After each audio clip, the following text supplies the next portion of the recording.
And here we go. Welcome into Fantasy Baseball today. You are listening to this on Tuesday, March 10th. I am Frank Stampfl, joined by Scott White and Chris Tower. Today on the show, it is our annual live 12-team Roto auction draft, and we'll give you some details of this before we get started. Obviously, again, this is standard 5x5 categories with the standard Roto lineups. We have 2 catchers, 1 of each infield position, 5 outfielders, 1 corner, 1 middle, 1 utility only. Not utility only. What utility? You can play whoever you want there. And then 9 pitcher spots. We have a $260 budget, and this is going to be a lot of fun. It's always a good time. The live auction, it's going to get crazy. We have we set an over-under on when Scott starts to tilt? It sounded like we were getting some pre-draft tilting, if we're being honest. That's not a good sign. I definitely heard I should have just done a spreadsheet from Scott. So, I mean, look, I'm it's been, I don't know, 12 months roughly since I've done one of these live at least. Oh. Because we did one last week. Yeah, you did one with me. Not doing it on the podcast, not with divided attention, distinct difference because the divided attention, I've got a pretty decent sized monitor. It's like 29 inches or something. It's a pretty big monitor, but now I'm like, I gotta have the podcast here, I gotta have the draft room, but I gotta have my values because I gotta keep the World Baseball Classic on the second screen, so everything important's got to go on the one screen. So it's really it's gonna be a process. I'm a little worried. There is a lot going on already. Yeah, we've got the WBC USA coming on in a couple of minutes here. We've got a couple other games going as well. Before we get started, shout out to our league champion, Greg Lathrop. I mean, this guy is just dominating. It's a dynasty. 4 championships in 7 years. He took it down again last year, and it was actually a low-scoring Roto year. He won with 82.5 points. I finished second, 80.5. Chris, you were in third, 78.5. And it was down to the wire, man. I remember going into the final week, we had no idea who was going to win that thing. So it was really up for grabs, going into that final week. But even number four was 6.5 points out of first place. It was a very, very close league for us. And this is going to be a pretty long episode, so get cozy, grab yourself a drink, whatever you need, because we are streaming the entire thing here on YouTube. The first 2 hours will be on audio only, but then we will finish it up here on YouTube. So if you want to catch the rest, that's youtube.com/fantasybaseball. Today, I do have one more thing to quickly promote before we fire this up here, Scott. And I'm just going to keep reminding people all week long, just so they don't forget what's going on. But we have the Mock Draft Mega Stream coming this Thursday, March 12th, 3:30 p.m. Eastern Time. We will have 4 drafts, all live streamed in a row. The first one will be a 12-team Roto draft on CBS with special guest Vlad Sedler. At 5 p.m., we will have a 12-team Roto categories on 12-team head-to-head categories, on Yahoo with Joe Arico. At 6:30, we will do a 12-team head-to-head points on ESPN with Ariel Cohen. And then at 8 p.m. Eastern Time, it is our nightcap, the RotoWire Online Championship over at the NFBC. That will be the one that Scott, Chris, and myself are sharing together, which will be, all 3 of us trying to decide on a pick will be, I'm sure, lots of fun. The mock drafts, by the way, the first 3, they're all open to listeners. So if you'd like to be in one, hit me up on Twitter, X, at Roto_Frank. Let me know which draft you'd like to be in and attach your email address. So I will send that over. All right, Scott, it's about time. No more jibber jabber. All right. Let's fire it up. All right. Here we go. Hitting the start button. And remembering correctly, was Jibber Jabber the name of a cartoon shark? That sounds right. Sounds right. Was that Street Sharks back in the day? I don't know if it was Street Sharks, but there was definitely a shark. Oh, whoa, Bobby Witt. Okay. Maybe it was Ninja Turtles? Might have been Ninja Turtles. I don't know. Bad guy? One of the bad guys? Bobby Witt Jr. is the first name nominated here. We are all the way up to $45, $46, $47. Yep. Yep. It is. Okay. It has been true historically that the most high-end players go for more dollars than they're projected for. There are always a few in the league who want the super studs and are willing to accept more duds. And I think that's reasonable. This is on the shallower end of a Roto league, being just 12 teams. But obviously, you can win in other ways too. Cal Raleigh is up now after Bobby Witt went for $47. $47. And our consensus of 31 values here have Bobby Witt at 44. So he did go a few dollars over, as you mentioned there, Scott. And Cal Raleigh is closing in on 30. Scott said not so fast. So the reason I was pre-tilting is because I didn't have a plan. And I always have a plan. Or at least I used to. See, we're both quoting Joker from The Dark Knight here at the start of the episode. It's the only way to do it. I have come around to the idea, and here I get Cal Raleigh for $32. All right, Scott, big dumper. Big dumper, big power. So basically, I just want to get as many high-end players as I think are undervalued and construct a plan on the fly from there, because I don't think, given the way the knowledge curve has flattened, as we've talked about a lot, I don't think I can get as much of an advantage with the low dollar players as I used to be able to. And so I don't want to settle for as many of them as I used to. I want as many high end as I can get, but I want it in higher quantity rather than being the guy who gets Aaron Judge or Bobby Witt for $48. Mm-hmm. Fair enough. And we just got our first pitcher off the board. That was Paul Skeens.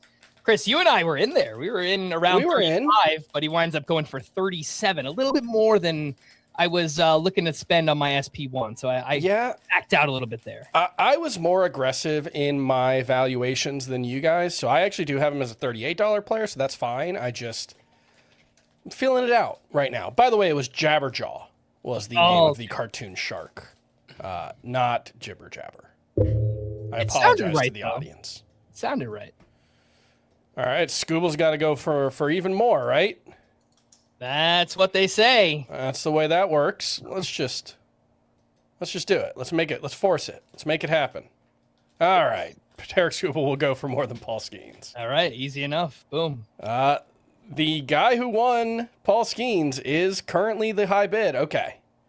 He's no longer the high bid for Tarek Scooble, but that would have been very interesting. He might jump back in there. You can't count him out. He did. Garrett Atkins is his name, not the former Rockies third baseman, though. And that is what is so interesting about an auction draft, is that he got both. You can go with whatever build. You could do things in an auction that you can't normally do in a snake draft, like getting both Paul Skeens and Tarek Scooble on your team. Obviously, it comes at a cost because we'll see what the rest of his pitching staff turns out looking like, but obviously two of the three best pitchers in baseball right now. It's just a very interesting way to start your team. So we'll see the way how that one turns out. Scooble for 40 and Skeens for 37. Now I'm going to nominate Addison Barger. I like to throw out a lower end player early in the auction to kind of get a feel for the room, how aggressively they bid on him. I have Barger as a $1 player. Same. So he's up to 4. I think Frank really likes Barger, though, because the average is 2. I don't know where's that coming from. Yeah, there's an argument that he could be more than $1 player, certainly. Oh, yeah. I know some people really like him. And that's why I throw him out, because I didn't really want to win him. If I won him for $1, it would have been fine. Mm-hmm.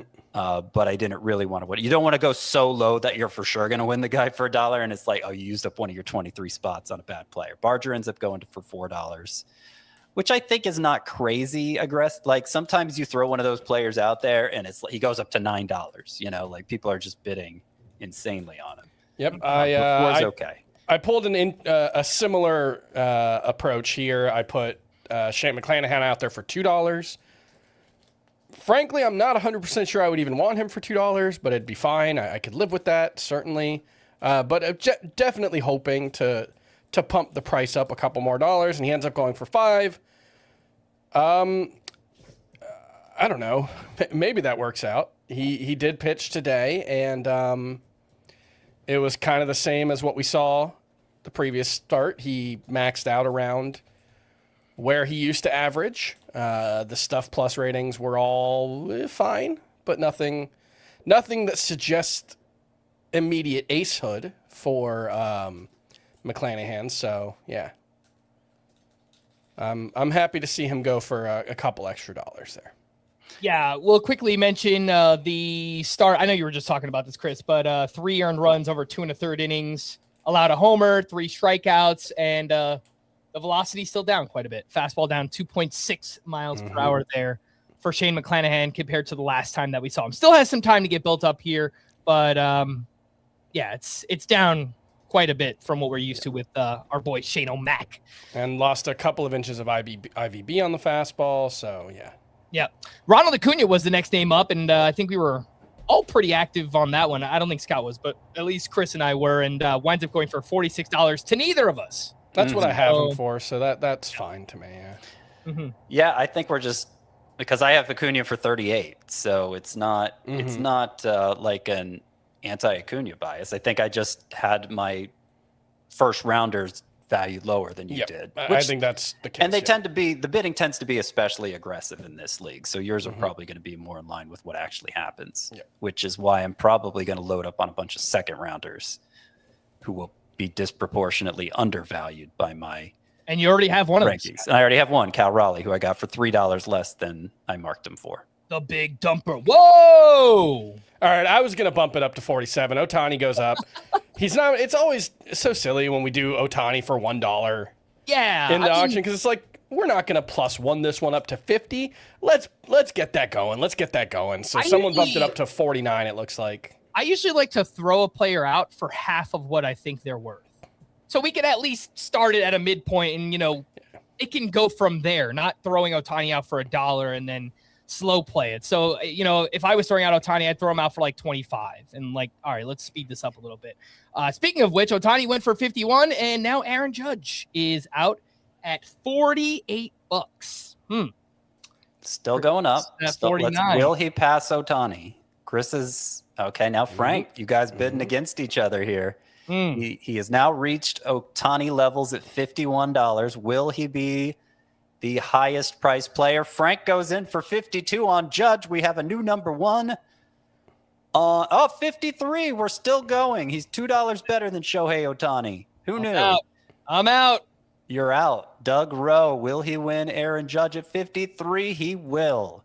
Push me to my limits. Wow. Has your plan been exploded here, Frank? It has been exploded. It's all gone. Here you go. Oh, Judge Otani, $50. That's right there on the notepad, and I won't be getting either of those. So there goes that. And here we are, Jackson Merrill. Very different tier of player. So we'll see how much he goes for. Yeah, we're kind of bouncing all over the place. I love it. This is the way to do it. Now, I am the low guy on Merrill, probably within the whole industry, and I'm at $15, and he's surging past that. So that's about right. This is one of Chris's guys. I mean, I'm the high guy, and I have him for 18. So that's he's already up to 19. I'm gonna hold off on that. But defending champ Greg Lathrop wins him for 19. He now has Ronald Acuna for 46 and Jackson Merrill for 19. So we'll keep a close eye on how he is building his team. And speaking of Ronald Acuna, he just went yard. Yeah, he did. How about that? All right. And Garrett Crochet is thrown out. So the last of the top 3 aces. And so he should exceed 35. Yeah. Skeens went 37. Scuba went for 40. I would say. In fact, I'll jump it to 35 right now. I jumped it to 36.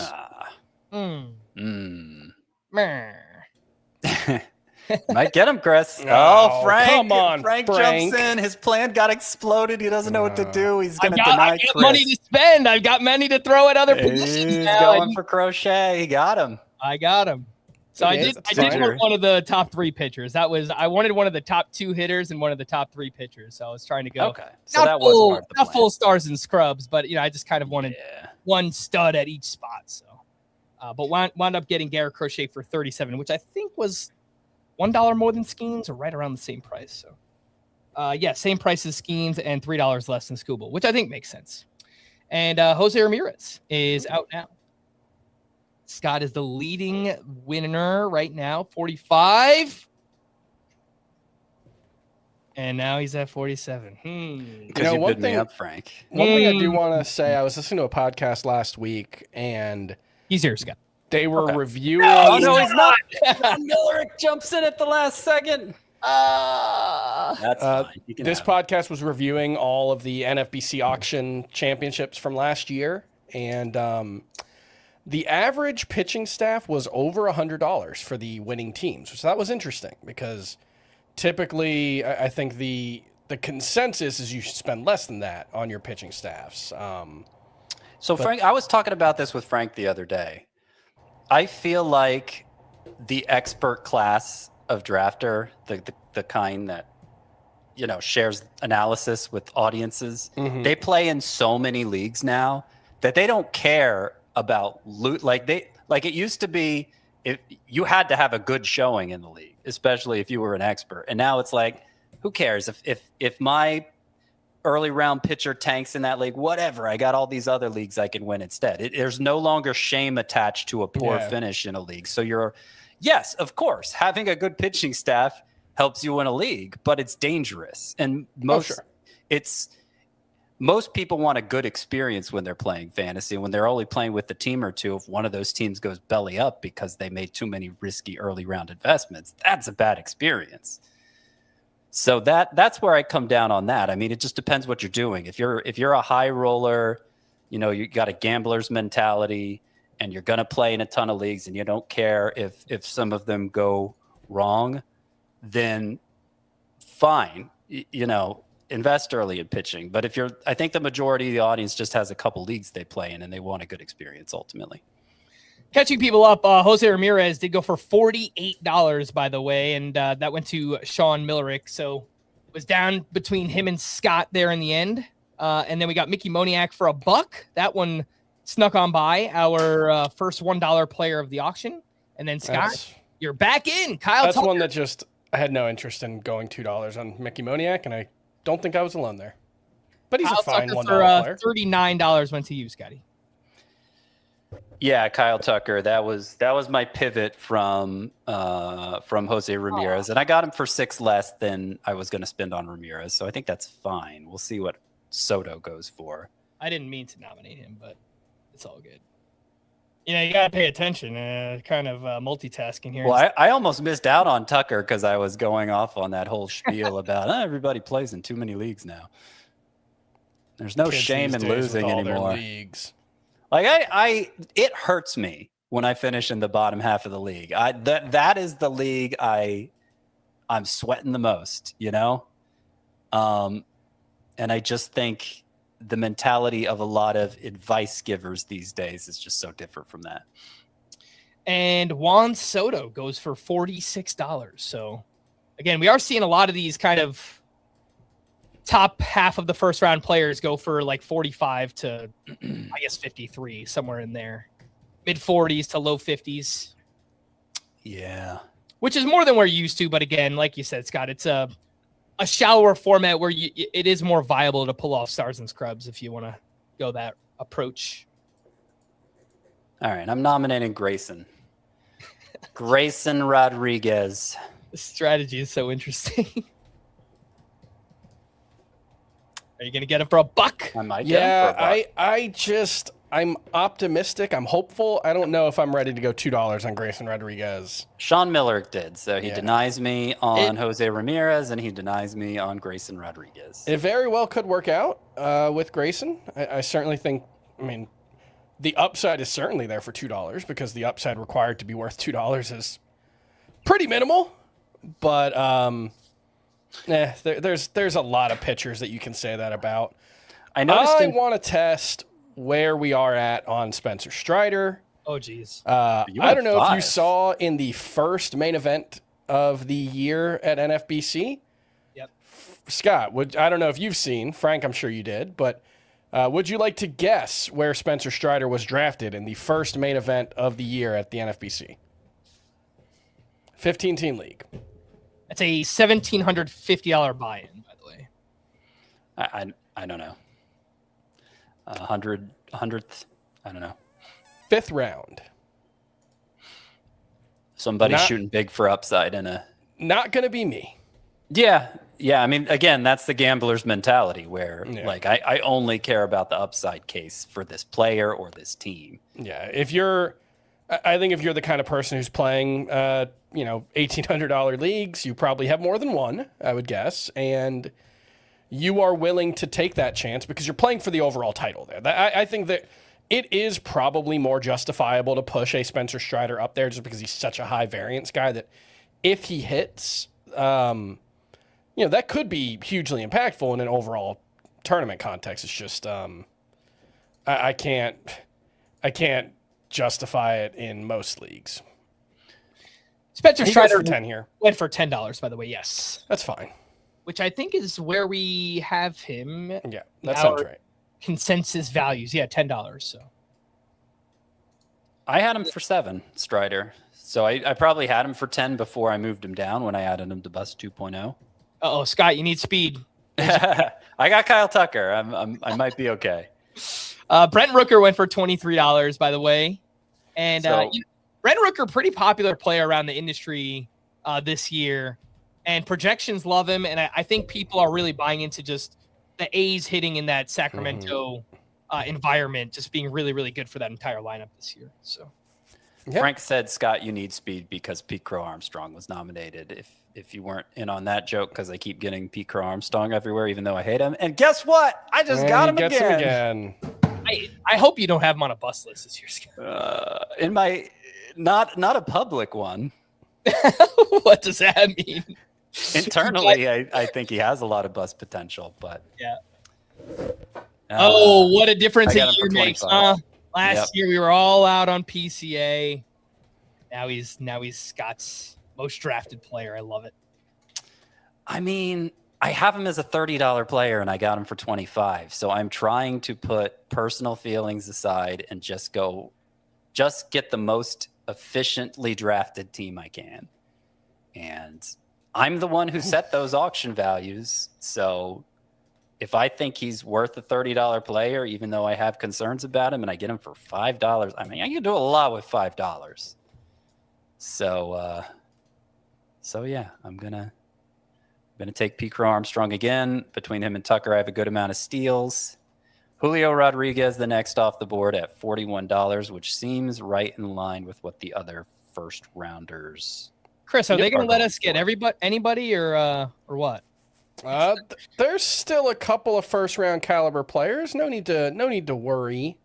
Oh, you know what? I forgot I had Garrett Crochet, so maybe that's a good thing that I did not get Julio Rodriguez. I was the $40 bid. He went for 41. Yeah, it looked like I was going to get him for 29 or 39 for a second. You know who's up next? Caminero! Caminero!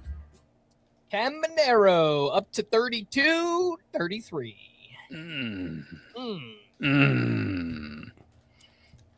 Come on, Scott. I know you want. That's pretty much right what I have. I know you want a good third baseman. I do want a good third baseman. That's why I went so hard after Jose Ramirez, and that's a fine price for Caminero, but it's not the discounted price I'm looking for. Which, by the way, Kyle Tucker, who I got at 39, wasn't either. That was pretty much right where I have him. Mm-hmm. But it was a chance to get a first rounder for right where I have him in a league where they're being inflated by $4 or $5. And the thing is, you would much rather pay face value for a first rounder than pay face value for a 10th rounder. Right. Absolutely. I think you'd rather overspend $5 for a first rounder than pay face value for a 10th rounder. And I don't know when it's going to happen, but it happens. I mean, it has to. There is a finite amount of money that can be spent in the auction.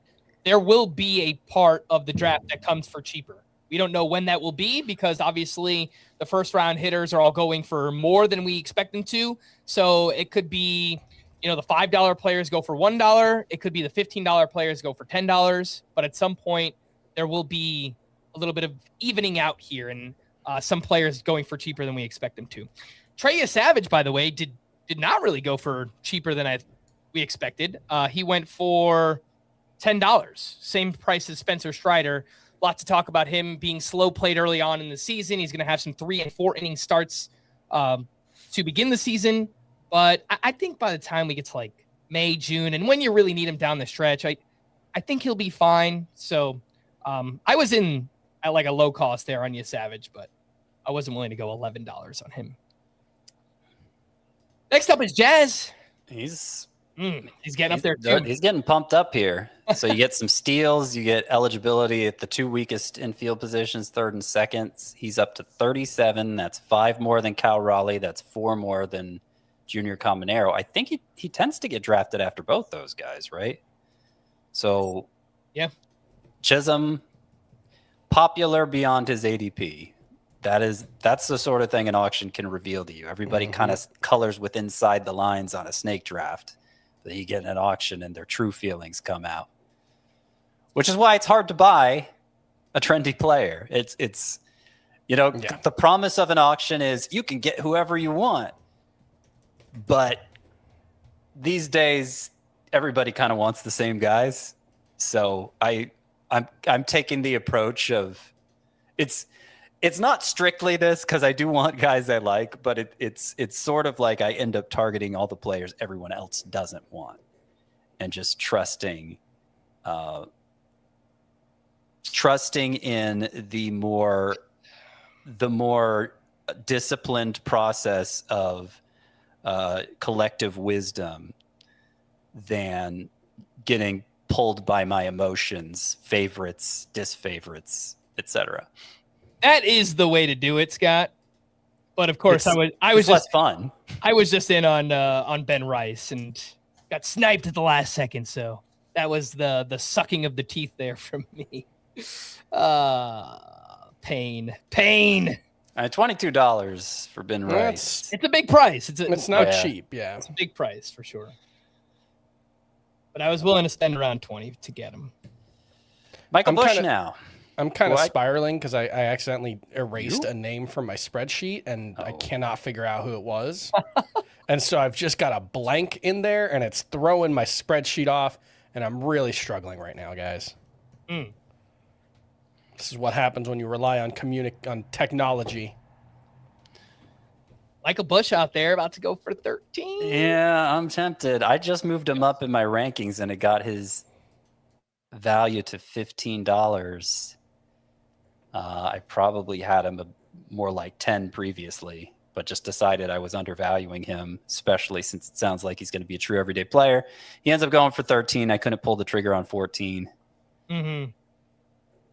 I just think there are going to be some bargains in that range later. And I like it bigger too. than $2. I've talked about Michael Busch a lot this offseason as, kind of being a not last resort, but like I would be fine with him as my starter after all the other higher end first basemen go. But this is part of the auction dynamic, which is interesting because there's so many other higher end first basemen that are still out there that I want to see if I could get one of those guys, but I like Busch. So I didn't want to press there with him when I know there's still a lot of other really talented. Exactly. It's tough because 14, that price is going to be fine. 13 for Michael Busch is probably going to be fine. Yes. Someone better at first base will go cheaper. Yes. That's just kind of always the way it works. And you want to be, you're still imagining this early on what could be. And I may look back and regret not going 14 on Michael Busch. Yeah. Meanwhile, Chris gets Corbin Carroll for $33, which I imagine is a price you're thrilled with, Chris. Who needs a hamate bone, Chris? He's going to be ready for opening day, it sounds like. And that was a $40 player before the injury. So I'll take on a little extra risk to save $7. Yeah, that seems reasonable enough. Yeah, I mean, certainly could work out very well there for Corbin Carroll at 33. Has started hitting once again, and Gunnar Henderson is the player that's up now. I think we're all quiet because we're all kind of paying very close attention. Yeah, Chris is the leading bidder for 33 on him. He might get another here. No, Frank just had to say it. I was watching. We're only live streaming. Let Frank know. Come on, Chris, get back in there. 35. Nah, yeah, Gunnar Henderson for $34. Let's go. Bounce back, Gunnar. I'm sorry. Yeah, the bidding's been getting a little more restrained here. Yeah. Let's see what happens with this guy, Nick Kurtz. Gonna throw him out there. I'm gonna say at least 33. Yeah, I think Caminero went for 32, so should be go for about what 33. Caminero did. Caminero went for 33. Yep, so that makes sense.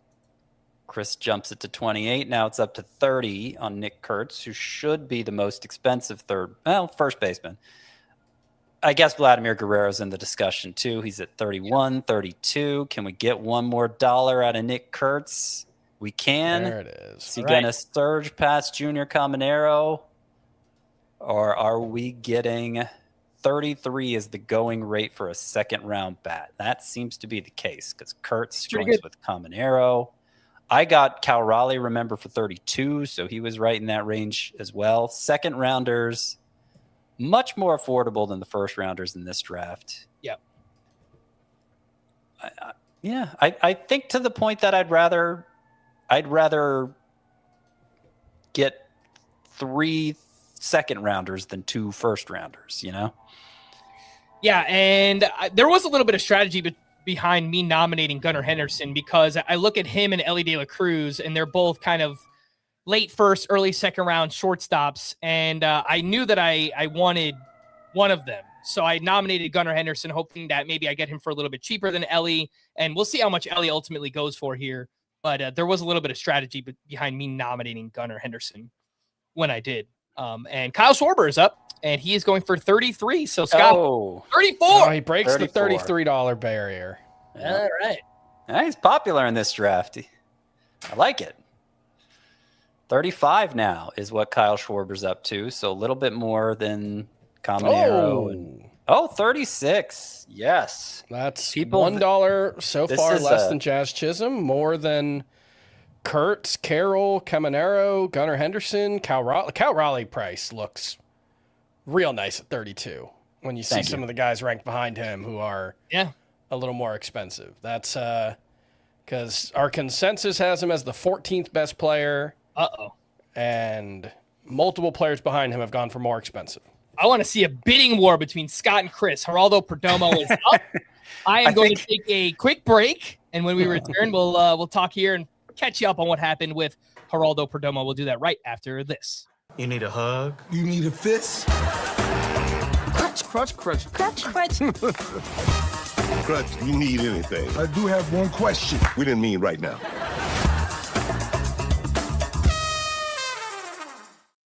Welcome back in Fantasy Baseball today. It's our annual live 12-team Roto auction. This is a league that we're actually playing out. It's not just a mock draft. Shout out again to our champion, Greg Lathrop, from last year. And Geraldo Perdomo is the name currently being bid on. And Scott is the leader at $19. I do have him as a $19 player. Scott, I think you have him a little higher. And you will not get him for 19. Yeah, it's a tough one. But will he go to 21? Sean has kind of been the bane of your existence so far in this auction. He listens. I know that. Sean and Chris. But, if you get in a bidding war on Geraldo Perdomo, it kind of defeats the purpose of Geraldo Perdomo. That's fair. Yeah, I think the whole thing is that I think he's undervalued. So, I was happy. I jumped in at 18 with a bid. I'm happy to jump out there, though. So Sean Millerick, I let him go to him for $22. I had Perdomo valued at 23, but I know I have him also very high in my rankings, so I will pivot to something else. All right, we are getting a bit of a shortstop run here. Trey Turner is next up, and as somebody who already has Gunnar Henderson for 34, I'm hoping he approaches that price. I mean, in drafts, Gunnar Henderson usually goes early second round. Turner more like a 2-3 turn guy. It would make me feel better if he went for more money. This is the first time I've ever seen Doc Eisenhower in a bidding war for a player older than 25. So that's a new or not named Caleb Durbin. Did he get Wyatt Langford? He always tries to get Wyatt Langford. All right. I get Trey Turner for 29. That feels like a pretty good buy. That was pretty good. Yeah, that's better than most of the second rounders have been going for. Corbin Carroll for 33, Trey Turner for 29. It's rock solid. It's a nice solid start. We'll need some power from some key positions, but yeah, that's a good start. Kind of wishing I had got Perdomo now. wait, it's minute 35. Not tilting yet. Just Doc a little. Doc did get Langford for 25. Okay, there you go. Doc gets his guys. Let's nominate Caleb Durbin next. Why beat around the bush? Let's do it. Jackson Churio up to 29. He should pass Turner. He does pass Turner. Frank makes sure of that. I assumed Frank would get there, yeah. Yep. Are we going to keep going on Jackson? Pretty good price, $30 Jackson Churio, and Frank's got him. That's solid. I'm wondering, there are 2 first-round players left, or first-round caliber players left, and I do wonder Borderline 3, yeah. if that's what Vlad? Yep. Okay.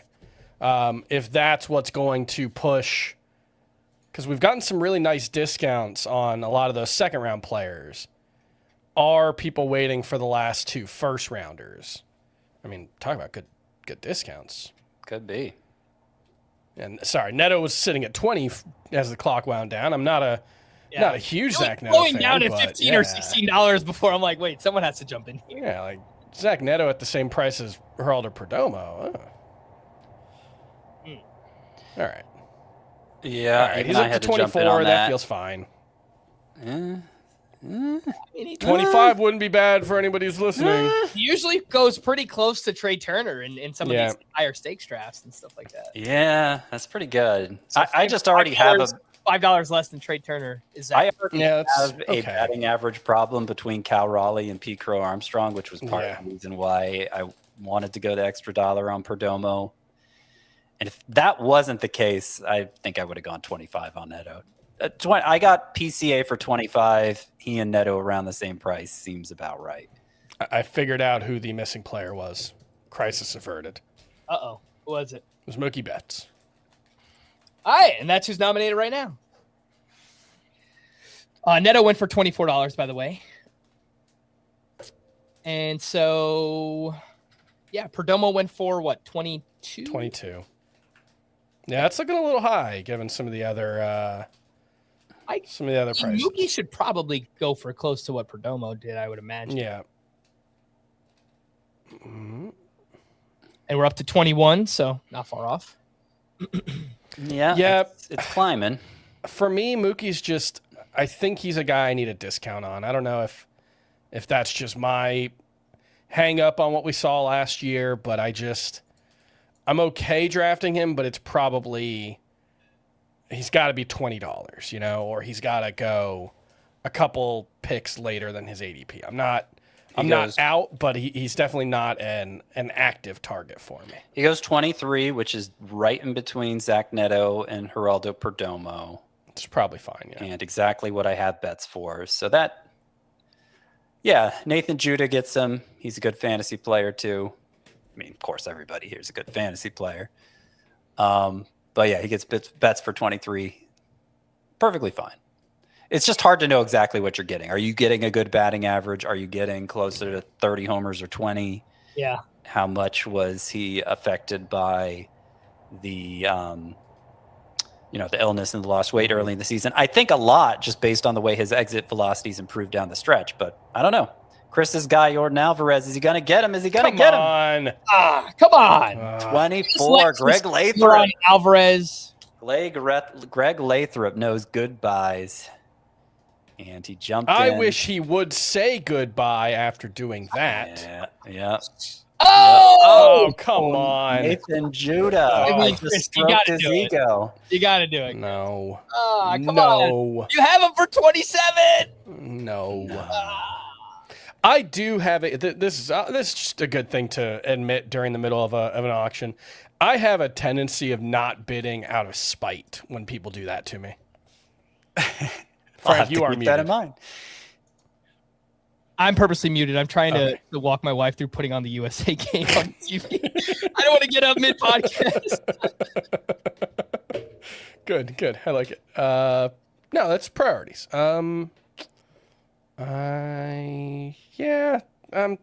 Chris sails up. Up. It sounds like Chris Towers is debating on whether to bid on him. Yeah, I'm trying to be pretty disciplined here.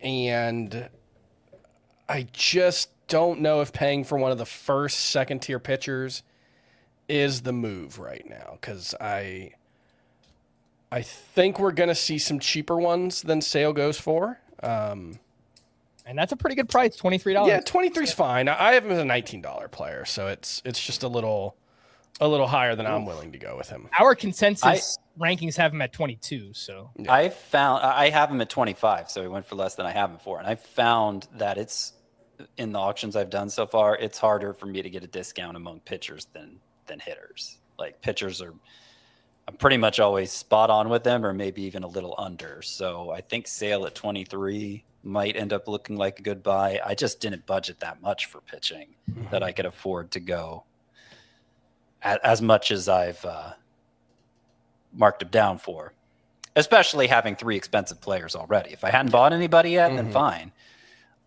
But you only have so many dollars, and I've spent almost 100 of it already. Well, and you have to think that you only have so much money to make up the batting average hole that you're in. Yeah. So you also have to be cognizant of that as you're going forward. So you can probably count on me not being in on Ellie De La Cruz, right? Who's now been nominated. I'll jump it to 30. Yeah, there you go. Let's keep this moving. Brandon Lau, by the way, was thrown out there and went for $8. So kind of a random mid-tier player throw early on. Now that is, I think $8 is fine. That's about, I have him as a $10 player, as somebody who's higher on Brandon Lau than the consensus. But I think Brandon Lau is the sort of player who, if he gets thrown out at 238 rather than 38 in terms of pick number. Yeah, he's a $3 player. He's a $3 player. Exactly. Right. Yep. I think that makes sense too. Ellie De La Cruz went for 41. So my hope of throwing out Gunnar earlier and Ellie going for more actually worked out exactly as I planned there. So I don't think that there's a $7 difference between those two players, but I could be wrong. We'll see.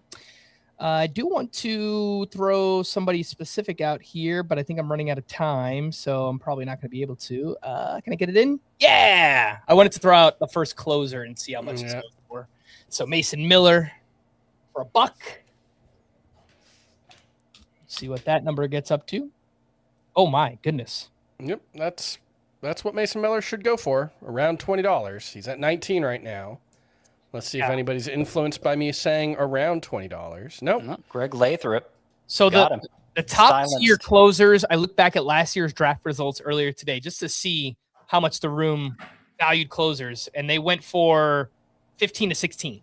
So Mason Miller going for $3 more compared to last year. It's interesting.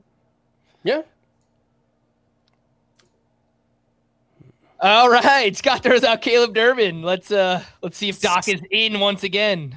Somebody jumped in right away at 2, and it wasn't Doc. Doc comes in at 3 on Caleb Durbin, who could theoretically help me in batting average. I wasn't going to be that upset if I won him for $1, but I am happy to let him go to some Chris Mitchell now in at 4. Doc comes back at 5, 6. Come on, keep going. Doc's at 7. Oh, this is amazing. Go 9. Chris is at 8. Are we going to have a he got caught price enforcing. Oh, he did. Maybe Chris Mitchell loves him. Yeah, maybe he wasn't just trying to bid up Doc, but and Doc too fancy now. Doc he's too fancy. Can't get Caleb Durbin anymore. Up to $8. Chris Mitchell wins him instead. I'm going to say something that I noticed, and this isn't to call anybody out, but I've listened to other podcasts and just talking to people about Caleb Durbin. How many people call him Chad Durbin, the pitcher from back in the day? Yeah. It happens all the time. It's just. I think I've done it before, yeah.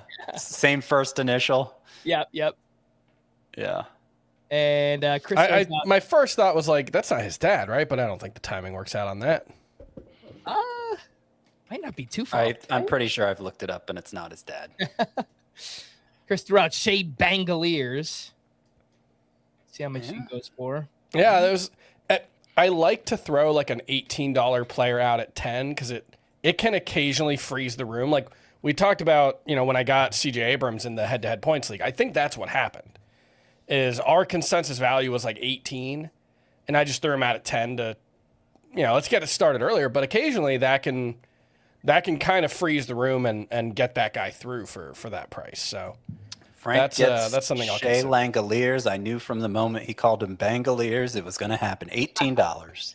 Yeah, $18. Right. I did budget for one of those top 5 or 6-ish catchers, and I missed out on Ben Rice earlier, so I was happy to go 18 on Shea Langoliers here.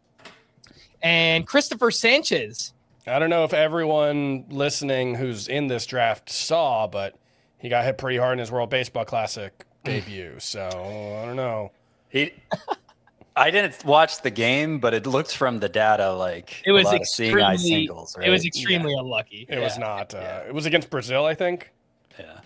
Somebody like $27. That is $4 more than Chris Sale. Yeah. But we are seeing that inflation on Christopher Sanchez. Chris mentioned that first main event draft that was done over at the NFBC. He was a first-round pick. Yeah, in a which 15 team, but still. Yeah. It's interested to see where we go with Ivan Herrera. Why? What changed between November and March? I mean, it is one of those things where pitching gets pushed up in that specific format. Yeah. But why specifically him?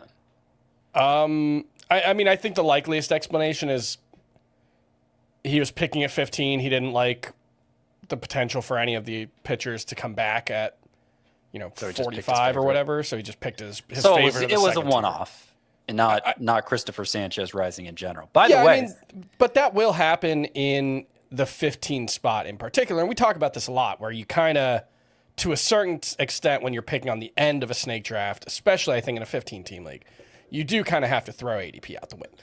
Ivan Herrera just went for $12, so ain't nobody sneaking him through in this league. No, I'll be surprised if Christian Yelich goes for that much.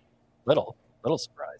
Yeah, I mean, I think they both have a pretty good chance of getting eligibility somewhere else. I think Yelich has a higher chance of getting one eligibility than Herrera.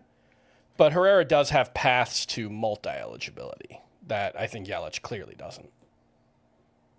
All right, and here we go. Scott with the first homer pick of the draft. Matt Olson for 22. Will he help me in batting average? I was going to say, it's not going to help the batting average. No, sometimes, like 2 of the last 3 years, it would have. Yeah, he had 270 something last year, right? Almost 280. Yeah. That's higher than I thought. I'd trust him to help more than this guy, Rafael Devers. Yeah, I think Devers is going to be a detriment in batting average. 272 last year for Olson, 283 in 2023, and 247 the year between. I mean, 2023 is that's the really big year, right? Well, 3 of the last 5 years, Olson has hit 270 or better. 3 of the last 5. And then the other 2, it was under 250. Yeah, that's the Matt Olson experience. But yeah, 2023 was the outlier, the big outlier season for him.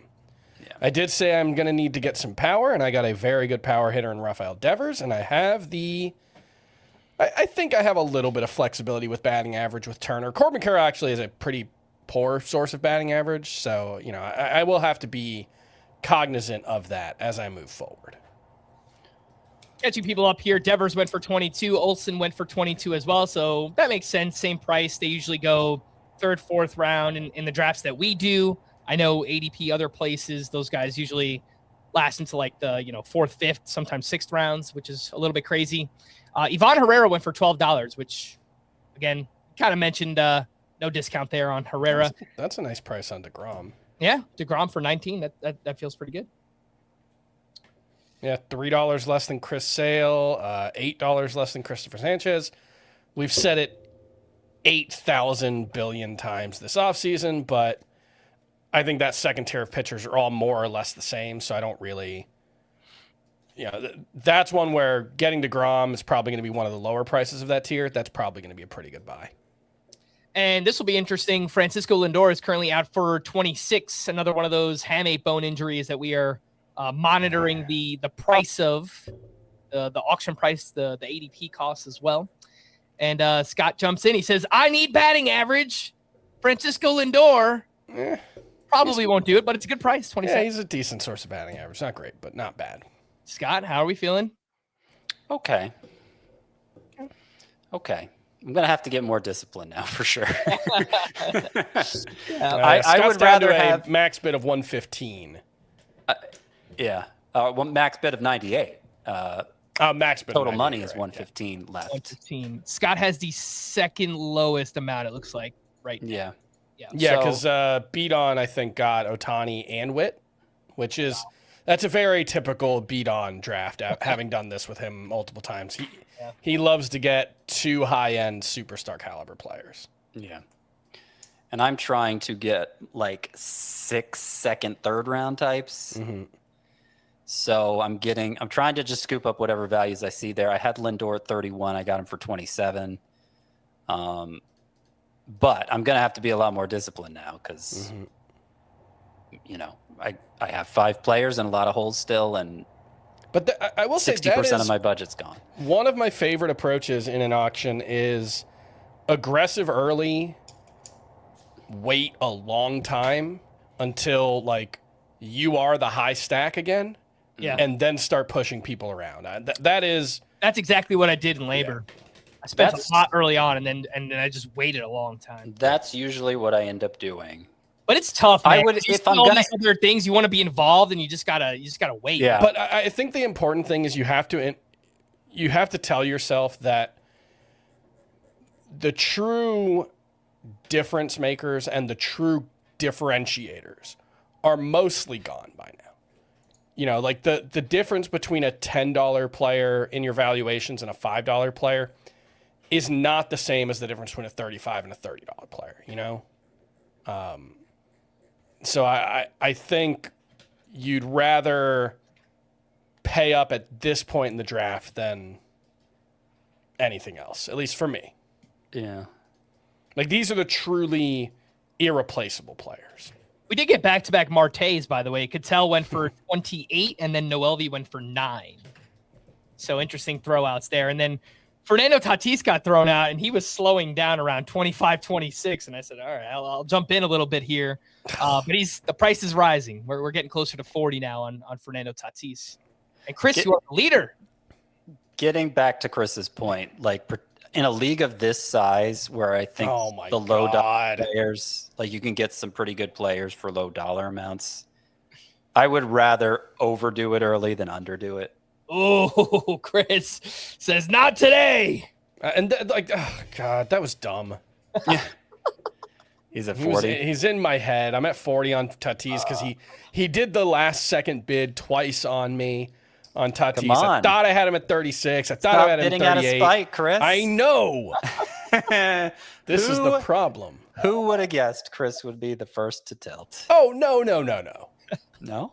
We had to take a break because you were tilting 12 minutes in. All right. What? No, I believe it was the 35-minute mark. Yeah, that was the 35-minute mark. What are you talking about? I don't remember. Tilting. Time is a flat circle. Okay. What's going on here? William Contreras. Yeah, I was like, come on, man. We can't let defending champ get him for $11. Maybe everyone thought it was Wilson Contreras. He's up to 14. Wilson Contreras did catch a game recently for Dominican Republic. Did he? One of their... No, he's playing for Venezuela. Yeah. He caught in their warm-up game, actually, which I thought was very surprising. I thought he had thrown his catcher's gear away, but he was, I believe he was behind the plate for one of their games, which I thought was kind of interesting. I don't think that matters, but, something to keep in mind or to note. That's a great price on William Contreras. That's annoying. I threw him out because typically I like to throw players out at a similar tier at a position that I already have. So I had Langoliers. I got him for 18. Yeah. My hope was Contreras would go for at least 18, and he goes for $2 cheaper. So I should have been. Do not love that. Shane Boz is currently up. Let's take another break, and when we return, we'll catch you up right after this. When you need your sports news all the time, we've got breaking news to bring to you. CBS Sports HQ gives you a snapshot of all the sports that matter to you. When you need your sports in a snap, find it on CBS Sports HQ, streaming free anywhere you are. Welcome back in Fantasy Baseball today. It's our live 12-team Roto auction here, our annual. This is a league that we are playing out. It's not a mock draft, and we're moving along. Shane Boz went for $4. And Wilson Contreras, after the William Contreras. Yeah, tried to sink him through for 4. I thought you were trying to maybe just trick people, Chris, and just, which Contreras is it? I don't know.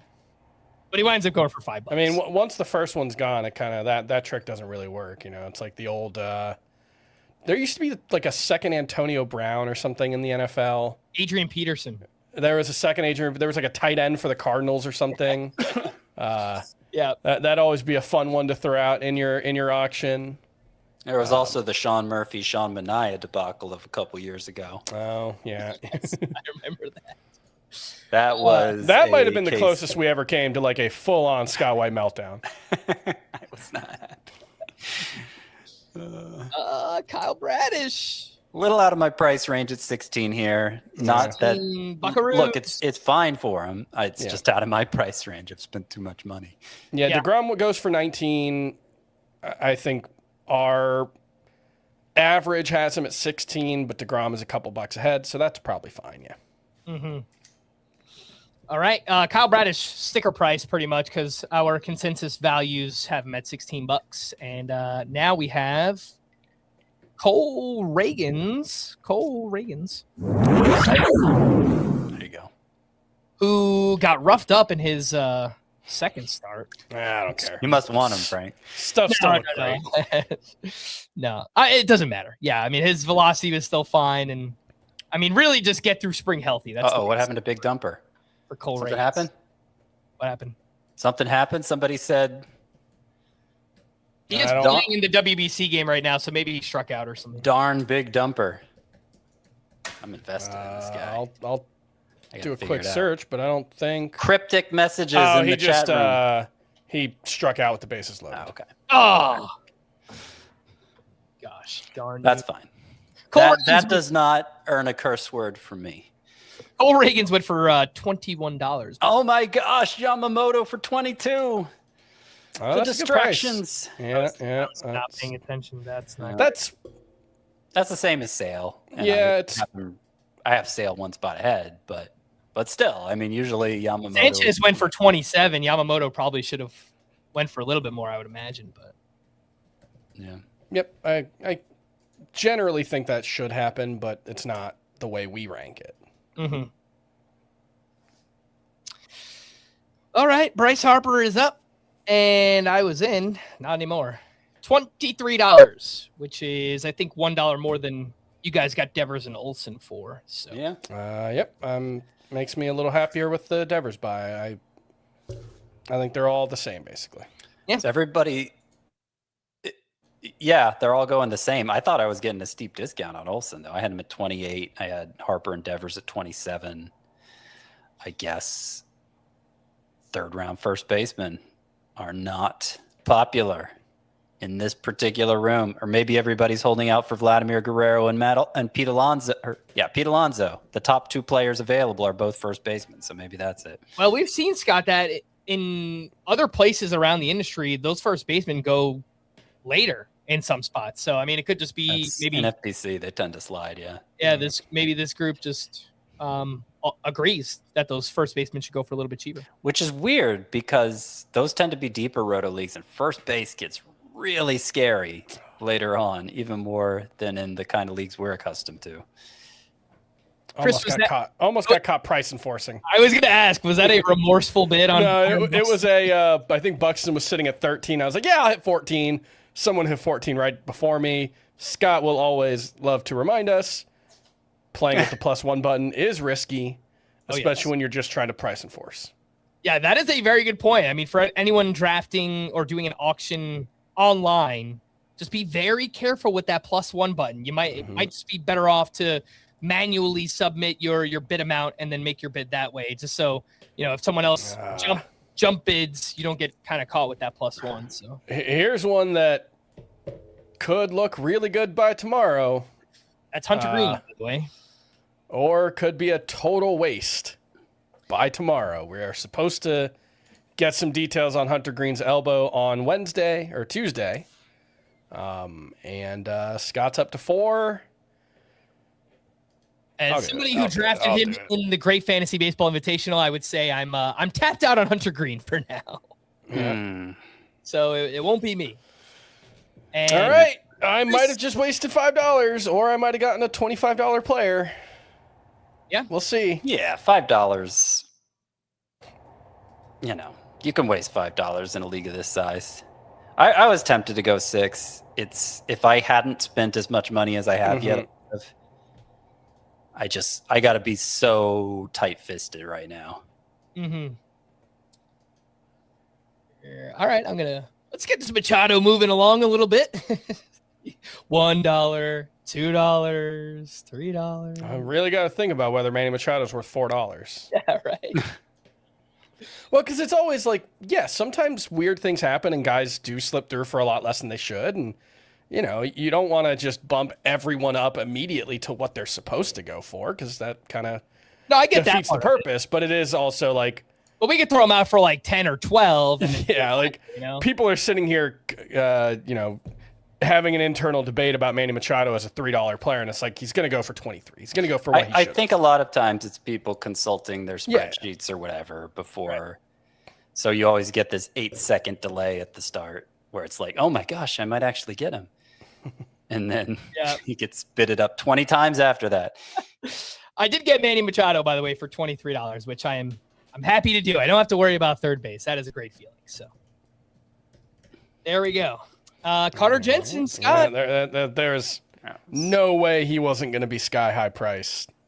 This is the kind of player I can't get in an auction. If I like him too much, I can't get him in an auction. If I've hyped him too loudly, can't get him in an auction. Yep. It's not going to happen.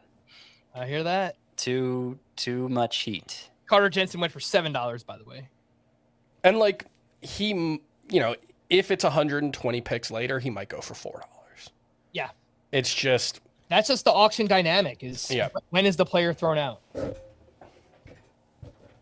Like this one right now, Matthew Boyd. It's just pretty random player to be thrown out this early in the auction, but he's slowly creeping up to yeah, I've got him as a $5 player, but it's one that Matthew Boyd is a good player, but probably pretty replaceable. There are probably 40 Matthew Boyds in the pitcher pool. Mm-hmm. And a bunch of those will go for $2. That's what's always tough. I've warmed up to him lately. I think he's really going to be a good source of whip, which is mostly what I want from a late round pitcher. So I've moved him up just earlier today. I moved Matthew Boyd up a whole tier. He's now in a separate tier of Andrew Abbott, who before I was linking those two together. Scott, Austin Riley. Yeah, I see it. just I making see sure Austin you know. Riley. I do not. Okay. I do not have a third baseman. Matthew Boyd, and this is something where you guys keep me in check. You tell me. I don't want to overreact. I don't know if I should react at all. But Matthew Boyd, his velocity on his slider has been up like 2 or 3 miles per hour this spring, and he's been getting a ton of whiffs. It might not mean anything, but it's mildly interesting, I think. When I say I've moved him up, that is a thought in my head. That is part of the goes into the thinking too, is like maybe there's a little more strikeout potential. We've seen it from him in the past. Yeah, that's true. Yeah, I mean, if you're old enough to remember, Matthew Boyd's slider used to be a wipeout pitch. It's actually kind of weird that he's an effective pitcher now, and his slider's not really a big part of that. Because that was what we used to get excited about with Matthew Boyd. And now it's, this fastball changeup combo more. Mm-hmm. Austin Riley went for $16, by the way. Matthew Boyd for $5. And now Vlad Jr. gets thrown out. And this was an interesting one. Again, timing-wise, he's a, early to mid-second round player, but he's getting thrown out pretty late here. And Chris gets him for $30. That's my corner infielder, so it's not like. Are you going stars and scrubs, Chris? I might be backing into it, but I just $30 Vladimir Guerrero is a pretty good price. I nominated Vladimir Guerrero there because I had a feeling that maybe the bidding was restrained on some of the mid-tier guys that I can't afford anyway. Like, I'm not going to get those guys. I don't have enough money. So I just wanted to get him out there so that hopefully people will be more aggressive in that mid-range where I think the bidding's been a little suppressed so far. 30 for Guerrero, that actual bid, though, seems perfectly fine. Yeah, like it wasn't part of my plan. I already have Rafael Devers at first base, so Vlad is my corner infielder, and that's now 4 players of at least $29 for me. So, it's going to take some managing the rest of the way, but I feel confident in my ability to not hit click for about an hour. Let's see if I can actually do that. Because that's kind of the only way you can make Stars and Scrubs work, is you have to really... You cannot live in the mid-tier. You just can't. Yeah, you gotta just assume that the difference between the 100th player and the 180th player is not worth as much as the impact you get from those big guys. It's a viable approach. It's a little bit of a tightrope walk, and I'm almost certainly not going to get an ace pitcher now. Yeah. We did just have an ace pitcher, Brian Wu, go for $23, which I think that was one more than Yamamoto, or right around the same price. Yep. One more. One more. All of those, sale. that tier of SP 4 to 14 has kind of been going in that, $20 to $23 range. Yep. So. Everybody except for Christopher Sanchez. That's the one outlier. Everybody else has been DeGrom 19 went for $19 went for $1 less. Yeah. Yep. So, and Matt McClain goes for $5, having the huge spring here. See if it matters in the long run. Yeah, I mean, his ADP in March is up to like 175, so we're starting to see the movement. I wrote about this for today's FBT newsletter, but kind of looking at like Mick Abel and Matt McClain, kind of I think the two big performance risers so far this spring. It's a lot easier for me to buy into Mick Abel because he's going from a 450th player. McClain 200 is where he's mostly been this spring, and I think that's fine. And 175 is probably not bad, but it is like you are starting to reach a point where like that's serious movement. Matt McClain has probably moved up 40 spots since January now. Yeah. Yep. For 7 really good games, 7 really good partial games. I'm not saying there's nothing there, but it's tough, I think. Bryce Terang got thrown out, and I wondered, would Scott White get in on his guy? Of course he would. And he did. I did for about $5 less than I have him for. Batting average. I think he will help with batting average. And he'll just so happen to help with steals, and he'll do it at a very weak position. So I was able to rationalize that in my head very quickly. And I could afford that kind of purchase. I could afford to spend $20 on a position still, but can't do it. Can't do it much more. Yep. Starting to add up a little bit here. Yep. James I have plenty of power. Woods- I have plenty of speed. I feel like I'm getting there on batting average. So like in terms of balancing categories, I think I'm doing okay. It's not like I'm in a real desperate spot there. I don't have a pitcher yet. But this is where you like to be, right, Scott? Yeah, If it makes you feel any better, I don't really have a pitcher either. Chris has Hunter Green. I got Hunter Green for 5. You were saying, how did you put it? If you're going to go Stars and Scrubs, you probably can't afford to be the one who splurges on Hunter Green. Well, it might work out. $5 is a splurge. I mean, like I was thinking more like you can't go $9 on a player you really want. You just have to let it go. Yep. James Wood goes for $21, so back-to-back $21 for him and Bryce Terang. And we do get another top-tier closer thrown out, Andres Munoz. I believe the only one was Mason Miller for 19. Does that sound right? That sounds right, yeah.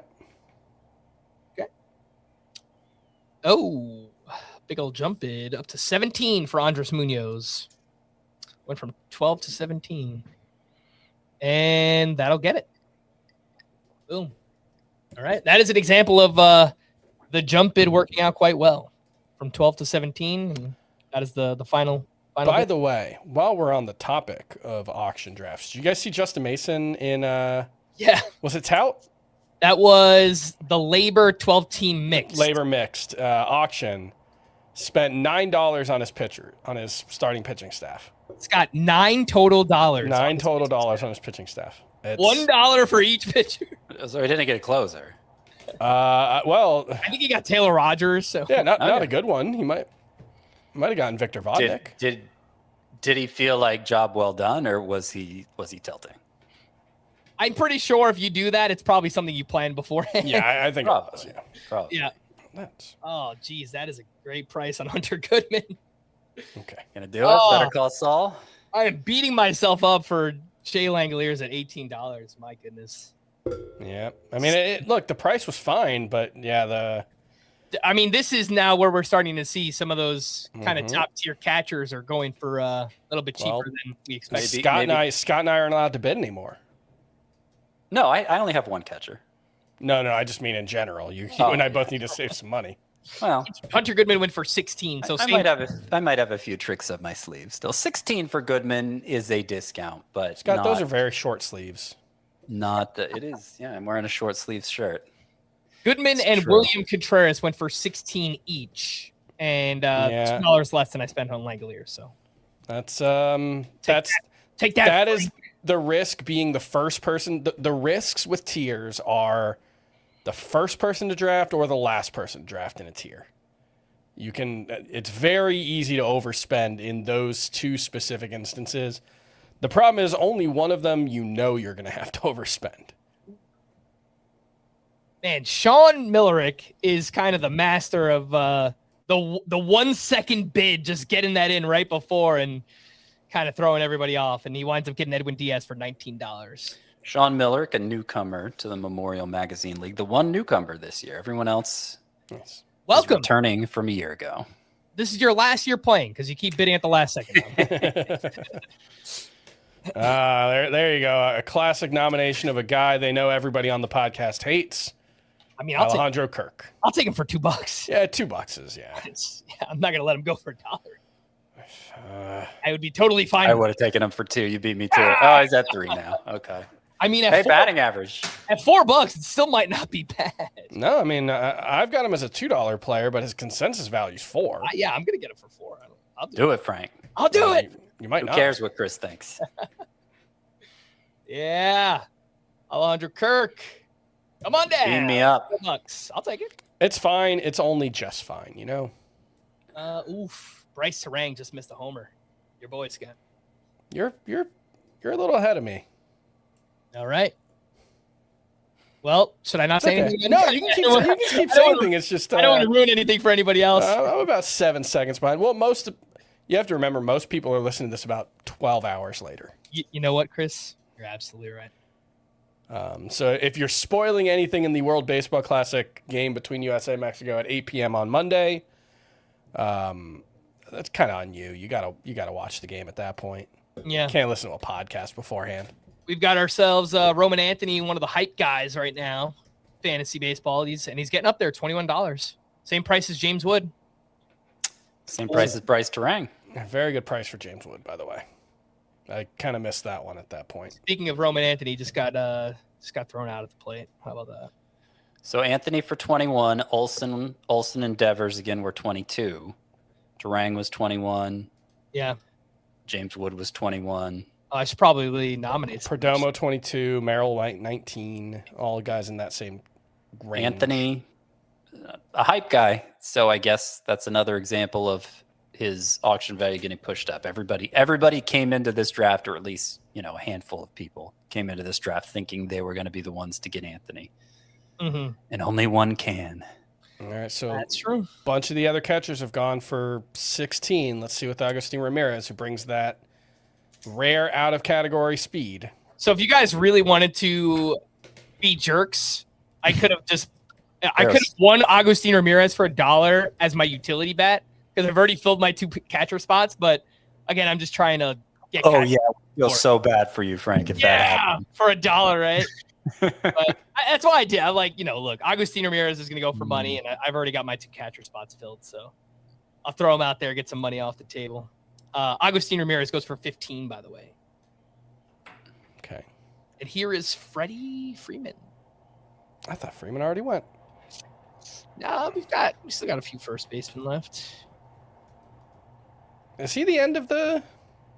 No, there's still Alonso. There's still Alonso, Josh there's Naylor. Josh Naylor, Yep, Vinny right, G. yeah. Baby. Did you nominate him, Scott? I did. Mm-hmm. All right, getting up there now. Up to 18 for Freeman. Scott, will he do it? You let him Seemed go. like it skipped the last second there at the end, but probably for my benefit. I came in wearing the Freddie Freeman shirt. Is that a Dodgers one? It is a Dodgers one, yeah. All right. So I'd hope to get him. And 18 is a fine price for him, but I got too many other needs. Yep. Would have helped with batting average, but I have Olsen at first base and other needs. Yuri Perez is thrown out, another one of those kind of hype pitchers right now, and he's up to 15. Oh, $16 for Yuri Perez, and I mean that's what Kyle Bradish went for. yeah, that's kind probably of okay. Yeah, that's the hype pitcher price right there. Maybe it's a little higher than we have him for, but yeah, it's okay. People like him for good reason. If people just hear guttural sounds coming from me, by the way, that's I'm reacting to the WBC, so I apologize. What a professional I am. Gavin Williams. It's one of Scott's guys. Mm-hmm. It's true, though. We haven't seen many pitchers from this tier yet get thrown out. Yep. Nope. He does not help with whip. I also have not really seen anything about him in spring. His velocity's been down a little. Okay. I've noticed that. Not enough to raise alarm, but enough that I've noticed it. Still 9 strikeouts, 1 walk. That's not bad in 8 innings. Yeah. He goes for $9, which is right what I have him for. Mm-hmm. I have him for 9 as well, yeah. Logan Gilbert, is he the last of the aces? There's No. still Max Fried, Hunter Brown. Yep. They're probably the last of the aces. Gilbert up to 17, 18 for Chris. He should go for close to 25, I would think. That magic number has kind of been that 22, $23 22, 23. Ooh, okay. Almost right. went for 20. Frank jumps in, gets it up to 21. Seeing some hesitant bidding here. A little bit too cheap for Logan Gilbert. For sure. Gotta enforce that one a little bit. Now he's up to 23. Yep, which is where he should go. Yeah. We'll see if anybody jumps in at that's the the end. number. Nope, 23. That is the number. It is funny how a certain tier at a position, a deep tier, you'll see players go for the exact same number. Yep. And speaking of the tiers, perhaps one of the last in that third round tier of first baseman is Pete Alonso, thrown out right about now. Who some would tier separately. It seems like by ADP he goes. Yeah. Some would say he's more in the Nick Kurtz, Vladimir Guerrero tier. So he should approach 30. He's definitely sped by Matt Olson, Rafael Devers, Bryce Harper already up to 25. It's stalling out here though. Might stop at 25. It does to our defending champ. Greg That's where that seems like it makes sense, Just looking at our consensus, we have in order of our consensus rankings, we have Lindor, Yordan Alvarez, Pete Alonso, Pete Armstrong. They went for 27, 26, 25, 25. So the price for Alvarez actually matches where other players in his tier are going, just not necessarily at first base. But I think this is, he's right between Vlad at 30 and Devers and Harper and Olson at like 22. I think they all went basically. Yeah. That's more what Alonso should be going. He's got to see who was the first to 23 on Hunter Brown. It is Bidon, and he wins him for 23. So that is just put out a Logan Webb for 23, and he's yours. So it was at 21, and it was about to go, and I jumped in at 22 on Hunter Brown, and immediately had like a sinking feeling, like I can't afford that. So I was relieved. Bidon gets both Hunter Brown and Logan Gilbert for $23. Mm-hmm. It's solid. I wonder if he had any other high-end pitchers. And you mentioned he had the two $40+ hitters in Ohtani and Witt. And those are his first two pitchers, Hunter Brown and Logan Gilbert. Ohtani, but yeah, that's interesting that Yohan Duran gets thrown out at this point and goes for 19, the same price as Mason Miller. I think $1 more than Edwin Diaz. Yeah, not really the end of a tier either, because you've still got Cade Smith out there. You've still got. Is that the last of that tier of closers? Because Edwin Diaz. No, you mentioned Cade Smith is still there. And Yeah. There's like David Bednar is still out there. Mm-hmm. So if you tier him there, some people might not. I think he's a clear tier below those other guys. Bednar, at least. Mm-hmm. All right, let's see if the homer could get his guy. Oh, no, Sean Millerick, he does it again. He's out of here. Max Fried. The Max Fried is the Marlins player that's fan steals your homer pick. He is out of here, that Sean Millerick. Last year, Sean. Yeah, I did one Max Fried as my SP2, but it's all good. I was a $20 bait. He winds up going for 21. And now we get Will Smith of the Dodgers. Which means by the standards of this league, this auction room, Max Fried is a little less than an ace at 21 versus 23. Yeah. I have him ahead of some of the 23 guys, but ADP kind of reflects that as well. Yeah. But yeah, it does feel like maybe you're a little bit higher on Fried, Scott, overall. Yep. There's just the one thing I can't get past with Fried is just like, is that forearm / elbow going to be a problem at some point? You know, It's so interesting because I was scared of him last year because Yeah. of that, and you guys were on him, and now Chris, Yeah. we've reversed. well, but I think the difference is last year he was going like 100th, and now he's That's fair. a couple rounds more though expensive. one thing that did kind of calm my nerves was just the fact that the Yankees signed him to the biggest contract for a left-hander ever. Yeah. And It is a little scary that his velocity was up in his first season with the Yankees too. Is obviously they put, they're not agreeing to that deal unless obviously they conducted a physical, and I imagine a thorough one given the history of Fried with the forearm. Yeah. All right, Scott, you need your batting average. Here comes Bo Bichette, And shortstop eligible now. do you have a third baseman, Scott? He does not have a third baseman. Don't, of course, I can't slot. I'll have to draft one. Yeah. Whoever drafts Bichette will have to draft a third baseman separately because he's not eligible there yet. Whoever drafts Bo Whoever Bichette, And it's me, aka Scott. $16. That's exactly what I budgeted for him. Nice.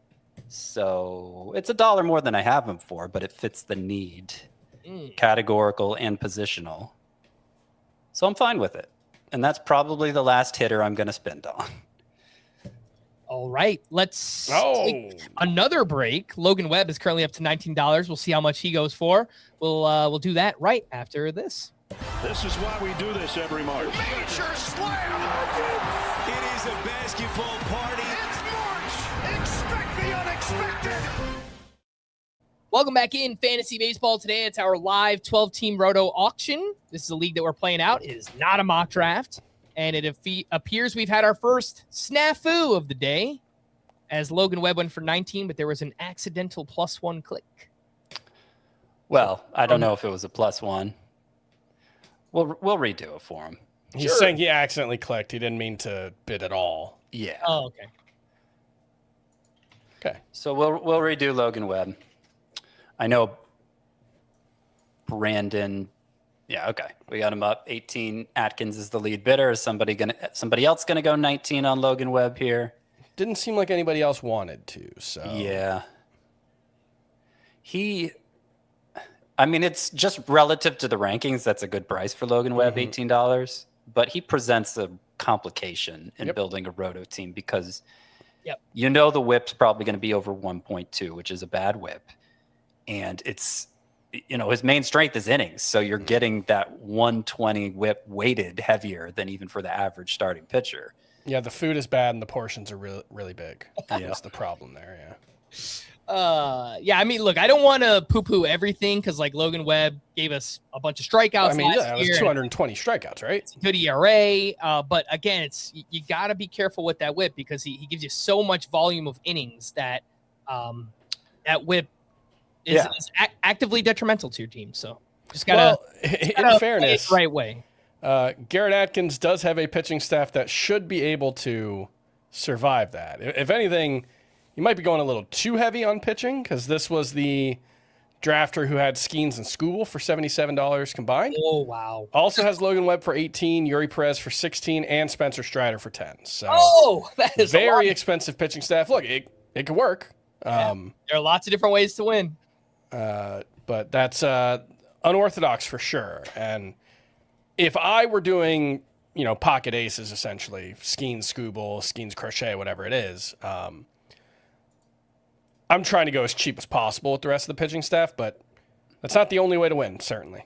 Also, Salvador Perez for $10. Nice buy. I'm just going to stop throwing catchers out. I keep doing that because my catchers are filled, but they're all going for good values, and I'm getting more frustrated the more that they go. And so Salvador Perez for $10, I hate / love it. I love it because I think it's a good price. I still like Perez this year. I hate it because I got Langoliers for 18. You hate that it didn't happen double for hate you. it.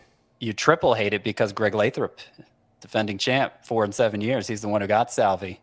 Yeah. For $10. Will Smith. Do we bypass Will Smith if he picks to go for 13? 13. Pretty good price too. Yep. Yeah. Yep.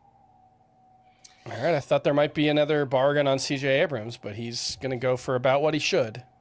Yep. Up to $19 for CJ Abrams.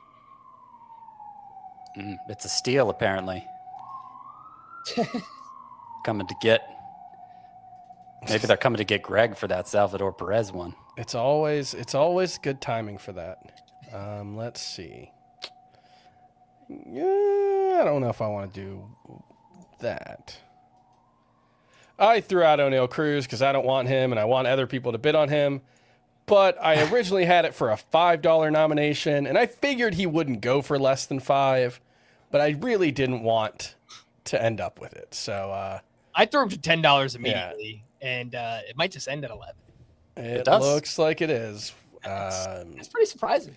Now, Chris Mitchell's the one who won him, and Chris Mitchell is also the one who took O'Neal Cruz. I believe it was in round 4 of the head-to-head points league. So Chris Mitchell, big O'Neal still Cruz guy, a big believer in O'Neal Cruz. Yeah. I wonder if I would have went one more buck, maybe I could have squeezed a couple more out of him. No, you want to play the price enforcement game here, Frank?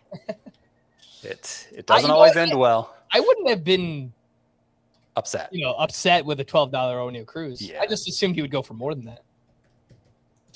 Nick Pivetta, interestingly, he's dealing with that arm injury that his fatigue. Craig Stammen says is not serious, but I guess it does like throw forearm fatigue, right? A little bit of doubt in there. Nick Pivetta, they just said arm fatigue, but yeah, it's Nick Pivetta himself said like this wouldn't be an issue during the regular season, and he's going to be pitching then. But you can dismiss that if you want. I think it doesn't sound serious. I'm winning Nick Pivetta for $7 as the first member of my budget pitching staff. That's pretty good. Yeah, I got a lot of PCA, got a lot of Pivetta this year. One of my favorite busts last year and one of my favorite busts this year. That is the state of drafting in 2026, where sometimes the best sleepers are the ones everybody's skeptical of. All right, Josh Naylor is up to $15. Pretty good price. Anybody? There you go. Oh, Gonna let you have that, Frank. It was too good. Come on, still too good. $16. Come on, 20-30 guy at first base. What are we doing? Oh gosh! And then Sean comes in with the last-second pit again. I can't bid on him. I want to, but I've spent too much money on hitting. I got to buy all the Nick Pivettas of the world. 17 is what Josh Naylor goes for.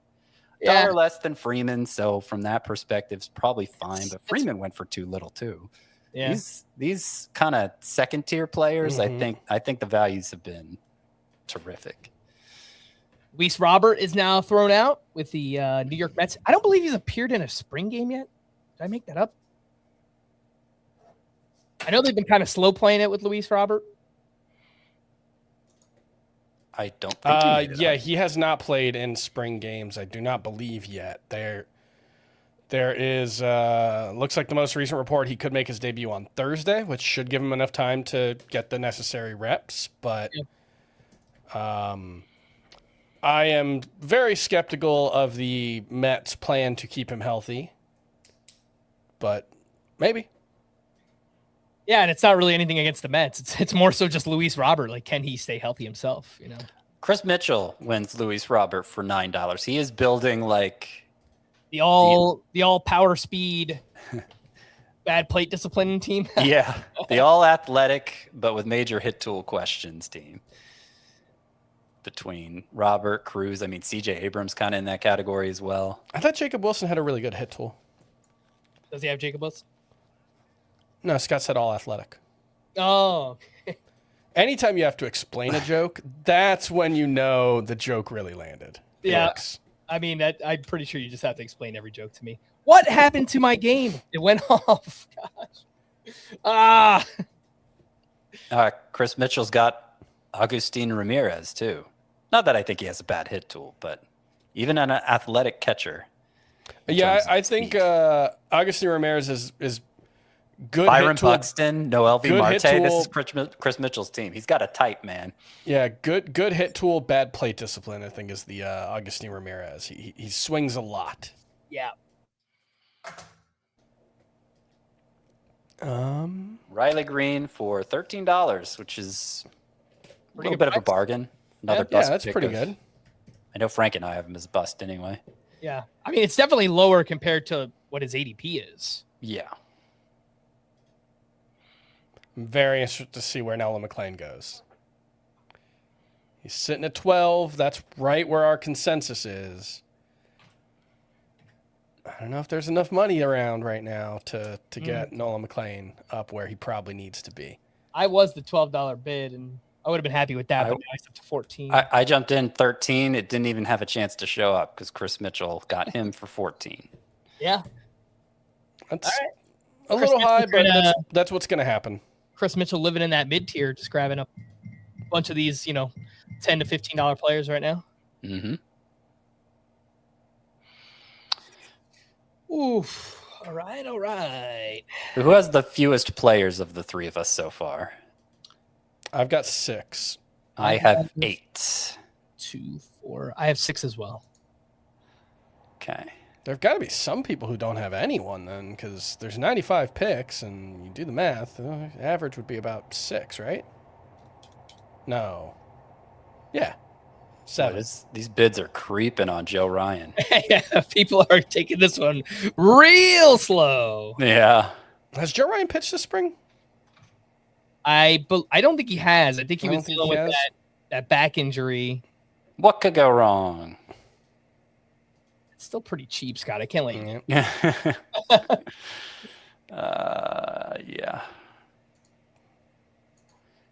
Yeah, I'll go 14.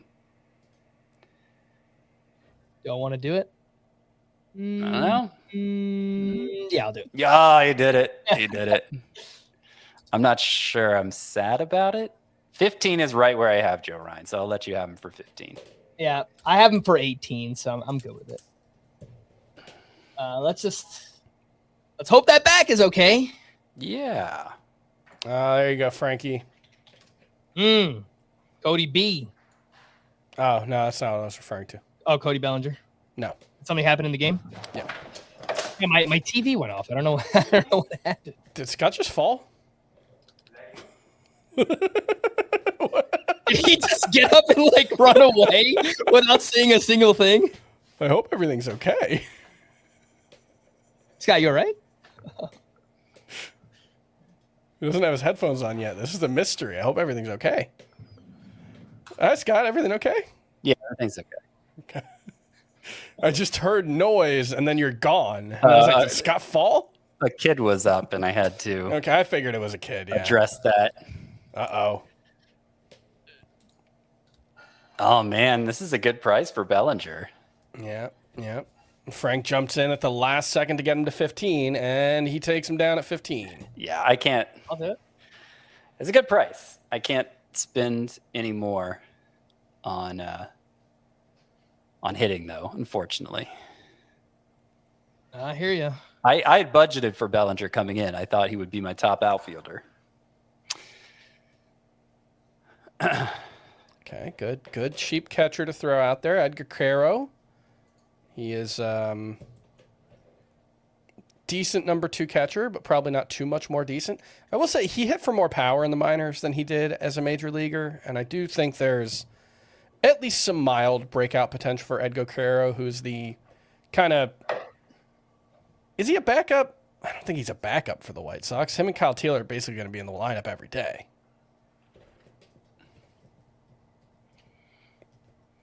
Michael Garcia. You need a third baseman. You need batting average. You need stolen bases. Edgar Carroll went for $1, by the way. Yeah. Michael Garcia. Second $1 player. I love him, but I already got Machado, so I'm out today on Michael Garcia. Yeah. Not your Cal Garcia. Oh, 16. Pretty good. Pretty good. Yeah, that's right where I have him. I like that.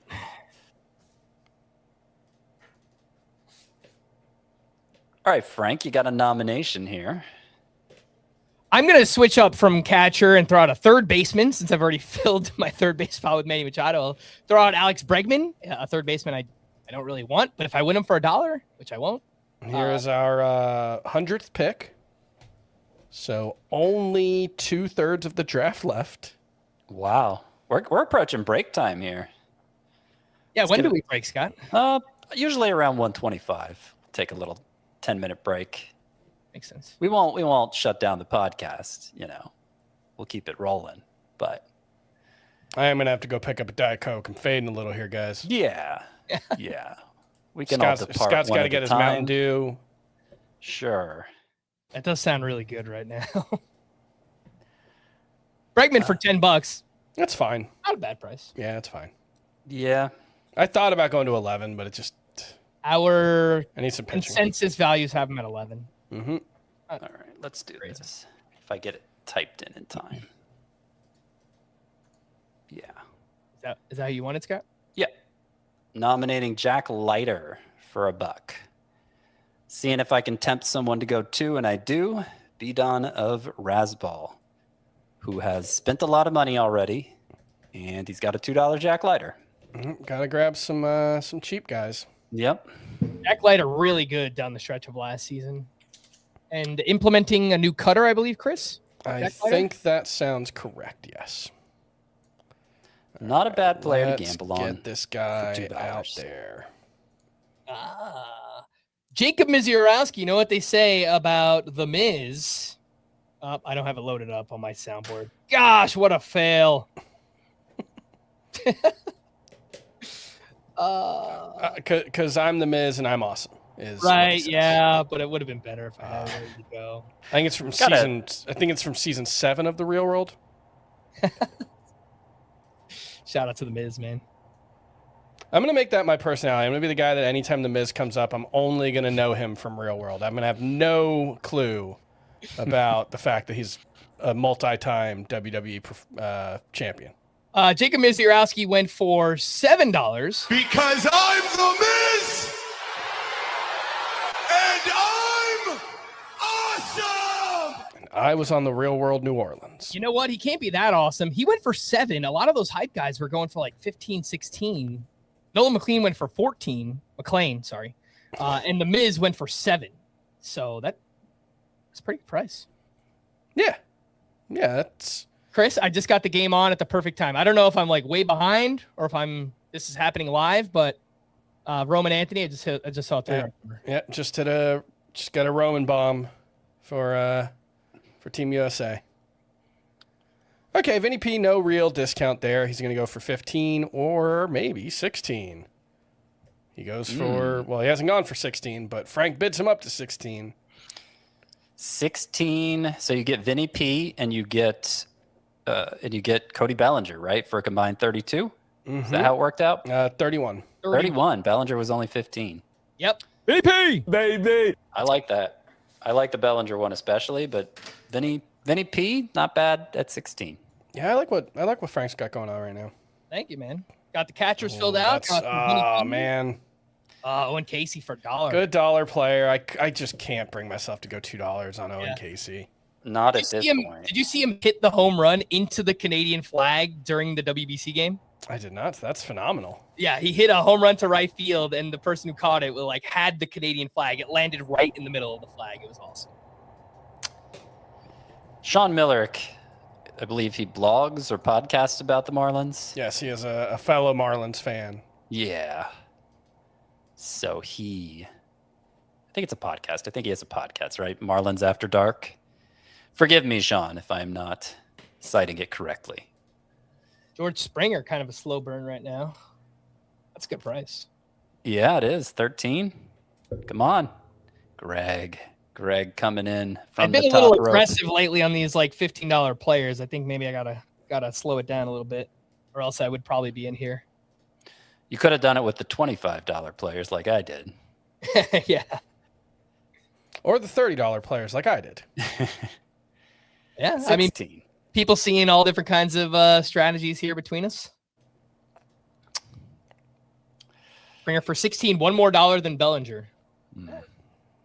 It's making me a little nervous. I know some of the first round types went for quite a bit more than my projected values, but we're consistently seeing players go for less now. It kind of makes me worried about the end game, that the values we're accustomed to seeing there, they won't be quite as plentiful. Or yeah, but we're at pick 107, and there's only, I think, 4 teams with $100 left. So there's not going to be a ton of money to throw around. Okay. Weatherholt's an interesting one. Probably too early to get him for anything reasonable. Just homered again today. Yeah, he's at 4 to Doc. That's not bad. And we'll get him. That wasn't bad. Yeah. I have Weatherholt at 2 just because that's where he comes out in my rankings. But more upside than guys ahead of him. He's kind of a FOMO guy too. I just wasn't paying attention, honestly. By the end of March, I've got to have at least one share of JJ Weatherholt's.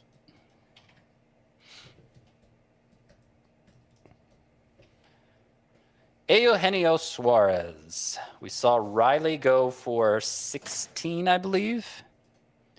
Suarez should go for at least 15.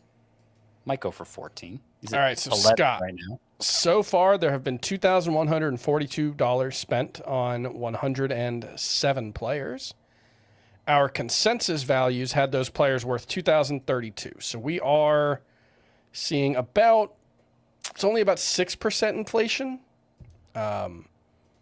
which is not a huge number for this point in the auction. I would think you usually see a little more inflation among the top 100 guys. So yeah, there will probably be more money left over than we're used to at this, the rest of the draft.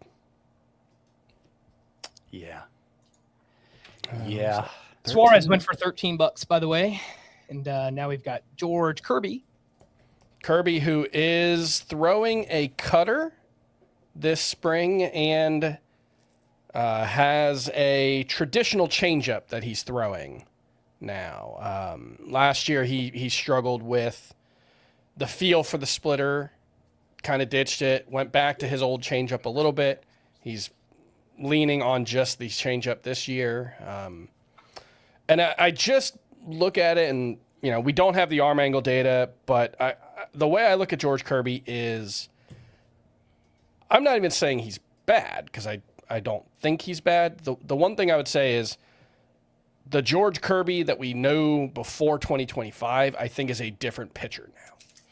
And I'm not quite clear if he's a better pitcher. I think he's a better strikeout pitcher because he lowered his arm slot, got more lateral movement on his pitches, but we did see worse results on balls in play. We saw worse walk rates. I don't know yet. I think Kirby's still good. But I'm not sure. Right. I'm waiting to see the arm angle because my understanding was it wasn't intentional lowering the arm angle. It was his shoulder was hurting him, and so his arm started drooping. Yeah. I haven't. And I haven't seen a quote from him either way. Ditching the splitter. In the absence of data confirming whether the arm angle is back or not, ditching the splitter would seem to suggest he's more remaking his arsenal for the arm angle he has. Yeah. As opposed to getting that old arm angle back, which makes me nervous. It's why I was fine letting him go to Frank for 15. Yeah, the $135 million man, only up to $12. That's a nice discount for Jesus Luzardo relative to what the Phillies just agreed to pay him. Yep. Well, we got a big extension, huh? 5 years, 135 million. That. Is the extension. That extension is probably fine. That is probably what he should get. I would not want to be the team that gives him that extension personally, but that is maybe my own bias, having watched him for years as a Marlin. I didn't realize Aaron Judge homered tonight, Chris. Yeah, that's what I was trying to tell you about earlier. Thank you. I ended up winning Luzardo for 14.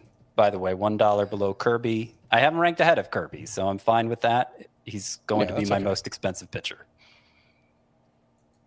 All right, and the $15 range has been treating me very well. I got Kirby for 15, Joe Ryan for 15, Bellinger for 15, Vinny P 16. But I'm kind of cooling it on pitching for a while, so I threw Freddie Peralta out there to get some pitching money off the board right now. And he is going for 12. We are going to take our final break, and we'll catch you up right after this. You think you understand how this business works, but you don't. I now know why Monty was so stressed. What's the plan here? Landman. New season now streaming only on Paramount Plus. Welcome back in Fantasy Baseball today, and this is our live 12-team Roto auction here. We'll be live streaming the entire thing here on YouTube. We'll do about the first 2 hours on the audio side, and then we'll finish it up on YouTube on video. And Freddie Peralta went for 14. Same price as Jesus Luzardo. Yes, that seems about right. Especially Kirby, you got going for 15.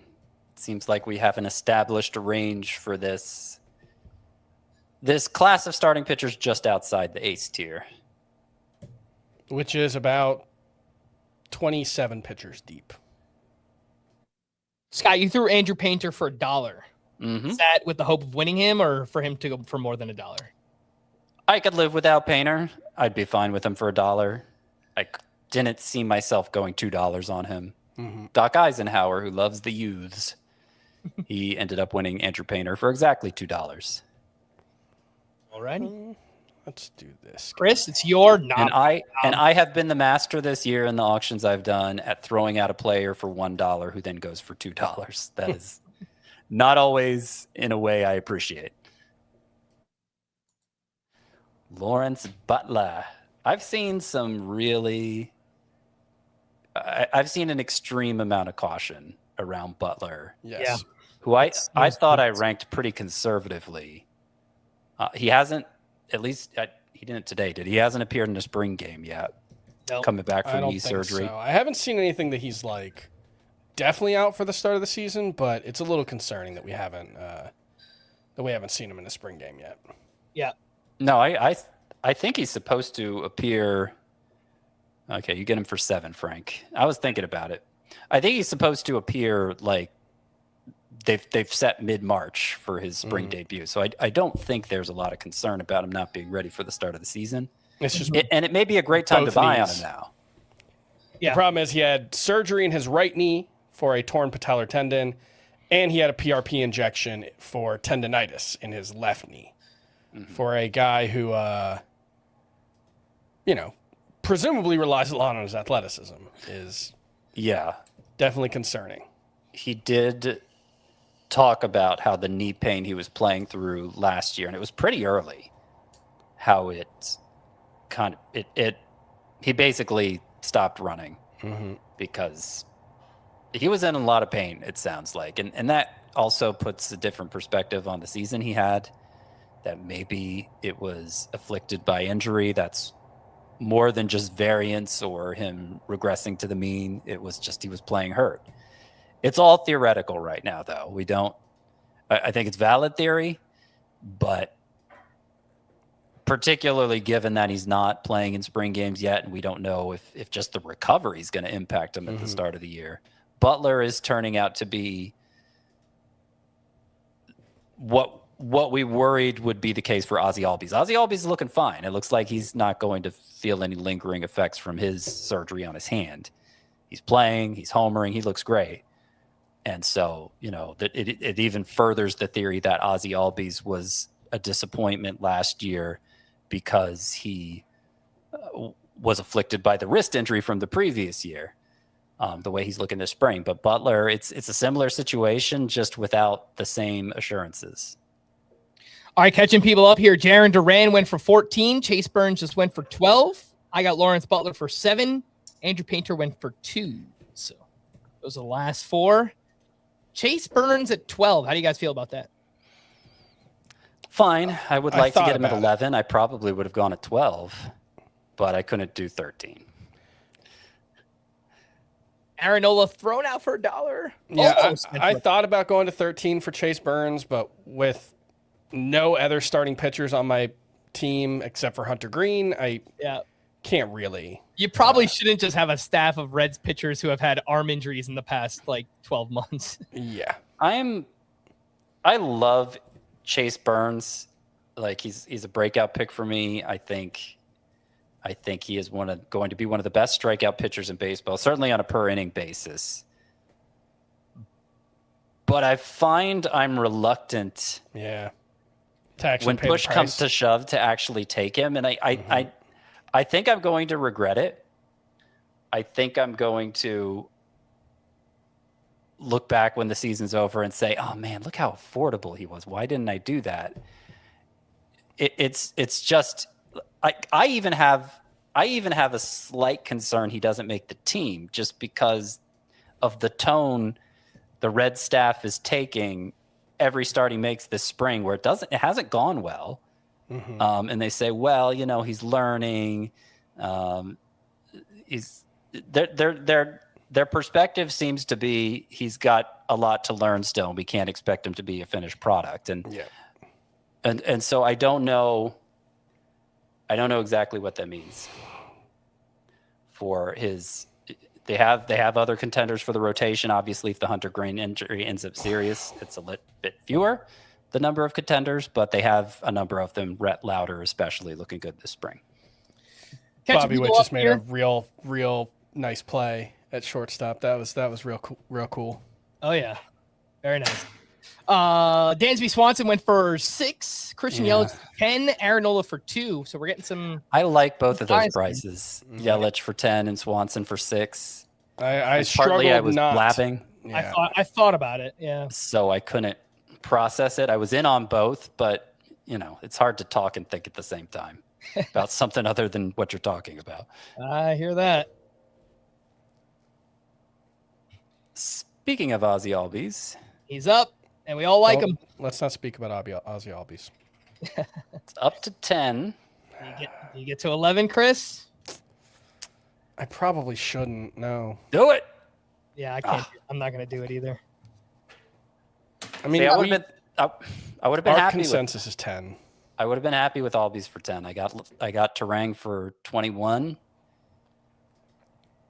And what's kind of throwing me is I have middle infield filled already with Bo Bichette, but of course the plan isn't actually to play him in middle infield. So I still need a middle infielder. And I probably should have gone 7 on Swanson. Maybe should have gone 11 on Albies. But you can't put guys in your reserves. No. Right. I don't have DH filled, so I can stick a middle infielder there. And I probably should. Seager, man. Thinking about it, but I'll do it. I'll do it. Yeah, we're seeing a little bit of discount. Stop your belly aching. Get your middle infielder. There you go. There you go. You got him. I got him. Corey Seager for 12. It's a good price. Our consensus values have him at 16. I need these last 2 teams that are still over $100 to start spending. I'm trying to wait until I'm the most money left before I get back in aggressively. How much do you have left? 101. I mean, you're one of the top ones, though, right? I'm third. Okay, I think you could jump back in. Josh Hader up to 12, despite the biceps injury here. Yeah, that's a little steep, I think. Yep. He is expected to throw off a mound sometime this week, I believe. So could end up being fine. But yeah, it's a little scary. Mm-hmm. And this is just the way that I draft. I'm not saying everyone else has to do this, but if I won Josh Hader, I would make it a priority to get Brian Abreu on my team as well. I may have just added that guy to my queue to see if we can bump that price up. Randy Arozarena, get that. Yeah, get that price up. Come on now. I got Bellinger for 15. Yeah, this is looking good for Rosarena. Yeah, Rosarena. Everything's kind of stalling out at 11 or 12 right now. That mid-tier, everything in that mid-tier is going for cheap right now. I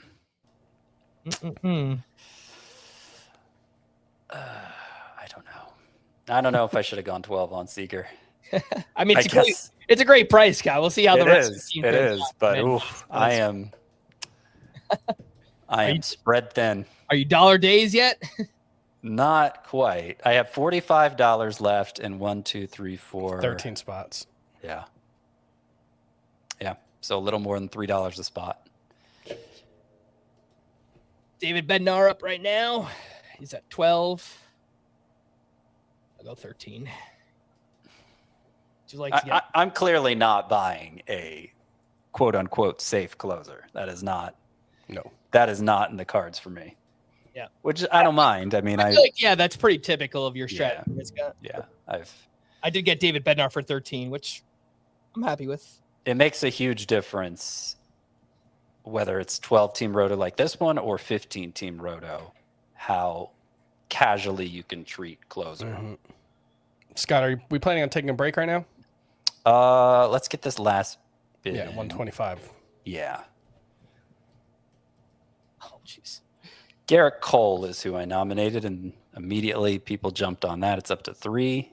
All of a sudden, I am pretty low in money, too. I have $33, so that's me and you are pretty low down there, Scott. I actually have $12 less than you do, so. Chris is in at 4. Doc's back in at 5. That might have been a dumb thing if I had gotten Garrett Cole after already having Hunter Green. Yeah. A little dangerous. Yeah. All right, we're going to go on a little bit of a break here. We'll look at our teams, though. Talk about we're just taking a break from the action. Yep. What we will do here is we will sign off the audio side of things, and then we'll keep things rolling on the YouTube side. So we can go over our teams, but we'll take a little break from the nominations for now, and then we'll get back into the auction. So for those watching or listening, rather, on audio, we're going to wrap there. For Scott, Chris, I am Frank. Thanks as always for tuning into Fantasy Baseball today. Please make sure to follow and leave a 5-star rating on Apple or Spotify. And we will be back again tomorrow night with our buddy Nick Pollock to talk about some spring training pitching risers. We'll do that tomorrow. See you then. Bye-bye. All right, we are here on YouTube only. How you feeling, Scott? Fine. I'm feeling okay. A little stressed that I have so few dollars left and so many spots to fill, but it's not necessarily a departure from what I thought I was going to do. It's just now I have to execute, and so the pressure's on.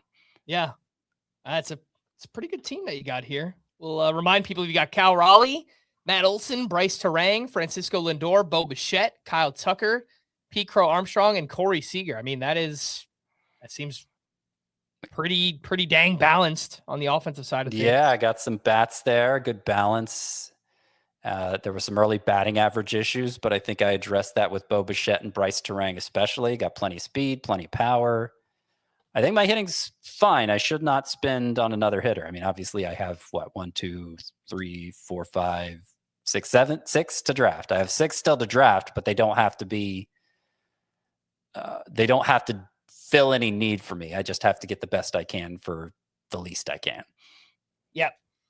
And on your pitching side, you have Jesus Luzardo for 14 and Nick Pivetta for 7. So, yeah, I feel like I'm in a pretty good spot for having spent so little.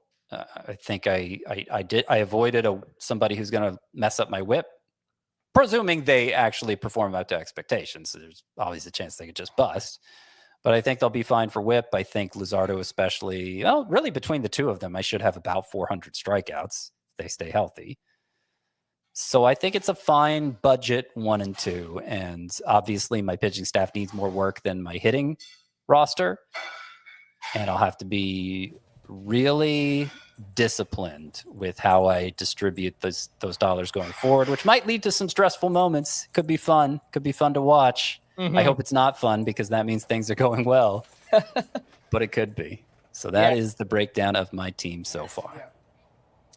Take a look at mine here, and got my catchers filled out already. Shea Langoliers for 18, Alejandro Kirk for 4, Vinny P. Baby. Vinny Pasquantino for 16. I've got Manny Machado for 23, Gunnar Henderson for 34.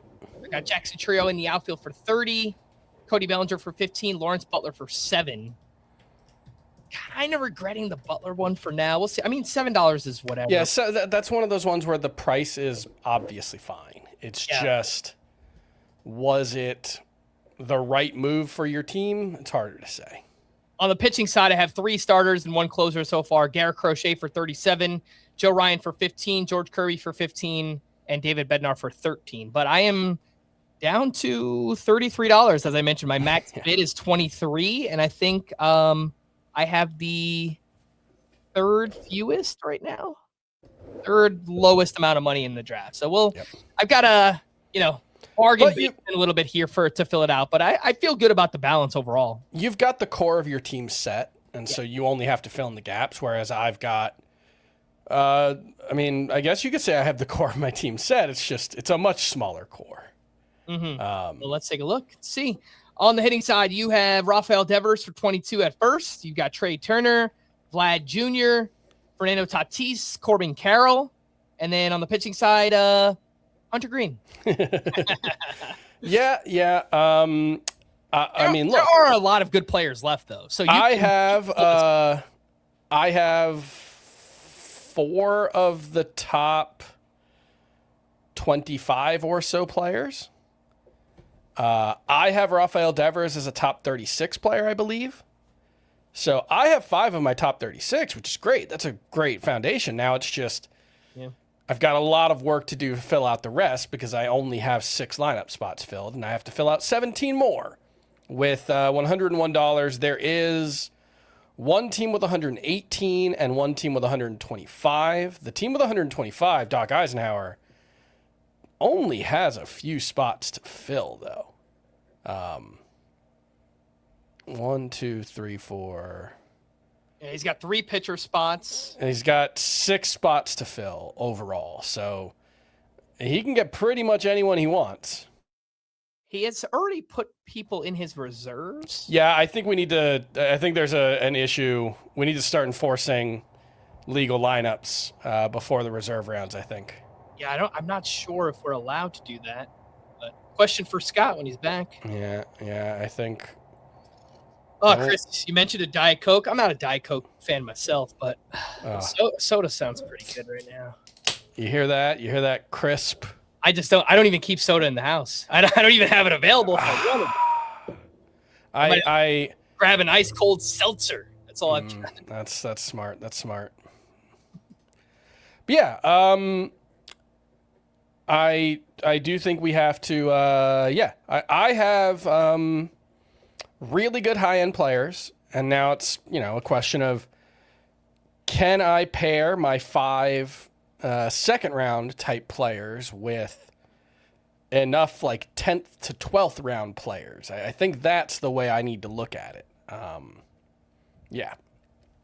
And I think it's doable, but pushing the extra couple of dollars on Vlad and Fernando Tatis, that money might have been better spent on a couple of pitchers.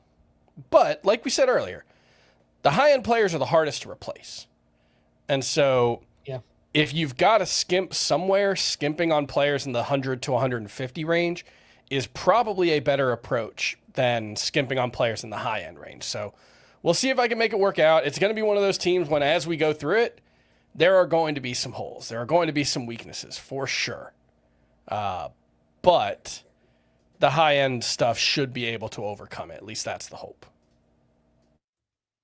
And to your credit, I mean, you said this probably over an hour ago that you were going to have to be disciplined and just not bid on anyone for an hour, and you haven't. To your credit, so I've been in on a few players, but I have not won anyone in a while. It's been probably 50 or 60 nominations since the last one I won. Let's see.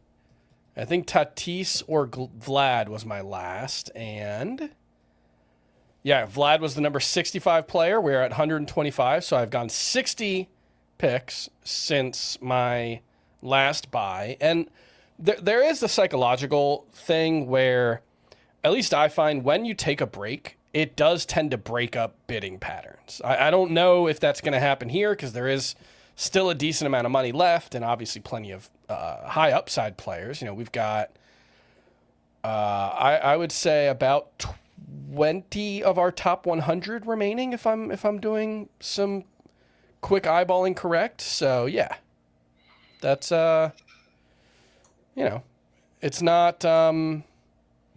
Scott, we did need a ruling from the commission. Okay.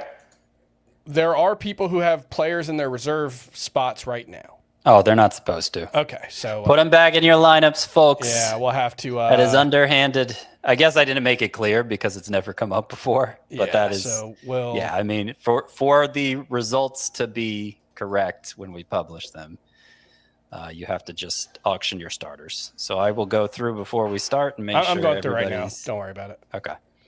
cool. I am. Do I have time to just run out for a second? Sure, Scott can talk. Yeah. Scott! Filibuster, yeah. Scott. I will talk. Scott, what do you think of my strategy so far? Well, I didn't hear what it was, but I'll look at your team and I'll try to guess it from there. I was very aggressive early. I had 6 players in the first 65 picks where I spent $157, I believe. So you got, I mean, Fernando Tatis for 40 hertz, which I know you felt at the time. Yeah. It would look a lot better if, because that would look a lot better if it was 2 high-end starting pitchers, is the way I'm thinking about it. Yeah, it definitely would. It definitely would. Because I think all the other bids just at face value are fine, even potentially good values. Yeah, that one's a little up. Corbin Carroll for 33, Vladimir Guerrero for 30, Trey Turner for 29, Rafael Devers for 22. And for what it's worth, I have Tatis as a $35 player, so it's a little bit of an overpay, but not a gigantic one. But yeah, among the early round players, I think that is the biggest overpay relative to my values. So that's a little frustrating. Did we look at Frank's team yet? Yes, Frank did go through his team, but if you wanna look through it and discuss it, he's got Alejandro Kirk and Shea Langoliers as his catchers, which is solid. Langoliers is one of those prices that he kind of picked the first of the post. I think Langoliers was the first non-Kyle Raleigh catcher thrown out there, and the risk at the start and end of the tier is you pay an inflation price, and that's what happened because Will Smith went for 13, and Agustin Ramirez went for, I think, 12. So there were definitely some really good value. Yainer Diaz, no, he didn't go yet. There was another catcher, though, that was a good value. So, yeah, that's always the risk when you're the first one at the tier. But Vinny Pasquantino for 16 is great. Manny Machado for 23. Gunnar Henderson for 34. Cody Bellinger for 15. Lawrence Butler for 7. Jackson Chourio for 30. Nice balance. Could probably use a little more power. I think if I had to... I guess Langoliers gives you real nice out-of-position power. And then Frank's pitching is Garrett Crochet, Joe Ryan, George Kirby, and David Bednar. So Frank's definitely going to have better pitching than I do. I like how you told me to filibuster and you did all the talking. All right, well. I can leave, Scott. You can just keep talking if you want. So I think we're ready to start again. It's 9:40. We're all back. And I am going to hit the start button or resume. It's always very interesting when people say that it's their first time watching us after listening, and they say we don't look like what we sound like. Because I don't. What do I sound like? Can you email in? Actually, that's what I'm going to reserve a spot in one of the leagues for someone who gives the best description of what we look like, what they think we look like based only on our voices. That's what Do you have the authority to do that? I'm giving myself authority. That seems like a Frank decision, frankly. That feels like maybe Chris has to send me. Chris, you're supposed to be nominating somebody. Oh, you're the first one nominating. Yep, that makes sense. Yeah. All right, Brian Abreu for $1. Let's get this back underway. And let's remind ourselves of who has Josh Hader. Brian Abreu could be a closer for 2 weeks, 2 months, Doug all Rowe. year. Should be useful no matter what. But yeah, there's a high-end upside for at least a little while. $4. Although potentially for not at all anytime. For not at all anytime. Yeah, that's kind of like boom or bust. It's a $4 play, but it's if Hader. But I think it's a good one. Yeah, I think it's a worthwhile gamble as well. Elliot Ramos thrown out for $1. Not so fast. Goes to 2, 3, 4. Okay. That's a lot more than I would have thought for Elliot Ramos. Yeah, I'm not really an Elliot Ramos guy, but I know that there are people that do like him. I think projection systems like him, but I think that's a lot of like a playing time boost, not necessarily, great per game numbers. Xavier Edwards, good batting average specialist. I think we're going to see the stolen bases tick back up for him this year. I know that's a point of emphasis for the Marlins this year, and they've especially stressed it to him, is what I read. So he had only 27 steals in 139 games this past year, Xavier Edwards. It was 31 in just 70 games the year before. So we were thinking heading into last year, could this guy get 40 steals, 50 steals? Kind of disappointment with the 27. But I think we're going to see that number bounce back up for Xavier Edwards. The thing I struggle with is just that he's not actually all that fast. Neither is Juan Soto. 65th percentile in sprint speed or something like that. He's one of those guys that it sure seems like Xavier Edwards should be a lot faster than he actually is. Mm-hmm. Yeah. He's always been a good... I mean, I know his success rate wasn't very good last year. That was part of the problem, but he's always been a prolific base stealer. Yeah. Xavier Edwards went for 7, and Jose Altuve goes for $9. It's a nice good price for Altuve. Pretty cheap. Elliot Ramos went for 4 before that as well. Seiya Suzuki, the top outfielder by my estimation, left on the board. Oh, yeah, by a mile. By a mile. And Chris, I don't know, maybe this is the time to jump back in, Chris. Might be. We'll see. Mm-hmm. I have one outfielder pretty close to Suzuki. I just moved him up because it seemed like I was below the consensus on Tyler Soderstrom.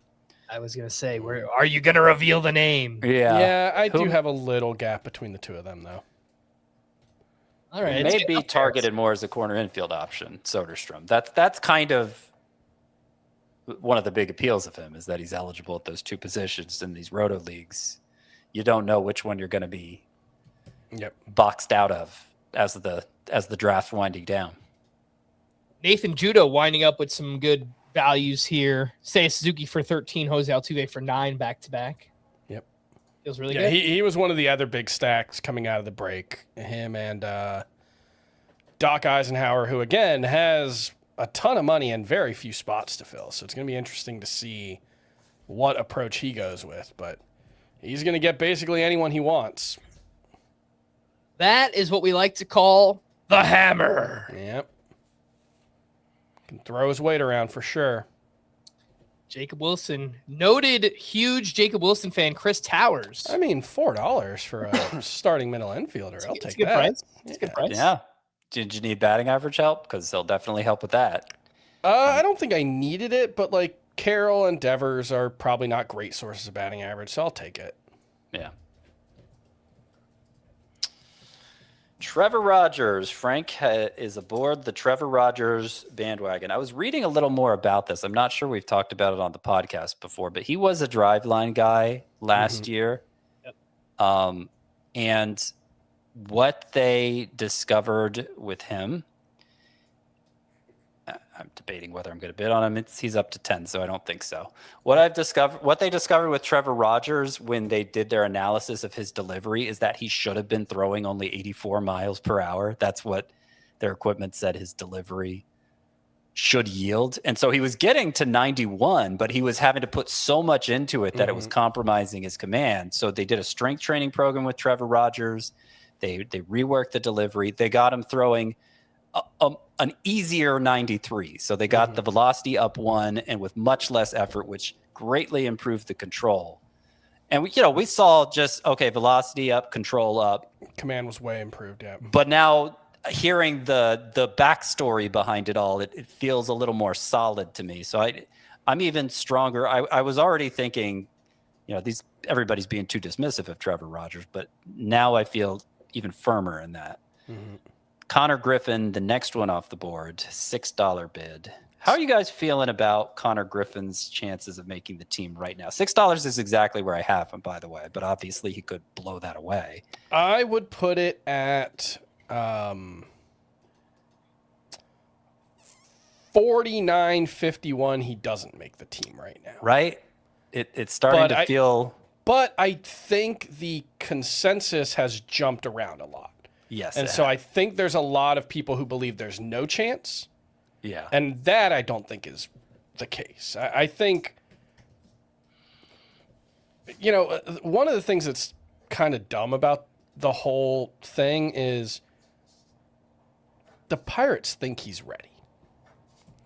And we know that because the Pirates are reportedly willing to offer him an extension that would have him up on opening day. And so it's not really a question of whether Connor Griffin is ready to be a major leaguer. It's a question of, do the Pirates think the benefits of calling him up outweigh the potential negatives? And the problem with their viewpoint on that, or their apparent viewpoint, or what we're assuming their viewpoint is, I guess, is they just did this with Paul Skeens, where they played the service time game. They waited until May to call him up. He wins Rookie of the Year anyway because he's a generational talent, and he gets the full year of eligibility anyway. So the Pirates got nothing out of playing the service time game with Paul Skeens.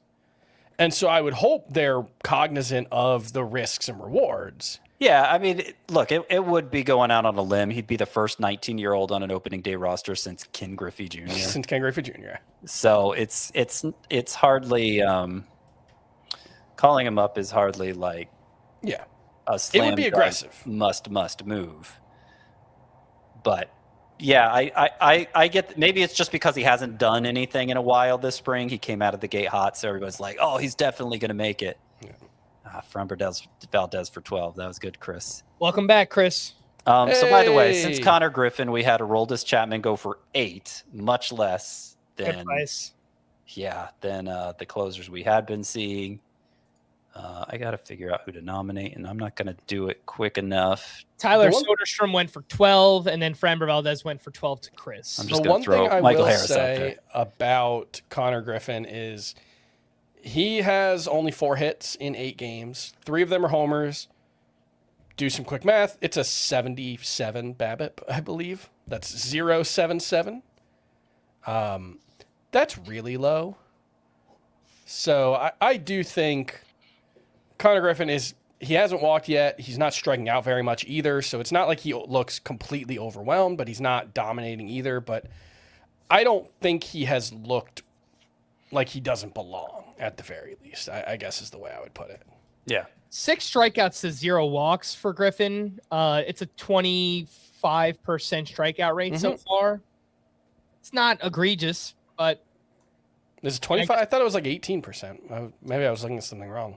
Yeah, I think the Fangraphs numbers don't include today. I guess I had a few strikeouts today. That makes sense then.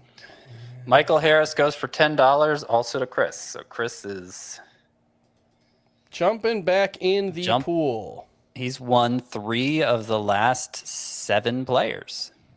What's your go-to move to jump into the pool, Chris? Oh, cannonball every time. Yeah, cannonball. Yeah. You're not doing like a big swanton bomb, a flip in there or anything? No, not at my big age. No. That's I've seen too many people slip trying to jump in the pool to try anything fancy. Yeah. And I'm not diving. No way. I don't have that kind of elegance or grace. I never mastered the dive. It's just the last time I tried to dive into a pool, I did scrape my chin on the bottom. I'm not good at it. Oh my gosh. So I'm trying to avoid that. Yeah. Ryan Helsley went for $9, by the way. There was a report the other day that he will only be used in save situations this season. So no 2-inning outings, no, tie games or things like that. I don't know. It feels anecdotal, but a lot of times when closers are used in non-closing situations, it feels like they just don't pitch well for whatever reason. But that will not be the case for Ryan Helsley, at least, who had his own issues last year, as tipping pitches and things like that. So we'll see, man. He feels very kind of boomer bust too. I have not felt intrigued at all to draft Ryan Helsley at all this offseason. Kevin McGonigal. So we got another. We saw JJ Weatherholt for 4. We saw Connor Griffin for 6. McGonigal's up to 3. That would have to be my DH, so I'm not gonna push it any further. Yeah, and I don't have a spot for him. I can't bid on another middle infielder since Bo Bichette doesn't qualify at third base yet. Yeah, I lean 51-49 on McGonigal, actually, even though it seems like there's a lot less discussion about it. Like, I haven't really seen a lot of quotes from people on the Tigers about it, but that's just my guess, is that he's just slightly more likely than Connor Griffin to make the open day roster. But I don't know what you guys think about that. I mean, he looks really good this spring. Oh, yeah. And I feel like they could use more bats in their lineup, so... I just got a $2 Kirby Yates. I don't know how I feel about that. I almost let it go for $1, but I know I'm going to have to go cheap at closer. What's that, Chris? You don't think I should feel good? Well, yeah, you don't feel good about it. No, you don't feel good. It's Kirby. It's a reluctant bid. Yeah. And you don't know if he's going to be the Angels closer. Yeah.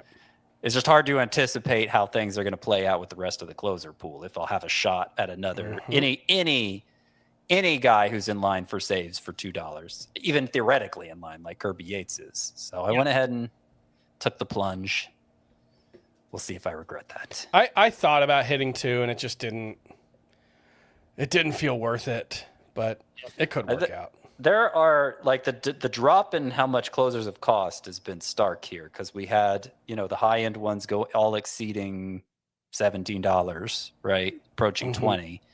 Then we had David Bednar for 13. Then we had Aroldis Chapman for Colson Montgomery for $1.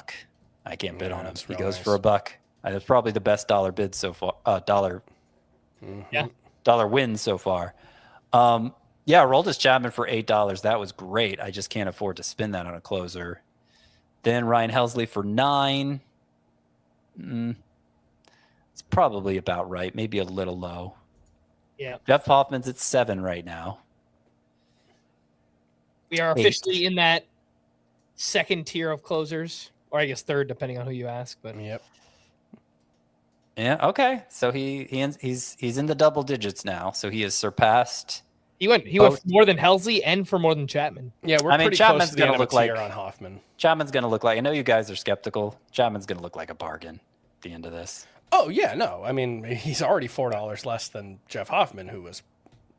Yeah, I don't want Chapman at his cost, at his ADP of, it's like a top 80 or top 90 pick. But when you get him at that kind of discount, it's a lot easier to do it.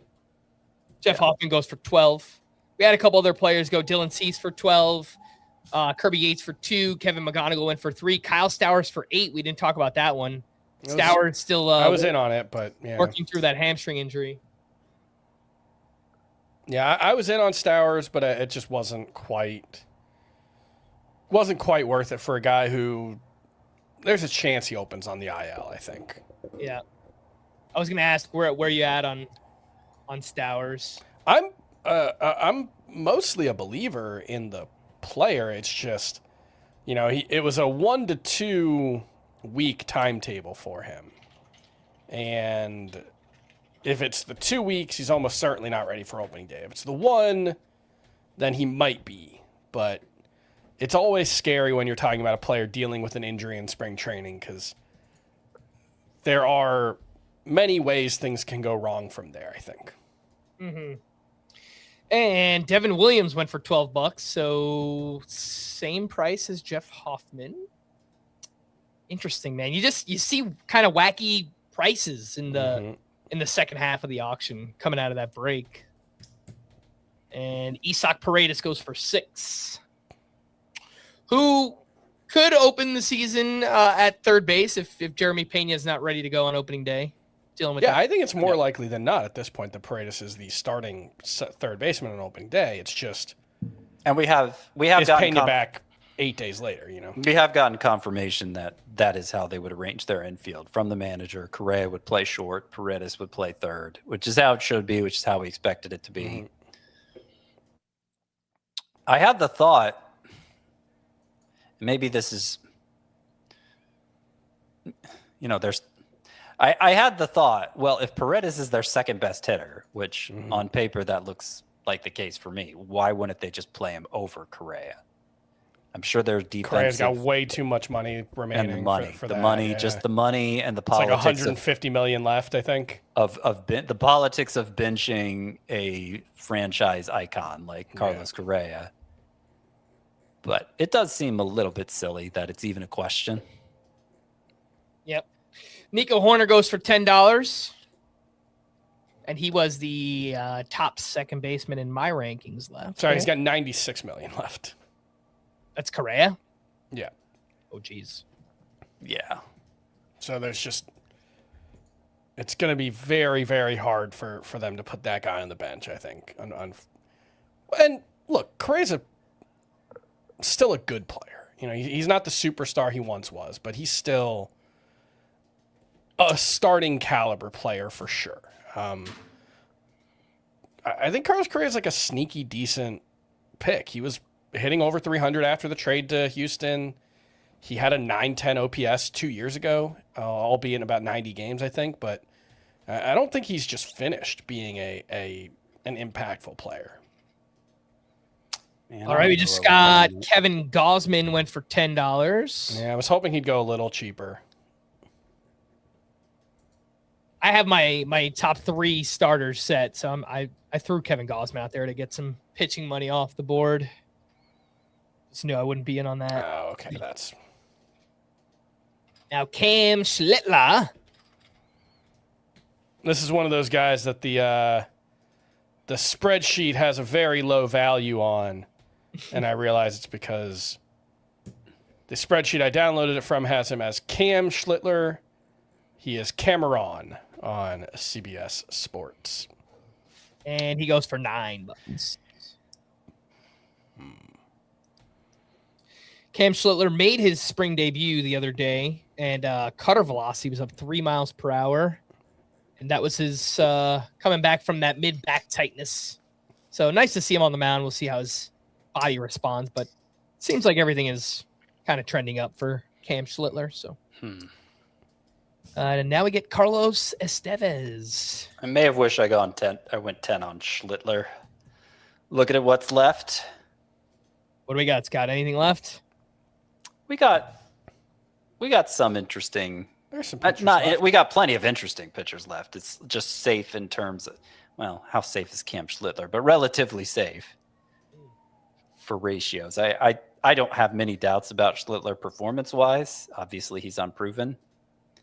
But I've seen enough, so he might have been worth going 10 on for me in the state of my pitching staff. See, somebody like Tatsuya Imai, who's now nominated, I do have whip concerns there. I'm not sure I want to jeopardize my whip by making him one of the few pitchers I spend on.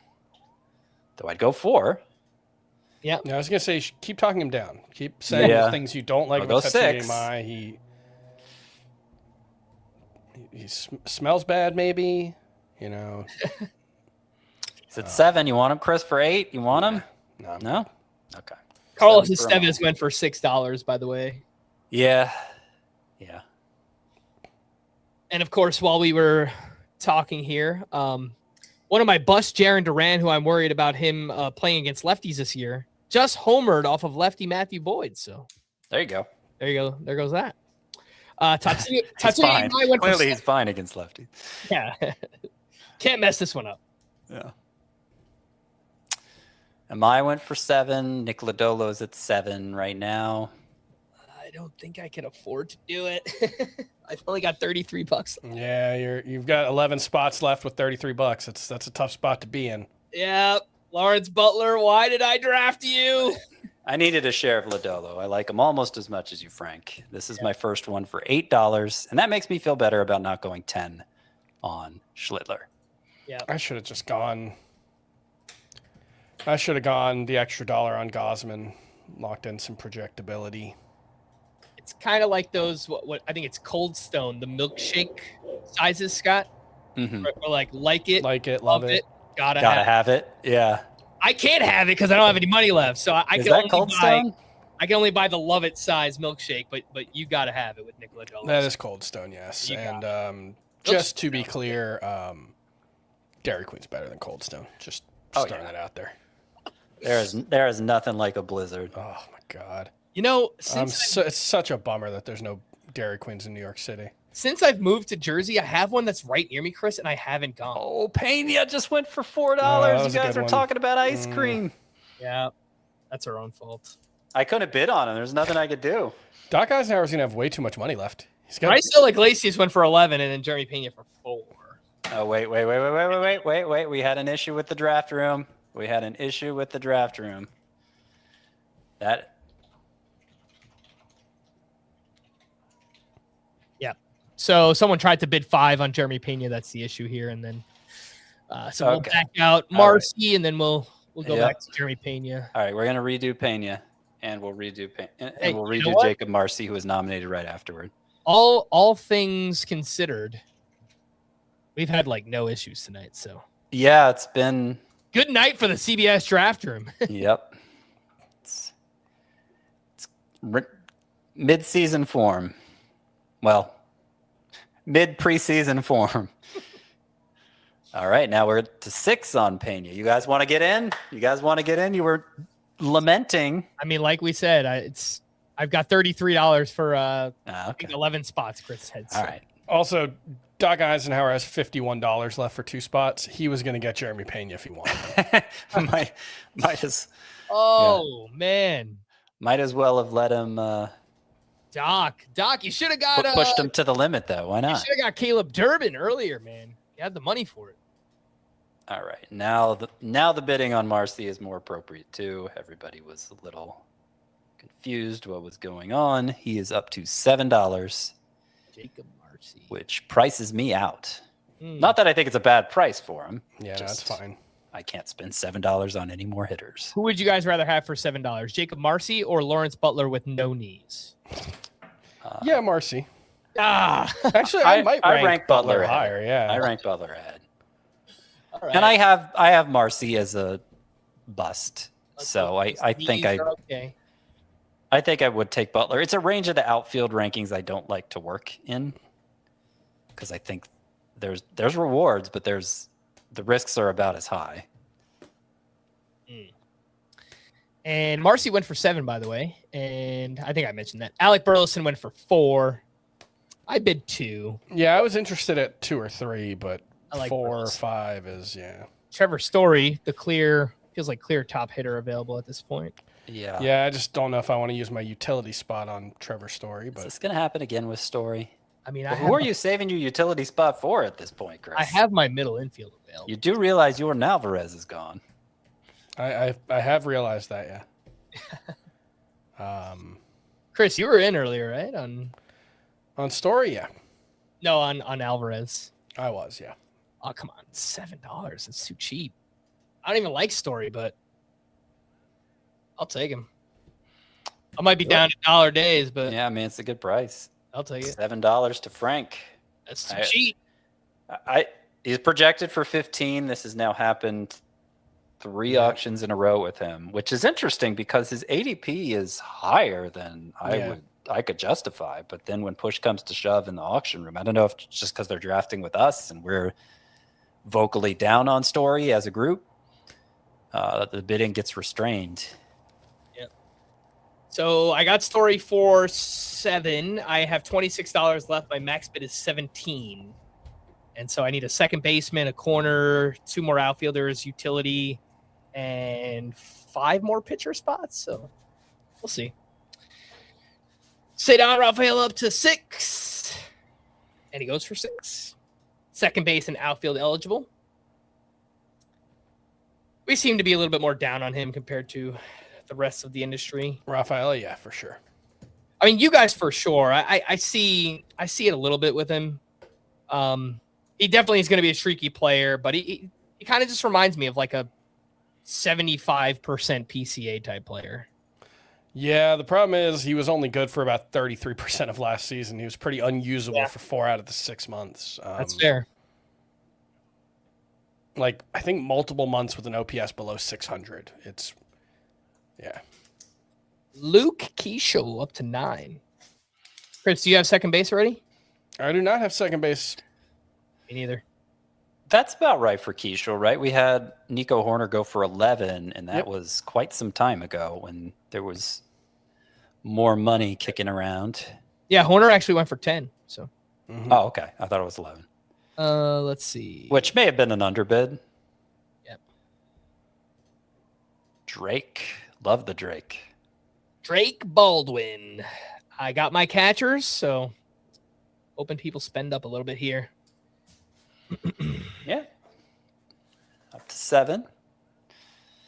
Yeah, let's go double digits.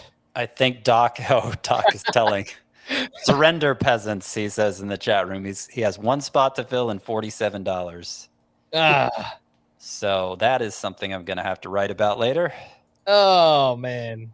I did see in the chat earlier, Doc said this was the first time doing an auction with us. I mean, it wasn't. I've done a couple with him this year. Okay. He thought we were filling the reserve rounds. But he wondered that in those auctions too, and I guess it just, I don't know. Let's do this. Andrew, nope, I'm not going to get it in time. Oh, yeah, I am. Oh, no, I'm not. All right. I'm nominating Joe Adele. Joe Adele. I'm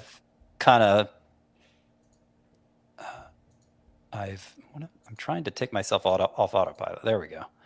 Since I timed out. Yeah, I'm going to have to, as we get deeper here, these nominations I make are going to become more important. And so I need to zero in on that a little more when I'm on the clock, because the last few I've just kind of nominated top guy. Because I am busy podcasting, in case you haven't noticed. Joe Adele goes for 7. All right, let's see.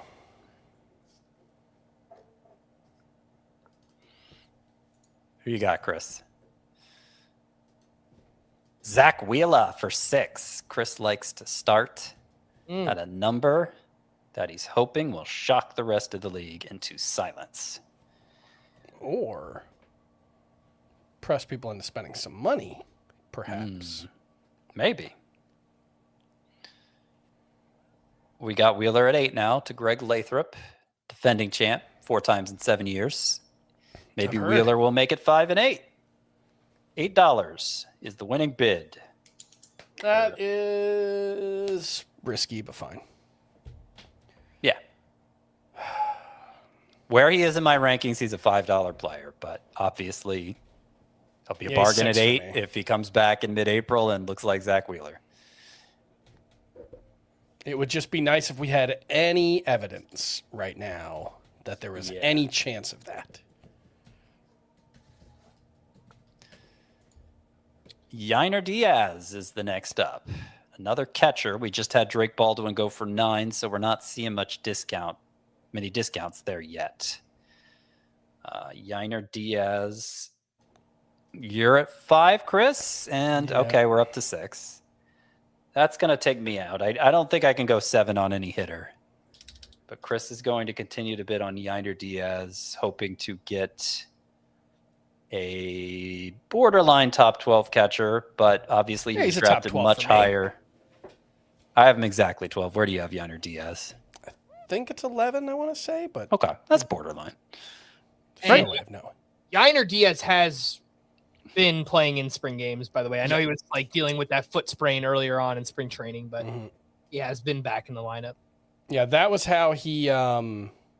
That's actually why Austin Wells is on the Dominican team. Is Yainer Diaz was not able to play because of the foot injury. How about that, by the way? Austin Wells playing for DR. That's it's funny. It's raising a lot of feelings for me because I can really relate to, like, my mom is Puerto Rican. I don't speak Spanish, and you know I see myself in you, Austin Wells. Especially he's got a beard now. He looks great. Oh yeah. Here's some batting average help. Luis Ariz. Yeah. Only first base eligible now, which makes a difference. He's ready there if you want him, Scott, for two. He's going to go for $1 to Nathan Judah, who I'm guessing has a lot of money left too. He's been buying up a lot of cheap guys. Yeah, him and I are kind of going after the same people. He's got 10 spots left with $70. Okay. So he's in slightly better shape than I am. Yeah. True that. Daniel Palencia is the next up. He's already up to $9. So we are not seeing a huge discount on catchers and closers yet. Those are two positions where sometimes, in the 12-teamers anyway, the mid to low end range can go for a nice bargain. Palencia goes for 9. That's exactly where I have him. Okamoto, a favorite of ours at third base, whose ADP is surprisingly low, especially on NFBC. I think he's still going outside the top 220 there. Yep. It's up to 6. And, yeah, it's one of those things where every fantasy analyst seems to prefer Okamoto to Murakami, and yet it is not reflected in their prices. Well, it helps that on other sites, Murakami is third base eligible instead of first. We have him at first, and I know we're not the only ones. I don't think, but NFBC, which tends to be among the most discussed platforms, has him at third base. Yeah, I think we all just realized. Willie Adames almost went for $2. Well, almost went for 2. Yeah. Yeah. Everybody rushed to that bid. Yeah, I was looking up the ADP on these guys. I mean, he still goes for 5. It's pretty good. Yeah, that's I can't bid on any middle infielders. Don't blame me. All right. Yeah, I got Trevor Story for Not allowed. 7 in my MI, so I can't. I guess I could have got him at DH, but Jack Caglione, spring riser. How high will he rise here? Up to 7. Whew. Whew. So the ADP in March, NFBC ADP, Murakami is at 203. Okamoto is at 190. So so it's finally happened. He is rising. He has What's Caglione, by the way? I'm guessing he's about 192. He goes for $7 here. Okamoto's min pick is 82. My gosh. Who did that? What's Caglione, who just went for 7? 176. Okay. That's a lot higher even than yesterday when I was looking at it. Yep. Because I added him to This is the I added Caglione to Sleepers 2.0 for Monday. Late to the party. Feel like I may be late to the party on that one. Yeah. I'm writing Breakouts 2.0 later this week, and I have him on the list, but I'm like, should I even write about him? Everyone's already written about Caglione. Like, does it make sense for me to do he's that? in my Sleepers 2.0 as well, so let's finish off the trifecta. Yeah. Woodruff for 9. I was tempted to go 10 there, but I didn't. Just can't afford to do that. I think the most I can afford to go here is 6 or 7. Oh, no. Oh, yes. It was my dad's birthday over the weekend. He turned 67. 6, 7. So then we had my dad doing it. It was yeah. It was a scene. It's kind of died down though, right? It's just me keeping it alive. Yeah, I think so. It was everywhere in the summer. Who would you guys rather have? Teoscar Hernandez for 7 or Lawrence Butler with no knees for 7? Butler. Okay. Oh, it's my turn to nominate a player, huh? Gosh, I need to get better Funny at how that happens. Yeah. really is. How about this guy? No, how about this guy? Andrew Abbott. Opening day starter for your Cincinnati Reds. Who's Cincinnati Reds? Just the collective. Someone's. Chris is in it too for Andrew Abbott. And he's going to get him. Sure. Not bad. Good work. Not great. But not Yeah, bad. it's fine. It's fine. It's fine. It's fine. I'd take him for, well, I guess I wouldn't have taken him for 2. That's why I nominated him for. It's a bad choice if I would have taken him for 2. Bad choice to nominate. Ian Happ.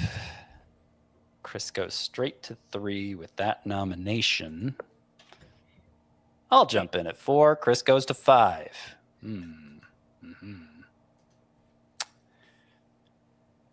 It's good. It's good at 5. I can't go 6 though. That is good. You got him Happy for about 5. that. Chris. Happy about that. We'll take that. Yeah. Still have a lot of work to do on the pitching staff, but it's okay. The lineup's coming together. Lineup's coming together-ish. You're filling in the blanks. So we got glaring holes at second and third. But that's life on these streets. Brenton Doyle. The price is climbing on him. I am surprised that there is. Me too.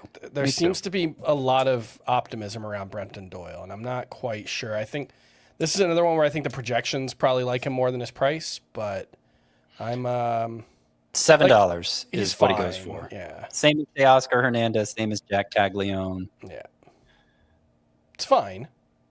I would say Teoscar Hernandez at 7 is perfect, and those other 2, Doyle and Caglione, a little rich.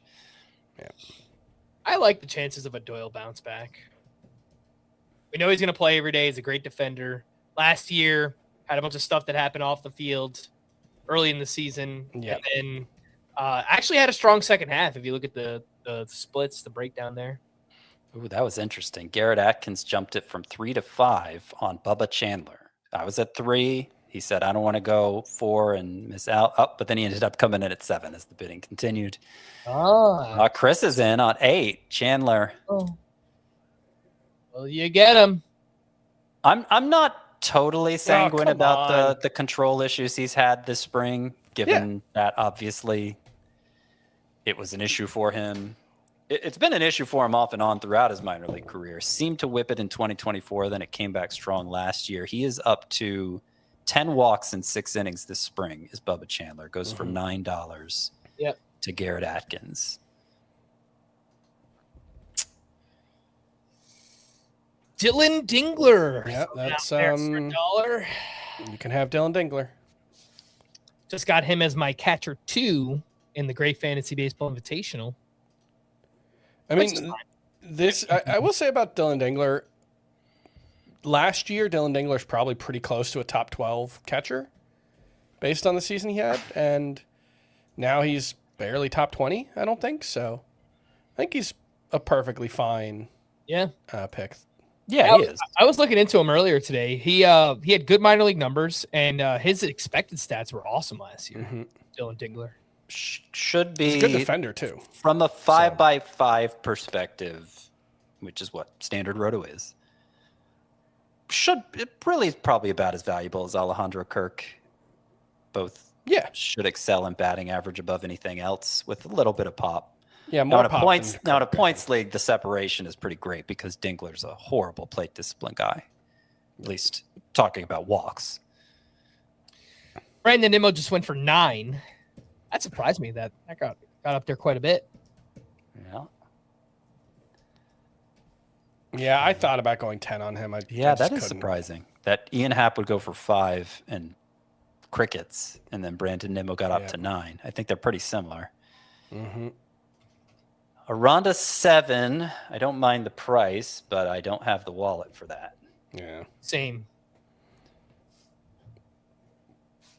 So I prefer. Do I prefer Aronda? Yeah, Aronda for 7 versus Nimmo for 9. I like them both a lot. All right, who's going to be the lucky soul to get Blake Snell on their team? Chris, it's going to be Chris. I mean, I'll come in at 4. I'll do 4. I have him as a $5 player, so yeah, $3, great. Yeah, now he's up to 5. You want to go 6, Chris? No, I'm good. I said I have him as a $5 player. Come on, Scott. I know you wanted Snell. So Snell 5 after Hunter Green also went for 5. That's fair. Yeah, I mean, I think we're more worried about a doomsday scenario with Green, but just the vagueness of Snell. Yeah. And the Dodgers don't need Snell till the playoffs, you know? That doesn't mean they're going to hold him out till the playoffs, but truthfully, they don't need him till the playoffs. He threw, 60 innings last season, and they're fine with that. Yeah.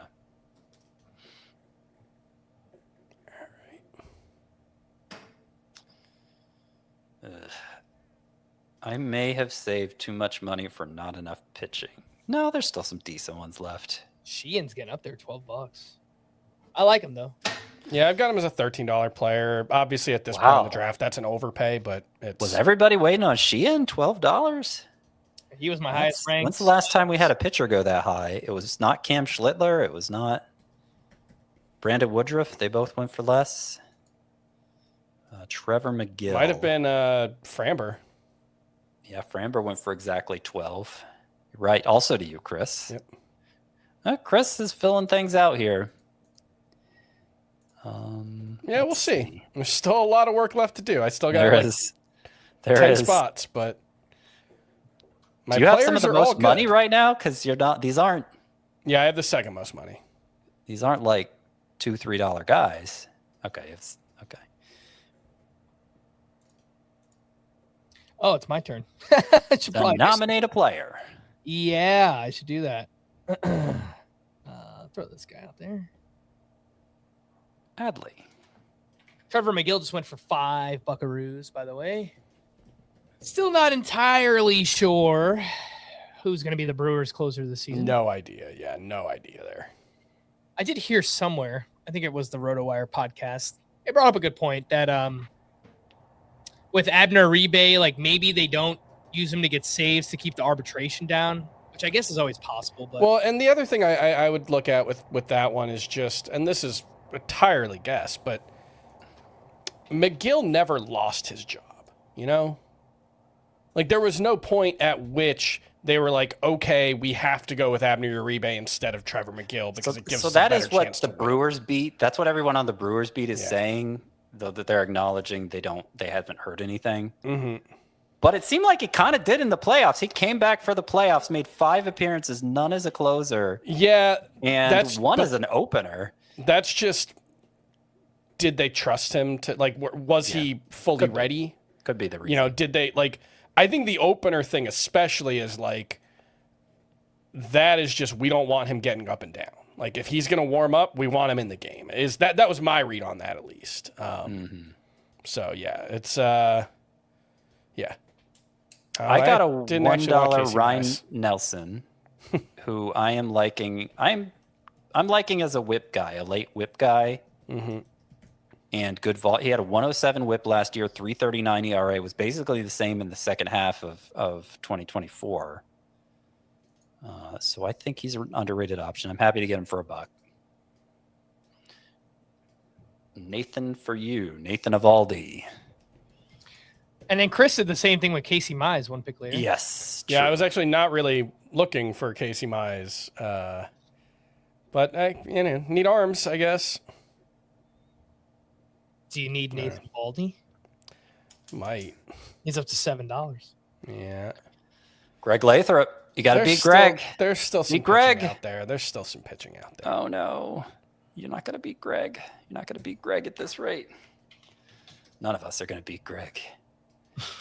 Nathan Judah has a lot of money for very few spots, too. It looks like he has 5 spots and $45. Yep. And I noticed he and Doc, who, Doc used all his money already. And left $38 on the table. I noticed the last auction I did with the two of them, they both took that same approach. They're kind of just, you guys take all the expensive ones. I'll take the bargains in the mid-range, and if I leave money on the table, I leave money on the table.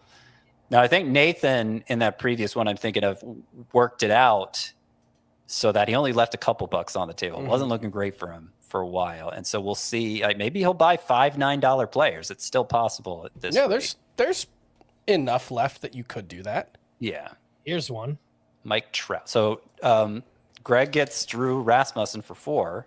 Nathan Eovaldi, Drew Rasmussen, back-to-back to Greg. A couple great ratio guys who aren't going to throw a lot of innings in all likelihood. But this league's on the shallower end for Roto, so it could work out. Nathan in at $8 on Mike Trout. So that's going to... Frank nailed it. Take a bite out of it, out of his $45, and he got him. Boom. Chris, you didn't want to go 9 on Trout. I saw you in there. Yeah, no, I'm okay. I'm okay. Ryan Pepio. Pepio and your Stepio. Let's see if Nathan Judah wants this guy. Looks like everybody is a Pep boy today. Today we're all Pep boys. Chris currently has him for $8. I'll Boom. take that. Love it. Love it. All right. Okay. It's fine. It's okay. Michael King. I feel like a name that we haven't talked much about this offseason. Yeah, he's made a couple of spring appearances, right? Yeah, and he stuff has looked good. I know the walks have been up, and I mean last year just a weird year. Had that kind of like shoulder thing that was nerve injury, right? Nerve issue in his shoulder. Kept him out a lot of the year, and then I think he had a setback with like a hamstring. Yeah, he came back and then immediately, was it his hamstring or his knee? It was one of those. Like his first start back from the arm injury, I think he got hurt. He ended up getting about $70 million as a free agent. There was a little bit of interest in him, but he goes back to the Padres. I think he's okay. I'm not like super excited about Michael King, but there's definitely some upside there. Yeah. I mean, 2 years ago, he was a top, 15 starting pitcher. So, yeah. All right, I'm back. Robbie Ray, $4, Frank. The concern I have with King is one season as a starter, basically, and then he breaks down. That's a little scary. It was just one healthy season as a starter? Yeah. Yep. So that's certainly concerning. So I got Robbie Ray for 4. He's my SP4, and he's typically not somebody that I target, but I have Kirby and Joe Ryan as my 2 and 3. Those guys are really good whips, so I figured I can take a whip hit and get a lot of strikeouts, hopefully, from Robbie Ray. Yeah, I'm a little concerned that I am letting too many good pitching values by because they're just not quite good enough for me. You know? And I'm looking at the board, what's left.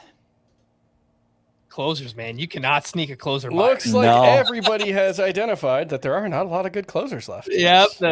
Emilio Pagan up to 10. That's one more than Palencia, so right in the same range. Aroldis Chapman was the one to get, apparently. Yep. I really wish I had gone 9 on Aroldis Chapman. Yep. That's okay. That's okay. Is it? If you got to be weak anywhere coming out of the draft, saves is not the worst one. Scott said this earlier. I mean, in a 12-team Roto league, you could find saves off the wire. I've done it so many times in this very league. Oh, I've got Whoopsie. Spent like $3 on saves. I think I've come in with no closers before, and it's fine. There's enough turnover there, and with 12 teams as opposed to 15, the competition for them on Fab isn't nearly as intense. Pagan went for 10. Yandy Diaz is out now. Could be another one of those $9 players for Nathan Judah. Yeah, if I didn't have a first baseman, I would be more in on Yandy Diaz, but it's not bad. Goes for $7. Yeah, 7's great. Alrighty. So Nathan, we were talking about, had the 5 spots, $45 left for 5 spots. He got Yandy for 7, Pagan for 10, and Mike Trout for 8. So. He's still got $20 left for 2 spots too, so yeah, he can get pretty much anyone he wants. It's just I don't know. I'm not. Is there anyone worth wanting? I'm not liking any $1 nominations right now. It just feels like I don't want that guy for one, and I'd be willing to go for more than one. Mm-hmm. So I'm just throwing Matt Chapman out there. Not expecting to get him myself. He's up to $6. Same as Okamoto to Chris, who doesn't like him. And Chris wins. Fine. Matt Chapman for $6. Is that your starting third baseman, Chris? That is my starting third baseman. I think it's fine as a last resort kind of starting third baseman. Yeah, I think he's 12. He's 10 for me. See, I thought about throwing Brian Reynolds out for $1. Maybe I could sneak him through for $1, but he's not even going to go for 2 or 3. He's going to go to 4. Oh! For 4 to Frank. No, Sean Millerick does it again. You're not invited back, Sean.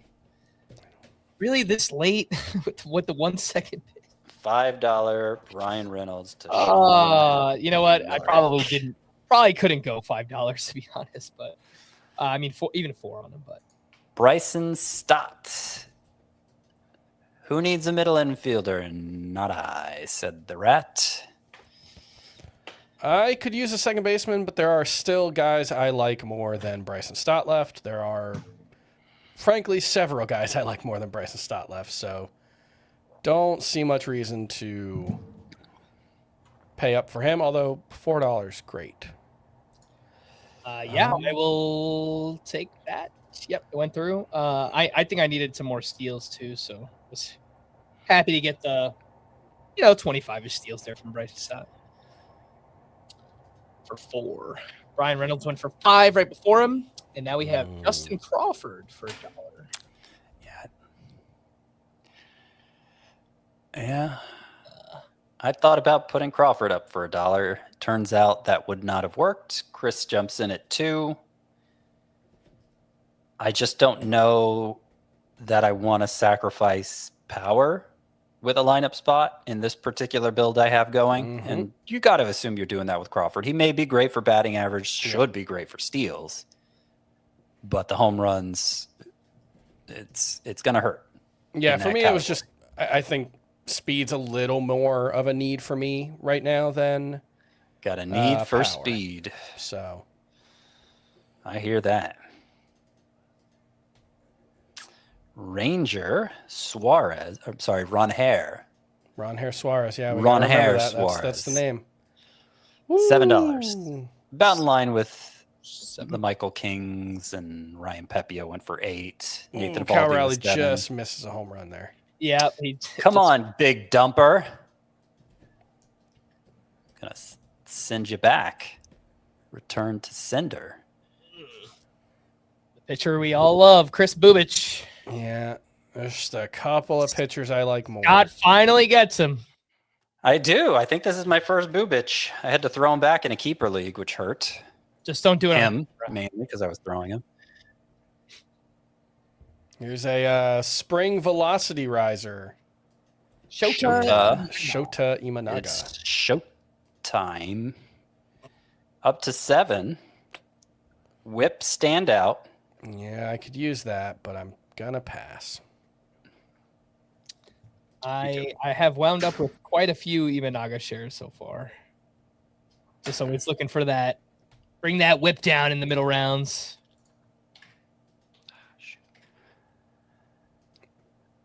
Oh, Kenley's not even slipping through. This is a disaster. Oh, man. I might just be fully punting saves. Kirby Yates, $2. Brilliant. Yeah. Maybe. Yeah. God, just lock up the Angels bullpen, man. Just get all of them. We'll wait for the reserve rounds to do that. Kenley went for $8. I mean, who's good in the Angels bullpen? Yeah, that's the problem. Might not be anybody. Yeah. Yates is the best hope. Fairbanks. Let's do it all over again. Yeah. Fairbanks, pump him up to 8. Let's go. He's got to go for at least 8, right? Oh, yep. Kenley went for 8. Aroldis Chapman went for 8. Oh, man. Not going to stop harping on that. Once again, yeah, wish I had gone 9 on Aroldis Chapman. Yeah. Hey, Chris, join the Homer closer group. I got Bednar. You got Fairbanks. Let's do it. Woo! Let's do it. Chandler Simpson hit his first home run in the majors today. And it came off of Kyle Finnegan. Doesn't count. Came off who? Kyle Finnegan. All right. I wanted to look. I'm like, who's the pitcher that allowed a home run to Chandler? Wasn't it not an inside the Parker? Honestly, I didn't. It might have been an inside the park. I didn't look it up. It honestly might have. I don't. Chandler Simpson, $5 is the final price there. That's fine. That's exactly where I have him. That's also exactly where I have him. Scott with the quick jump bid from 1 to 3 on Torque. Would you say he's revving him up? Hey, you got $3, Scott. I'll take him. $30 for $3. Yeah, it worked out. Jump bid. $1 for every 10 homers he hits. Oh, why not? Chandler Simpson kind of got into that one. Nope, that's not the same guy. No. Wait, it wasn't Chandler Simpson? Was it just a guy named Simpson? It might have been. There's someone named Will Simpson. Oh, I might have. You know what? I might have just been wrong about it. I think that's what happened. Yeah. Oh man, I saw Simpson on Tampa Bay. I just assumed it was Chandler. It might. No, it wasn't a split squad game. So yeah, no. Chandler Simpson did not hit a home run. Fake news. I lied. My bad, everybody. Quan for 4 is very nice. Oh, I didn't get him. Somebody else jumped in at 5. Quan for 5 is very nice. Yeah, it's still good. I can't go 6 though. So Garrett Atkins, not the former Rockies third baseman. Stephen Kwan for $5. Remember get that year Garrett Atkins had? Man, that won me a league. What year was that? That was 2007, I want to say. Were you playing fantasy yet in 2007, Frank? I played for the first time. That might have been the first year I played. I started playing in high school, and I graduated in 2009. But I think it was junior year. I think it was 2008 was my first season. Baby. Yeah. Garrett Atkins was drafted pretty high that year, probably, coming off the big year. So Cade Horton goes for 4. It's fine. I thought about going 5. Yeah. I thought about it too. Couldn't pull the trigger. There's Ezekiel definitely some upside Tovar, there. $1 shortstop. It's not bad. It's appropriate, I would say. What do I know? Oh, geez. Taylor Ward is getting up there. $5. Are we going to let Greg have him? $5? Taylor Ward? Yes, we are. Dennis the Menace Santana. Let's push that to 8. Oh, jeez. Jeez. 8. We're at 8. Closers, no discounts. And anyone want to go 9 for Dennis Santana? He goes for the same price as Aroldis Chapman. What is happening? I thought about that, but I've got some sneaky game theory stuff going on that I don't want to talk about yet. Ooh. You know who's up now? Sandy. Tell me about it. Stud. Ooh, the Marlins fans are battling for Sandy. And Chris is going to win. Come on, Sean. Ruin his day. Ruin my day. Chris. So that was the game theory I was referring to because I saw Nathan Judah had 1 pitcher spot left and $13.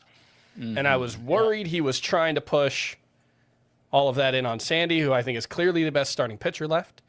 But he did not. Justin Sterner for $1. A lot of people think he's the favorite for the Athletics. He goes for $1. I couldn't have Yates and Sterner. I got to try for better than that. I mean, you don't have to. You don't have to do anything, Scott. Yeah. Luis Castillo.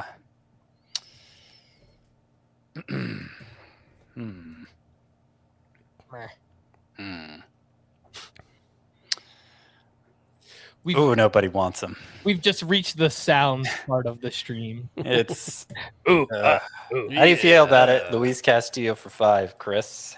So my pitching staff is set now. I have Ryan Pepio and a bunch of non-closers. It could be worse. It's a lot of boring guys, a couple of upsidey picks. I wish I hadn't done the dollar Casey Mize. That is the one I am regretting. I wish I had that one back. Yeah, I find that happens a lot in a Roto auction. Those 9 pitcher spots to fill, and you get a dollar guy, and you're like, okay, I can live with him for $1. Like Casey Mize, but you just run out of pitching spots. Yep. And it's like, there are still more a good ones I few like. interesting pitchers left that I'm not going to be able to bid on. So yeah, that's a frustration. Yeah. That is exactly what I thought I would get Francisco Alvarez for like 90 nominations ago when I started thinking about putting him up there, so I'm glad I waited. Yeah, so $4 for Francisco. $4 for Francisco Alvarez. Yep. And I had the $4 bid on Castillo. You went one more. I would have been fine with him at 4. He would have been my SP5. Yeah, like he's extremely unexciting. He will probably deliver more than $5 of value to my team. Yeah, that's true. We may be close to the point in Luis Castillo's career where you sit him on the road against tougher matchups, but I think at home he'll be very good at least.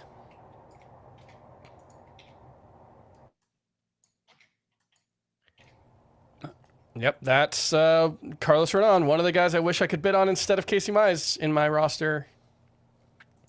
Yeah. And he is getting up there. He's all the way up to 5 buckaroos. Greg Lathrop's in on it, so you know it must be good. I hope Greg comes in last this year. So, like, next year, we don't have to say that ever again. Yeah. No, I mean, he's what a rude thing to say, Frank. He's lost 3 of the last 7 years, okay? Come on. He is a great player. He's a great player. Yeah. I hate nominating right now. Nothing seems right. There's a hitter you really like. There's a lot of hitters I really like. I'm just not sure that I want to nominate any of them. Well, all right, let's go with this guy. Jaron Duran just destroyed another home run. All right. All right, gotta take him off busts. Oh, now they're off a lefty too. Yeah, jeez. Woo. Oh man. Yeah, that's letters high, bad spot for a slider. Royce Lewis, come on down, $3. I'll take it. Yep. It's my turn to nominate a player. Are there any outfielders left? Probably. I will do. Yeah, I may have shot myself in the foot with the Lewis thing, honestly. Did you want him or not really? Not really, but I need a third baseman still, so. Oh, okay. I may have had to back into him if I didn't nominate him. I'm struggling a little with these nominations because I don't want to block a spot with the dollar player at this point. There's not enough spots for all the players I want still. And so, if I nominate someone I could realistically get for $1, well, I may regret that later, like Chris with Casey Mize. Yep. And Jorge Polanco just went for 4. Yeah, that's frustrating. I really wanted him for 3, and I would be down to $1 bids for my last spot, and I'd rather not lock that up, but Polanco would have been a real nice buy, and I'm a little frustrated about that. Gabriel Moreno's jumped me from $3 to $5 on 2 catchers. I'm sorry, not Gabriel Moreno was the catcher who went for $5 to Garrett Atkins has done that twice now. Kyle Teal and Gabriel Moreno did it on both of them. He will not do it for a third time, thankfully. Maybe. I mean, he can't. He's got a DH. His DH spot is full too. I was going to say, throw a catcher in the util spot. So if we like Stephen Kwan for 5, should Sal Frelick also go for 5? Are they that close to being the same player? Am I trying to talk people out of my $3 bid on him? Yeah, I got him for 3. That's fine. Sal Frelick is mine. more batting average help, some steals. Not a lot of power. But 12 home runs last year. That's actually more than I thought. Oh, I can't. Oh, yeah, I can. Okay. I can't bid on a corner infielder. Oh, Sal Stewart is up. I just wouldn't have anywhere to play him. He'd have to be my DH, which I guess you could do it, Chris. You No, are I so actually- reluctant to. I'm like, it I'm makes maxed sense. out. Oh! No, I was maxed out. I couldn't go higher. Greg Lathrop just got Frank at the last second on Sal Stewart. Come on, it's Greg Frank. Go 7. He's going to win the league. I know. It's because I wish last place on him. That's how he won the league. Yeah. I mean, Outbidding it Frank. honestly is going to be the reason why. Outbidding Frank. Sal Stewart is the best. Oh, how many spots do I have left? I have 2 outfielders, DH, 4 pitcher spots for $15. Yeah.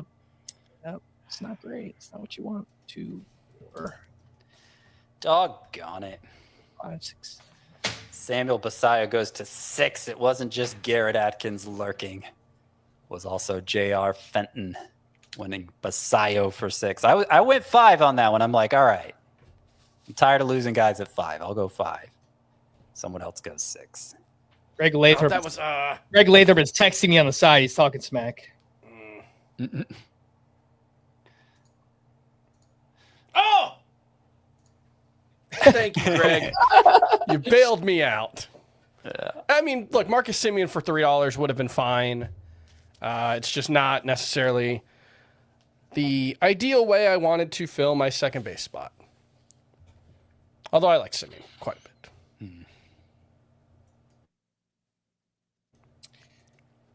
All right. Yeah, we had Simeon for 4, Samuel Basayo for 6, Sal Stewart for 6, Sal Frelick for 3.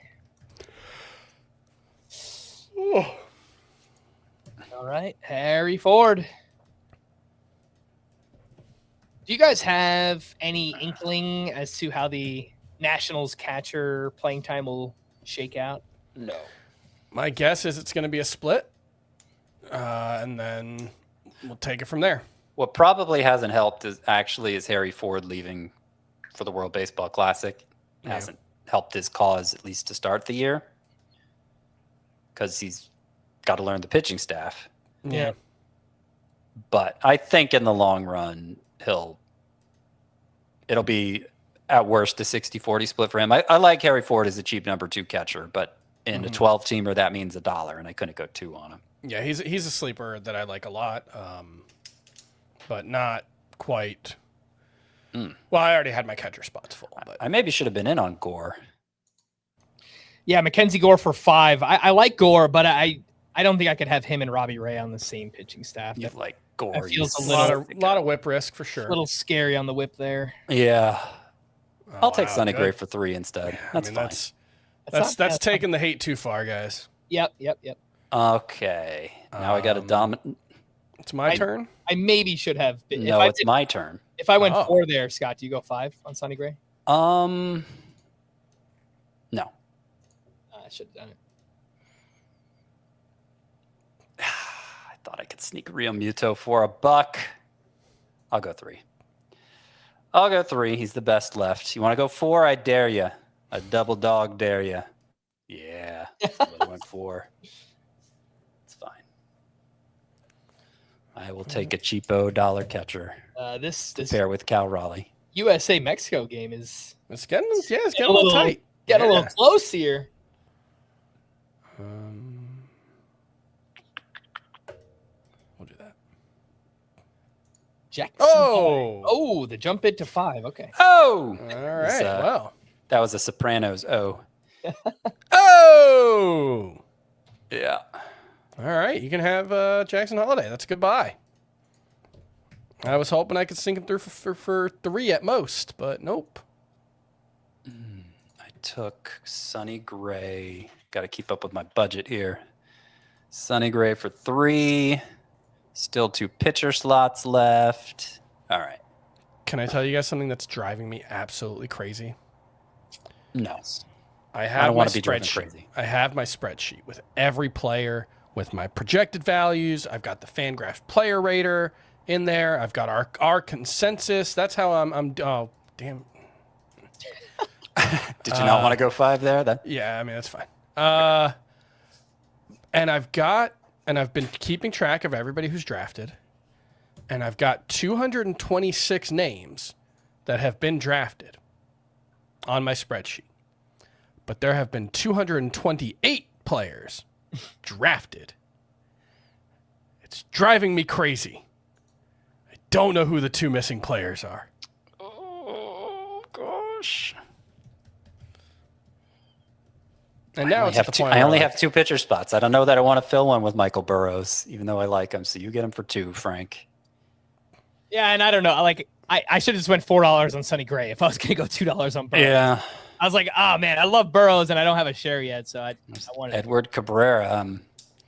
Again, it's like there's still a lot of interesting pitchers left. I like Edward Cabrera too, but I can't do Cabrera. I can't let him go for 1. Okay, somebody else goes 3. I also don't. I just don't want to pair like one of these whip risks. With I know. I'm trying to avoid the whip risks exactly. Yeah. I mean, I probably have enough insulated. I have Crochet and Joe Ryan and Kirby. Like, it's probably fine.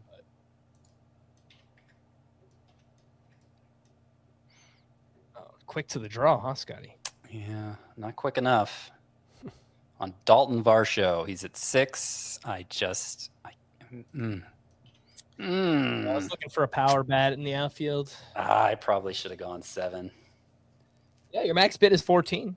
I know, but I have several spots to fill. Yep.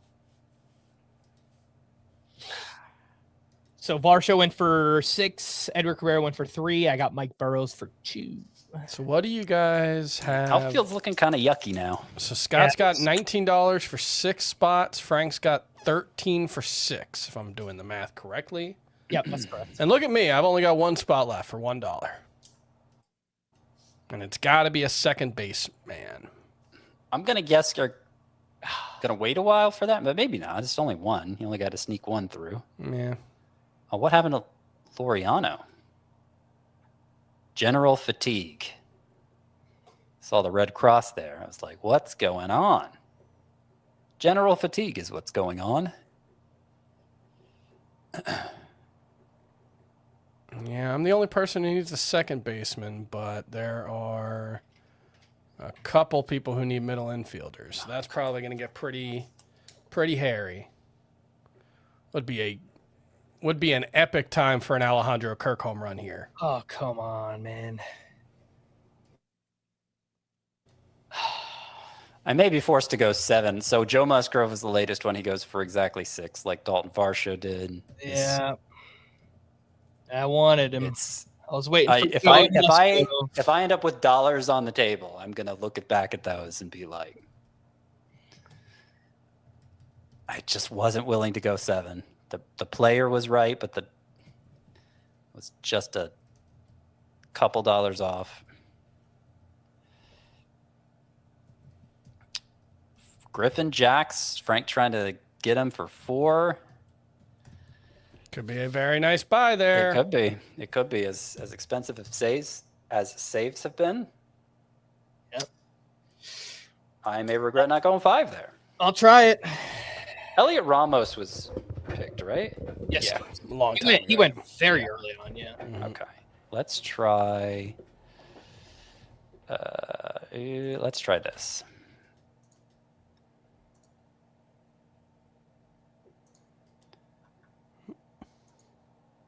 Frank jumped in right away on Dylan Cruz, so I will not be getting Dylan Cruz for $1. Okay. Nice try. Nice try. I don't know. Maybe I should have gone 5 on Jacks.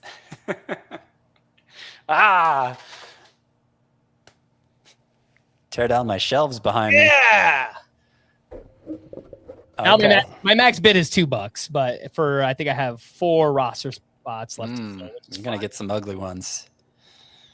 Yeah. I mean, there's still a good amount of players. It'll be all right. There are. But yeah, Dylan Cruz kind of looked like the last outfielder I was decently excited about for $4. Brendan Donovan. Yeah, I didn't think he was going to get through. Oh, you threw him for $1? That's always the problem when you're down to $1 and just, do you throw the guy you want knowing that other people want them? Yeah, that's tough. That is kind of a tough thing to wrestle with. There are still a couple of second basemen I'd be okay with, but we're running out of options pretty quick here. We are. I'm afraid I'm going to have too much money at this point. Uh-oh. Mm-hmm. Well, Scott, do you still need a third baseman? I do. I do still need one of those. But I'm not the only one, apparently. By the way, Frank, idea I have for the podcast. We'll just discuss it live. Sure. When we wrap up our teams at the end, I want to just edit that on to the end of the podcast itself. That way people can actually hear the full team discussions. Let me. I know you already He doesn't want recorded. to. I know you already recorded. Way to put an him on the outro. spot, Chris. No, so you want me to, at the end of the audio podcast, which wrapped up after the first 2 hours, Add what we talk about at the end. Just say, hey, guys, there's a little 10-minute discussion at the end. Yeah. That seems doable. That way people get the full, because I think we stopped around 125 or 150 picks, something like that. Yeah. I mean, the hope from a kind of consumer perspective, Chris, is to get everyone to go over to YouTube so that they have to subscribe and watch. They gotta scrub through 4 hours of the YouTube show. You know what? I usually put time codes up, but I will not be putting time codes for a 4 hour option. No, you should do a time code for every single pick. Yeah. Gosh. Oh man. I did get Kerry Carpenter for $2 in there somewhere. I was looking for someone like 25 homer pop, and seems fine. Mm-hmm. He's got that. I am down to $1 players for my last 3, so might be some yucky players. Maybe I'll sneak one through. There's not a lot of money left. Oh my gosh. I have the most money by far. What an idiot. I'm going to leave money on the table.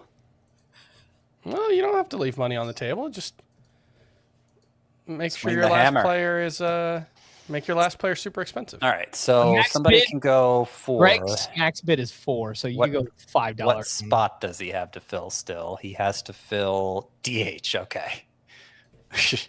Of course he has to fill DH. But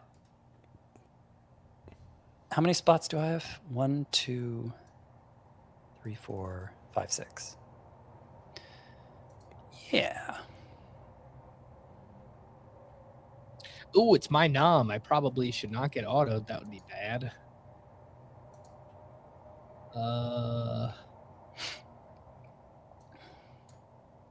Let's see. Someone I might be able to. Probably not, but we'll try. Riley O'Brien. Yeah. He might be the closer. I think he played that well between Jackson and O'Brien. Yeah. Getting 2 potential save sources. Yeah, I mean, there are other better relievers left, but I just assumed that I would not get any of them for $1, so I just went a little bit further down the list. All right, could work out. I got Bednar, Jackson, O'Brien. All right. I'll go straight to 4 on Sir Anthony Dominguez, ensuring I get him. Yeah, I looked at Dominguez, but obviously, I know you like him. And we are doing the reserve rounds tonight, right? Yep.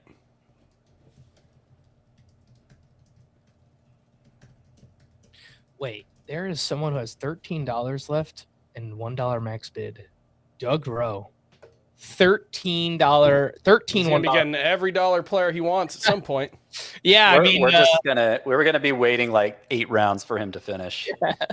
He's gonna take the last 8 guys of the draft. Are you done now, Chris? Otto Lopez? That's the starting second baseman for your Chris Towers Roto team. Yeah. That's he's a viable starting second baseman. Not a great 15, one. 250 bad. Yeah, you can squint and see him hitting 270. You can squint and see him getting to either 20 or 20. All right. Probably not all 3. Greg Lathrop goes after one of the guys I wanted. He was I'm the only one who can beat him. He had $4 left. He went Ramon Laureano.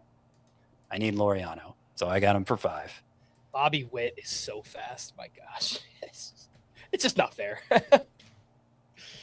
Ramon Laureano for $5. Another of my sleepers, I think this is the first share I have of him. So I'm getting a lot of first shares in this draft. I just typed Scott White into my control F on my spreadsheet. So that's the point in the night we're at. Yeah, these are long streams, long nights here. That's a good one. Sorry for covering your face, Scott. Frank Time Stampfl. Adolis Garcia. Oh, I don't know who I want for my 5th outfielder, but I don't think it was him. It was probably... Of course, Greg's going to force me to 5. Cam Smith. On Max Muncy. Max Muncy is my 3rd baseman. I could have had Bohm for 5 or Muncy for 5, and I opted for Muncy for 5. Yeah, there's still some interesting dudes left.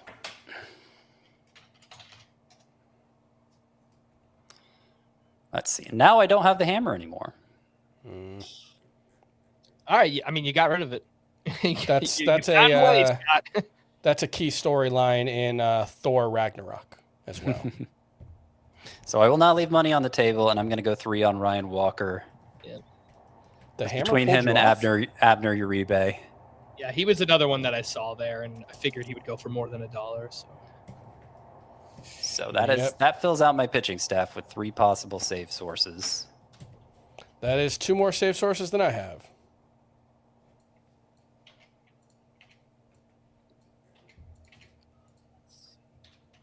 And I'm down to 2 $1 bids. Welcome to the party, pal. Nice. Yes, sir. And in the end, I do regret $2 Kirby Yates. So who'd you get as your closer options? Dominguez, Ryan Walker, and Kirby Yates. Yeah. Yeah. Yeah. Could be fine. One of those guys should be fine. If 2 of them are fine, I'm in pretty good shape. In any case, I can play the waiver wire. It'll be fine. But now my backup catcher is $1 and my 5th outfielder is $1. Whoever they end up being, Abner Uribe may go for $1. This goes for $1. I'm going to be upset. He may. He will. He is. That's great. It's a great buy, man. Gosh. Not a good buy, a great buy. It's a great one. It's the best buy of the night. I actually have like the consumer electronics store. Yeah. Circuit City. That's what I was going for, yeah. Circuit City, man. I had a good thing going. Service was state of the art. All right, Tanner Bybee for $1. I'll take that. Why not? I bought a lot of DVDs at the Circuit City going out of business sale. R.I.P. They were great for the DVDs.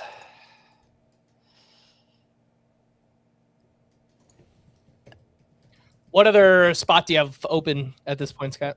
Second catcher, which I'm trying to fill with Austin Wells. And I got him. Don't mind that. Now outfield. I need a $1 outfielder. I'm assuming Greg's going to nominate the guy I want for $4. Because nobody can beat a $4 bid. What outfielders are left? Anybody? Nobody good. Yeah. Trent Grisham's my top rank one. Go with one of the Yankees, I guess. Josh Lowe is who he is throwing out there.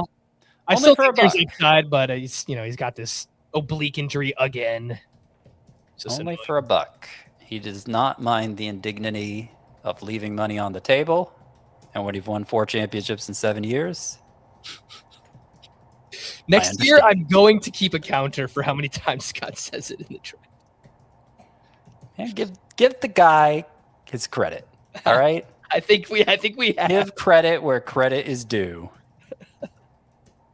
Maybe I'm just Greg Lathrop should be a household name. Maybe I'm just salty for losing, coming in second place last year. Who knows? You are salty. Yeah.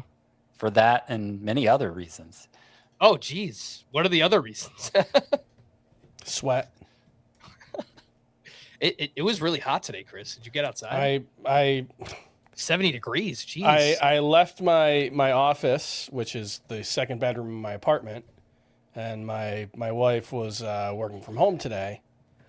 So she saw me and she was like, "What's that on your shirt?" And I was like, "I have no idea what you're talking about. I haven't been eating anything." It was just a little drop of sweat from how warm it was in the apartment. Yeah, I'm not complaining. To be clear. Yep. I'm thrilled to not be freezing. Did you see the forecast for next week? There's 35 degrees and snow on the forecast. I'm going into you're in one of the tout drafts this weekend, right, Frank? Yes. 15 team mixed. That's at noon on Saturday? 2 p.m. 2 p.m. Yeah, mine is at 10 a.m. on Sunday. All the way up in the Upper West Side. And it's going to be like 35 degrees. I was like, oh, if the weather's nice, I'll bike up there. It'd be like a 45-minute bike ride. That'd be great. And no, it's going to be 35 degrees and raining as I'm trying to make my way up there. Fake spring has hit us. Yep. We usually get that tease. All right, I got Kyle Manzardo for $1. I'm sure you approve, Chris. Manzardo? Love it. Love it. Cheap 30 homers. Let's go Guardians, baby. I just got Bybee for $1, Manzardo for $1. I guess I'll go Grisham for my 5th outfielder. It is the chalk pick. I was looking at the Yankee outfielder. Oh no, Sean Millerick from the top row. Oh my gosh. That's fine. That's fine. There are other options I could probably get more jazzed about. It's his gimmick, at this point. It's yeah. Even this late into the auction, we get the 1 He's second. saving that $1 just to be able to do it.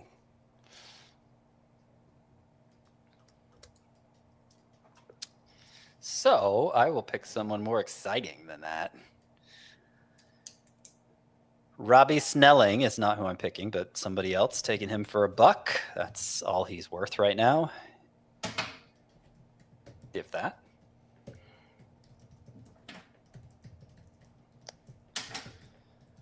Let's see. Who do I want instead? I don't know if this team has enough batting average, but you don't know if what? I don't know if my team has enough batting average, but figure it out. Yeah, I think that's going to be a strength of my team. Let's trade right now. I'm not sure I have enough power. That's why losing out on Jorge Polanco was frustrating.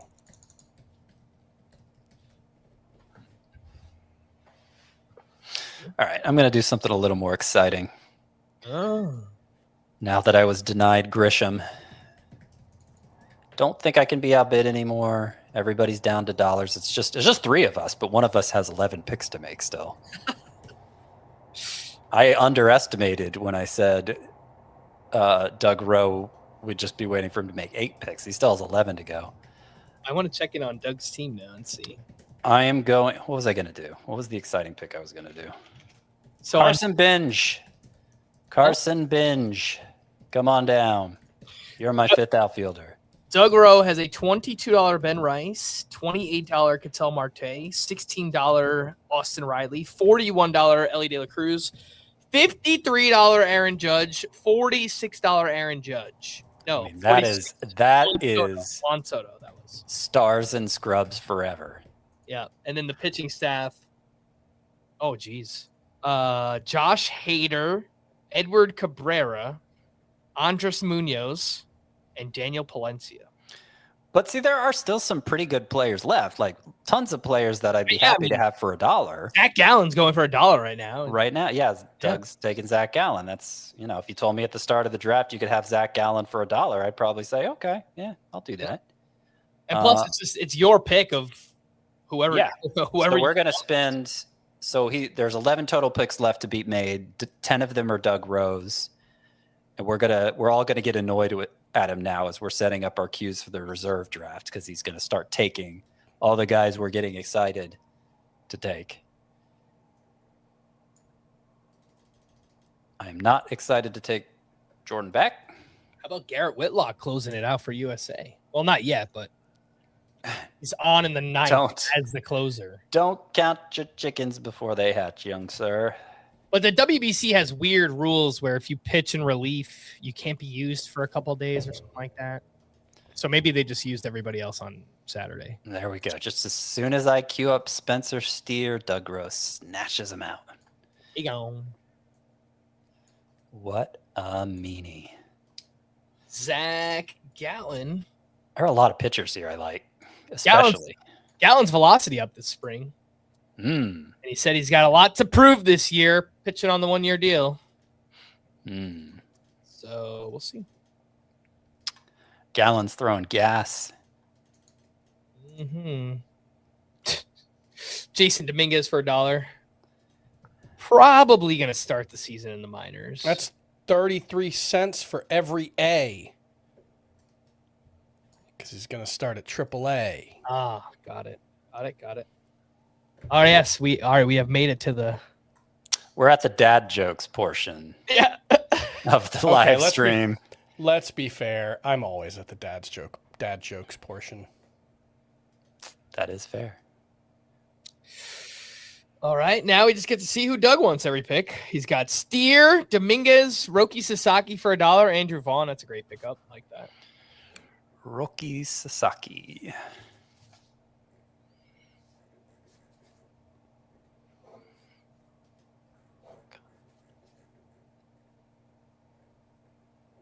Shane Smith.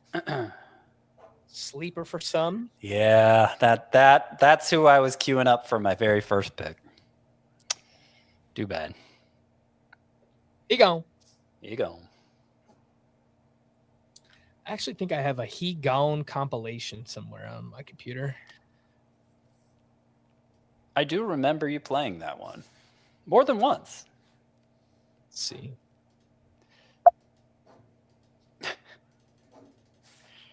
He gone, and he gone, and he gone. He gone, he gone, he gone, he gone, he gone, he gone. That is a lot of He Gones. That's what's happening right now. Yeah. Jose Caballero for $1. Now Cody Clemens for $1. Not going to miss Cody Clemens. Nope. That was not on the tip of my tongue. You didn't have him in the queue for the reserve? No. No. Did you? No. Kodai Senga made a start over the weekend, and his velocity was up quite. Yeah, velocity's been up. It was up like he's remade his delivery. He's talked about how he's not. Let me see if I can actually find the quote this time. For all the people who are paying attention to this, 280 people watching. Bang! My body is different from where it was 3 years ago now, so I'm not really trying to get back to that, Senga said via an interpreter. It's a new me, and I'm trying to find new mechanics. So who knows what to expect from Kodai Senga? He's throwing harder. I know his the velocity, performance in his last start wasn't that great, but peaked at 98 miles an hour, which is pretty surprising. The one concern that I would have is just, are the new mechanics going to make it harder for him to throw the forkball? It's impossible to say at this point, but he is throwing it this spring, so it's not like he lost it. I think he had some whiffs. I think we're up to the reserve rounds, guys. We are. That is. Yes, USA has won. USA. All right. When does USA face Italy? I'm pretty excited for that match. Battle the unbeatens. Yeah. All right, we're headed into the reserve rounds. Chris Mitchell says he's ready. I'm also I am not ready, but I'm very excited for the Venezuela DR game for first place in Pool B on Wednesday, 8 o'clock. That is awesome. I also saw that the Dominican Republic average fastball velocity in the tournament so far is 1.5 miles per hour higher than any other teams. Maybe that'll change after Paul Skeens started for the U.S. on Monday. Today's Monday, right? Yes. Does Garrett Atkins know that he's on the clock? He may not. And we may just have to let that go. We'll give him a second. It says he's in the draft room. Yeah, but... Okay. I tried to hit it. All right. Okay. Yeah, I told him... All right. Okay, we're good. He's taking Jordan Westberg. Oh, okay, gosh. Luis Garcia, Taylor Rogers, another potential save source. Jordan Westberg, Merrill Kelly from the top of my queue. Thanks a lot. Yep, I was scared that Garrett was going to take him. I will take instead. Who will I take? I'm actually going to take Bryce Eldridge. Okay. I had two guys named Bryce at the top of my queue, so you made my choice for me. Oh, look at us, all three picking in a row. That's great. Wise choice, because I'm going to have utility open anyway. Yeah, you are. Once Probably should talk about this news on Logan Henderson, by the way, who is dealing with mild right elbow soreness and last year dealt with a kind of forearm strain. I think it was Play the Egon compilation again. Flexor, yeah. Flexor that after he got sent down, yeah. But you know what? All these kind of depth guys that we thought were not going to be in the rotation for the Brewers, all of a sudden, it's Kyle Harrison and Brandon Strode. I mean, these guys might just be in the opening day rotation now. Noah Cameron, Shane Bieber. Those were the two I was debating along with Eldridge. Yeah, but it sounds like Eldridge wouldn't have made it back to me. So I think Bieber's a good scoop. We have 5 IL spots. Yeah. Yep. Yeah, I didn't think Henderson was going to make it anyway. But this injury assures that. So. Yeah, there are a lot of interesting guys still. My gosh. Yep. Turns out there's more than 276 good baseball players in the whole world. I'm used to these like 15 teamers and stuff. And oh yeah, well I did an AL and NL only just a couple weeks ago. This depth. It's usually nothing at this point. The kind of players we were we're speculating on prospects who aren't even necessarily in camp right now. So this is great. This is an embarrassment of riches. I'm embarrassed for this draft, the amount of riches it's left us. I am on the clock in TGFBI too. I've got to.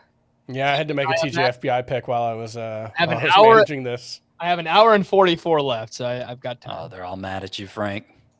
You know what? I can't look at who's available right now. Only so much bandwidth, Scotty. Need to upgrade. Ooh, that is a potential closer that just went in my TGFBI league who might be available here. Well, you're obligated to say his name. No, I'm not. Nobody's watching. Really not helping the audience out, Scott. That's what we're here for. I don't know if you knew. They don't care about us. Wow. What if I sort by projected save? Oh, did somebody take him? No, nobody took him. Okay. I'm seeing a few names here. Yeah, I mean, they are technically names. I don't know that I really want to draft him right now, but I'll add him to my queue. There goes Logan Henderson. We warned him. Oh, Cody Ponce. It's a good one. I overlooked him. No, he's gone. Doug Rowe took him. I had just added him to my queue. Destroyer of dreams yet again. Oh, gosh, so much upside. Who do I take? There is a lot of upside. A lot of upside still out. I feel like I haven't picked in forever. What's going on? It goes all the way around. Yeah. It's called snake draft. Oh. Okay, it's my turn. Messick. There goes some of the upside pitchers. There we go. How about this for some upside pitching? I clicked the wrong thing. Hold on. There it is. Justin Steele. Steele. That's good. That's good. Jamie Eisenberg, steal. Loves to say that. My expectations for Justin Steele are pretty low, to be clear. Coming back from a internal brace procedure, I don't think there's a great chance that he's great this year, but it's a name who has been good in the relatively recent past. Sure. Manaya's that gone, guy. right? I just didn't cross him out. Yeah, he was in the draft itself. Who was that? Sean Manaya. Sean Manaya. Oh, yeah. Not to be confused with Sean Murphy. Don't ever confuse them. No name dropping. There goes Kevin Ginkle. Kevin Ginkle. That is somebody. I'm not that into the pitchers right now. Yeah, I think the hitters are actually a lot more interesting than the pitchers right now. Oh, I'm up. Is it me? Yeah.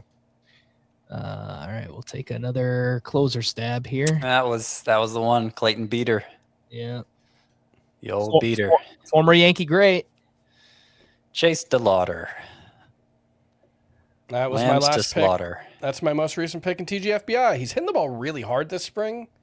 I don't think he has many hits. Make it to opening day healthy, please. Yeah. I wanted to bring up Eldridge because I've been taking it for granted this whole time that Bryce Eldridge, who was my first pick in the reserve rounds, I've been taking it for granted the whole time he's on the Giants. Like, he finished last year with them. They clearly left a spot in the lineup open for him. Chris, I think you got autoed. Oh, I don't know if that wasn't who I wanted, but it's fine. You sure? I mean, if you can back it out, I'd be thankful. Back it out. Are you on autopilot still? Make sure you're off autopilot. There's a more interesting version of that player. Did they back it out? See, sometimes this room glitches out when you start backing things up. Dylan Beavers, yeah. Yep.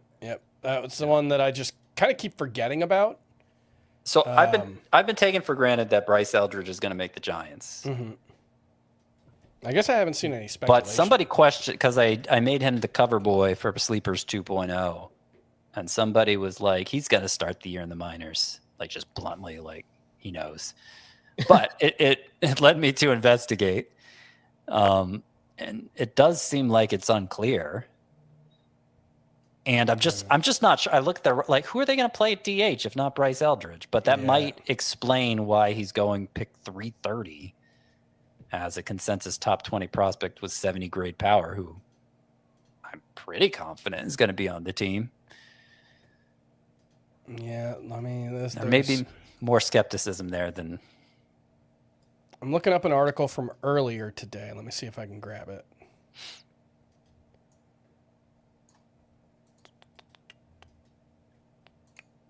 Oh, I thought there was only 5 bench spots. There's 7. Oh, yeah. Buckle up. All right. I mean, we've probably got 10, 15 minutes left. Okay, that guy was already. Guy in my queue was still showing up as available. Buckle up. Couple picks here. There was TJ Friedel, Ryan O'Hearn, Connolly Early, Victor Scott, Cade Cavalli, Clay Holmes, Chad Patrick, Robert Suarez, Miguel Vargas. Quinn Priester. Quinn Priester could start on the IL. He's dealing with this wrist issue, which has plagued him since August of last year. Yeah, I just moved him down in my rankings.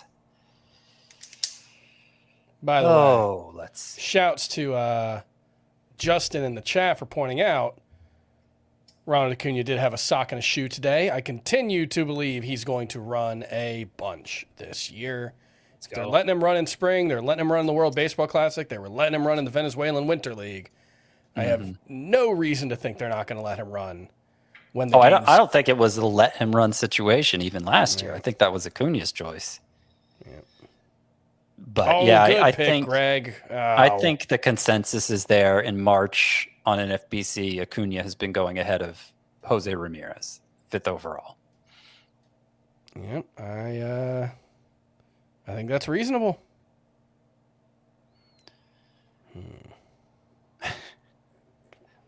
Okay, we'll take this guy, Ernie Clement. I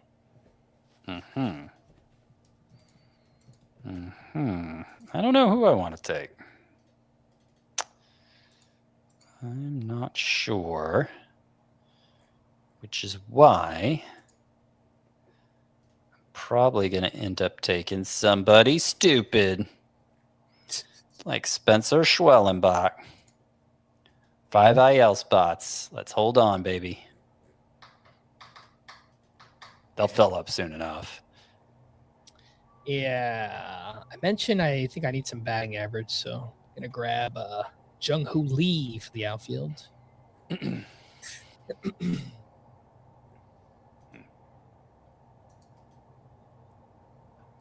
What was that update I saw? Garrett Clevenger, the next pick, could definitely mix in there for some Rays saves. Christian Javier.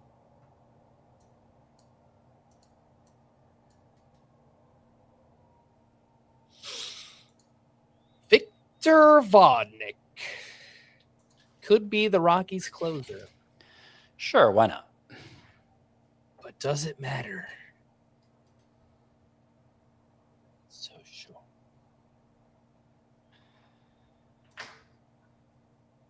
And Grant Holmes. Yeah. The pitching just keeps getting worse and worse. Not that I think I think Grant Holmes is fine, but he's not going to do much for a Roto team. The whip's probably going to be high. Strikeouts could be good, but yeah. Yeah, it could be decent. Not a bad bench guy, I suppose. I was getting ready to take Gleyber Torres. Like, I know he's boring, but man, he's been here for a really long time. Gotta fill 3 more spots. Let's see. Let us see. 3 more, huh? That's all we've got. I'm going to grab some power here for the bench. Power? Jake Burger. Oh, yeah. Look at that. Burger Man. It's not a bad pick at all. Well, thank you. You're welcome. Ooh, here's a rookie I haven't had a chance to draft yet. And I'm about to run out of time if I don't do it. Moises Ballesteros. Maybe he'll end up being my second catcher in the long run. Maybe. Scott is cornering the util-only market. Yeah, but I mean, it's one of the advantage to not filling it legitimately. Doc didn't like it. Doc Eisenhower loves the youngins, loves the youths. All right. I'm going to go with this guy that everybody has forgotten was a very exciting prospect a year ago. Cam Smith was not great as a rookie, but I think there are still real skills there. And he made his debut after, 12 games as a professional or something? So there's probably some untapped potential there. Yep. And the Astros outfield is pretty bad, so could have an opportunity there. Jared Jones, another injury stash. Goes Dustin May, Tyler Mahle. I was just looking for Jones. Tyler Mahle, I think a lot of people have obvious skepticism based on what he did last year, but I guess the pitch's home starts in San Francisco this year. That feels pretty good. Sure. I mean, you get a guy who had a 2.18 ERA last year at pick 333. It's not something you're going to complain about. I want it. Bailey Ober just went. Colt Keith, Josh Baez, Paul Sewald. Josh Baez was just reassigned to AAA camp.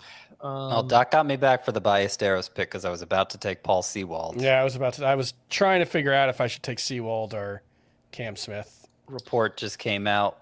Well, it didn't just come out. It was like a week ago. Spent some time at Driveline, picked up a couple miles per hour velocity.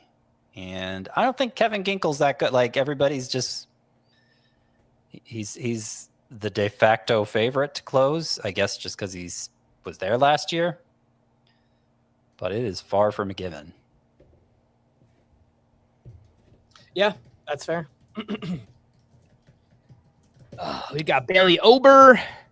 Bailey Ober made his spring debut recently and still averaged under 90 miles per hour on his fastball, coming back from that hip injury. I had him in my queue, but I also passed on him because I'm not sure there's much reason to get excited about him anymore. Yep. I will take Isaac Collins, the poor man's TJ Friedel, who himself is a pretty poor man. You know I like it. Mm-hmm. I will take, I think, Bryson Stott is probably the weakest part of my lineup, so I will take a second baseman who has a little bit of speed upside to back him up, and that is Andres Jimenez.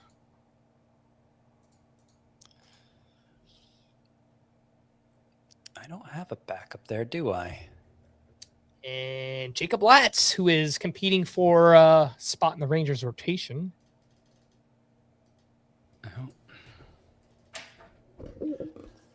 The one thing I have not seen is I know Cody Bradford is throwing. I don't think he's been pitching in games yet, but I wonder, if he's ready come May, which I think is the timetable, how safe is Lat's rotation spot? Probably doesn't matter at this point. I believe it's like Latz and Rocker, right? Who are battle, and I guess Bradford.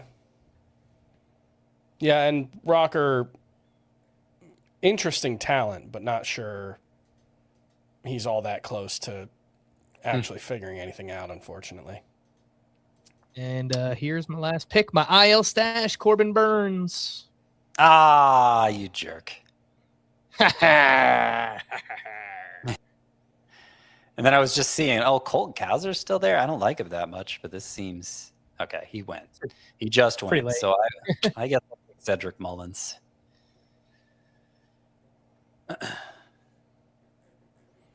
What there is not very much of is interesting second baseman available. I saw at least one.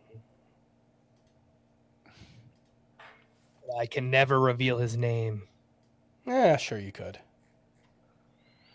It's no. Oh yeah, we'll throw this guy out. He's probably terrible, but give us a couple of bites at the apple on early season saves. I've got Jojo Romero and Alexis Diaz in my bench now.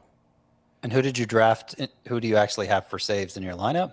Pete Fairbanks. So as long as he stays healthy, I'll get saves from him. Is he your only closer? He is my only closer. Oh, jeez. That's a sneaky pick there from Greg Lathrop. Nassim Nunez. That's a couple of seasons of 50-plus steals in the minors, and actually is going to pick up second base eligibility, too, for the Nats. So we'll see. Sneaky speed. 5 picks left. Here we go.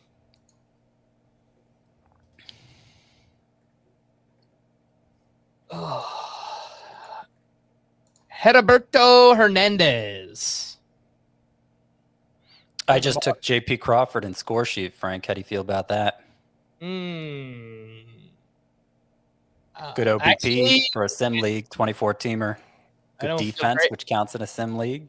I don't feel great about it because I have Jeremy Pena, so I need another shortstop. Yeah.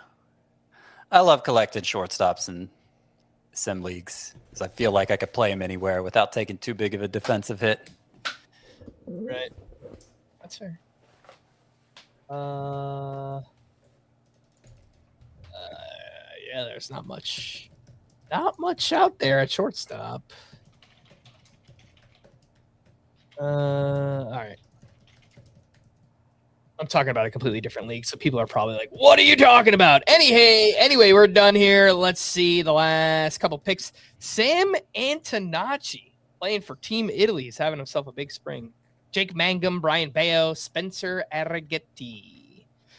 Arrighetti's had a rough couple of starts so far in spring, unfortunately. I was hoping there might be some latent sleeper appeal there, but does not appear to be the case, unfortunately, although, it's still very early. Let's wrap things up taking a look at each of our teams, and we will start with Chris, who on the hitting side has Yainer Diaz and Francisco Alvarez as his catchers. Then Rafael Devers, Otto Lopez, Matt Chapman, Trey Turner, Jacob Wilson, and Vlad Jr. And in the outfield, we have Fernando Tatis, Corbin Carroll, Michael Harris, Ian Happ, Justin Crawford, and the DH is Dalen Lyles. So definitely spent up early, Chris, on some big names. And then, you waited a while. You filled it out pretty nicely here. How do you feel? I think it came together okay. There are obviously some weak spots, but in looking at the whole lineup, I think the only one where I don't have a player who I think will be a starting caliber player is maybe second base. And even then, I like Otto Lopez enough that we talked about it earlier. I could see a 270, 15 to 20 homers, 15 to 20 steals outcome pretty easily from him, to a point where, he's probably not like a must-start guy, but he could sneak into the back end of the top 12 fairly easily. So for, the sacrifices I had to make to get the high-end stars that I did, I think it's a pretty good team, or a pretty good offense, at least. I don't think there's any huge category misalignment here. I guess home runs I'd be worried about, but batting average and steals both look really good. I need a good Vlad season, I think, in home runs to feel better. But yeah, I do have a couple of 30 to 35. Yeah, I do have Crawford and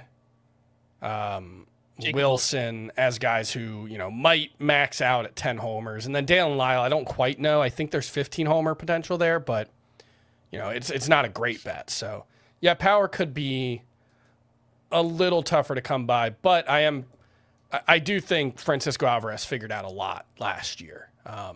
One thing we haven't talked about, he changed his batting stance when he was down in the minors, and he kept it this spring.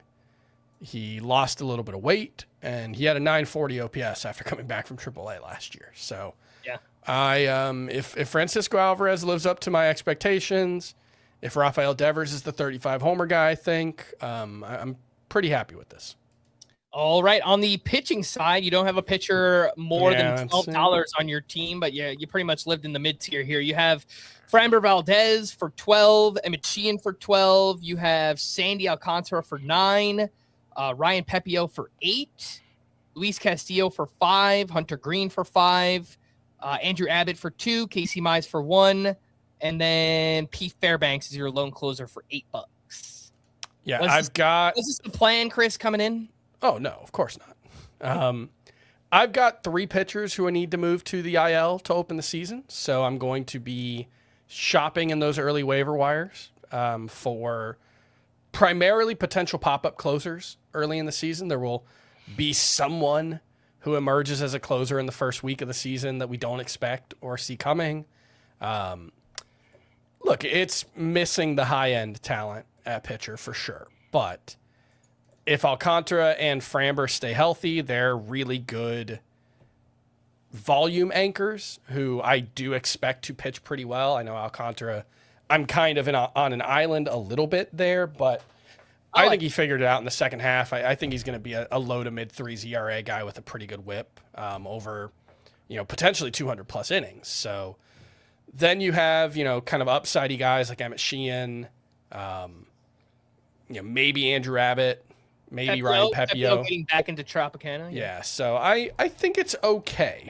It's certainly not the best pitching staff in the league, but I think it could be good enough to stay afloat. And then I think it all kind of hinges on Hunter Green, right? If this ends up being a serious elbow injury, I'm probably screwed. Or at least I'm definitely not going to have a great pitching staff. If Hunter Green is back by May and pitches like himself, or even June, I think this pitching staff could be pretty good. Yeah. In the reserves, you got Justin Steele. Again, you have 5 AL spots in this league. You got Ernie Clement, Jojo Romero, Alexis Diaz, Bryce Miller, Dylan Beavers, Cam Smith. So taking a few of those, just closer darts, reserve rounds. Yeah, a couple closer darts. Go along with your Pete Fairbanks. Yeah, and then, look, Bryce Miller, all indications were the arm was feeling good this spring, and the velocity was there.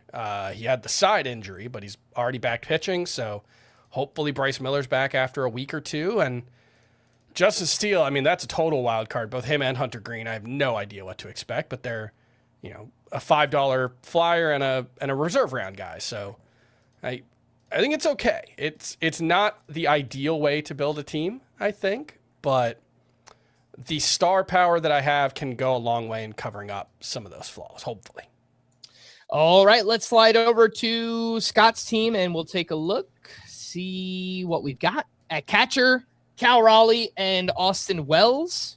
Continuing on with the infield, Matt Olson, Bryce Terang, Max Muncy of the Dodgers, Francisco Lindor, Bo Bichette, Spencer Torkelson at corner. Then in the outfield, we have Kyle Tucker, Ramon Laureano, Pete Crow Armstrong, Sal Frelick, Carson Benj, and the DH is Corey Seager. So lots of high-end talent up there, Scott, and then you kind of filled in a lot of the blanks with some $3 to $5 names there.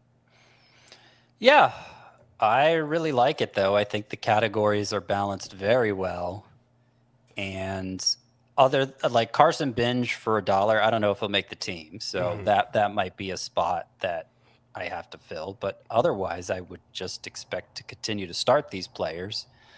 Maybe Max Muncy if the playing time is less than I'm thinking it'll be. But by that point, soon enough, I'll be able to slot Bo Bichette, move him over to third base, and then I can move Corey Seager from DH to middle infield. And so then I could stick whoever I want at DH, and I've got a lot of high upside young bats sort of in the Carson Benj mold on my bench. So and hey, Jordan Lawler having a great spring. Yep, he's one of those high upside. The dream is still alive. It is still alive, whether it's third base or outfield or wherever I need him. He was my second pick in the reserve rounds. I should not have any trouble on offense. I think this is really good. All right, on the pitching side, you have Sonny Gray, Kirby Yates, Nick Pivetta. Let's read them in order of how good they are. I was just going down the line. It's I had to turn down the All right, here we go. I'll read it off. Jesus Luzardo, Nick Pivetta, Nick Lodolo, Chris Bubich, Sonny Gray, and then Ryan Nelson. So that's 6 starting pitchers. And then 3 relievers, Sir Anthony Dominguez, Ryan Walker, and Kirby Yates. So I went weak on pitching like Chris did. But I think maybe I wish I had some more strikeouts. That would be the biggest gripe I have with my pitching staff. It's hard to imagine that I'm going to finish, top 3 or 4 in that category. I don't know. Sonny Gray, how many did he get to 200 last year? Luzardo and Gray should get close to 200 if they're healthy. Pivetta wasn't far off either. Health's always a question. But like whip, there are no whip problems here except for maybe Sonny Gray. But as good as everyone else is at whip, I think I'm going to do really well in that category. Luzardo. It's 3 straight years of a whip over 120. Yeah, but if we do eliminate the 2 starts where he was tipping his pitches, it was a 111 whip, I believe. Are you going to know when to bench him for those, Scott? Or well, I would hope he's not going to tip his pitches again. Lesson learned, right? He's got his bag now, so now he can tip his pitches. He doesn't care. Well, no, but it wasn't just last year. Even his good year with the Marlins in 2023 was a 122 whip. I understand. He's a high-ish whip guy. My assumption, though, and I think everybody's assumption based on how he's being drafted, is that he broke out last year. It was a breakout year that was warped a little by those 2. Warped a lot, actually. Those 2 starts were so bad. Otherwise, if people didn't believe that, there's no way he'd be drafted as high as he is based on the 3.90 ERA and the 1.25 whip or whatever the full season marks were. So, I know Chris is not as high as the consensus on Luzardo. I think I'm maybe a little higher than the consensus on Luzardo. So opinions may vary on that one. But I feel pretty good about my pitching staff other than strikeouts. And saves could become an issue if it doesn't work out for Dominguez and Ryan Walker.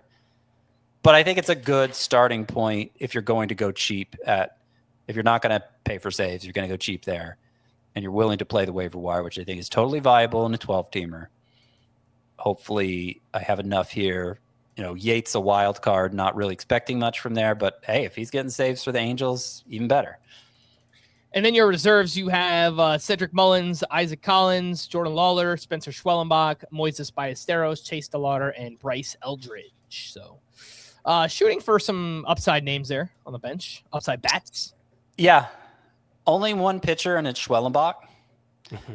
And pitching was probably weaker for me going into the reserve rounds than hitting. I would say definitely weaker for me because why do I need all this hitting? What was I thinking? Should have drafted more pitchers in the reserve rounds. They just weren't that appealing to me, honestly. And I think obviously I'll be spending more of my fab dollars, especially early in the season. I think you'll probably have to make a call on one of those DHs pretty early on. And then obviously you get Schwellenbach on the IL, so you'll have at least 2 waiver wire things to play with. Maybe if Benj doesn't start the season, maybe 3.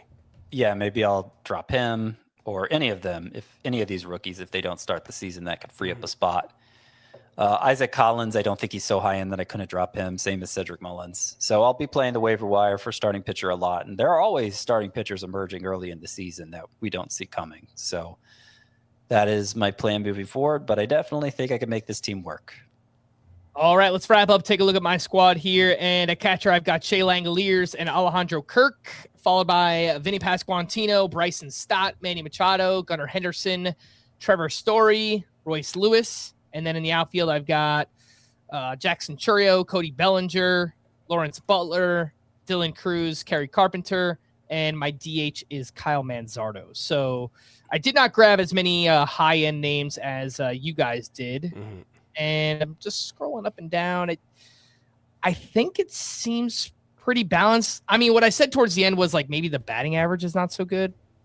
But I could see that. I think your strongest source of batting average is probably Machado, maybe Gunnar Henderson. And there are definitely some... Kirk, I guess. I don't know. Alejandro Kirk, yeah. Relative to other catchers, for sure.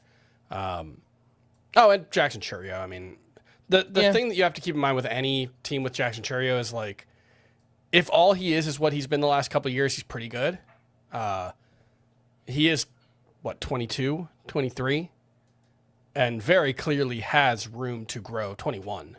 He hasn't turned 22 yet. So that's crazy. That's one that could really bump your team up. I want to say his birthday is right after opening day. That's why technically Chourio did not debut as a 19-year-old, but March 11th. So 2 days from now, Jackson Chourio will turn 22, which is pretty nuts.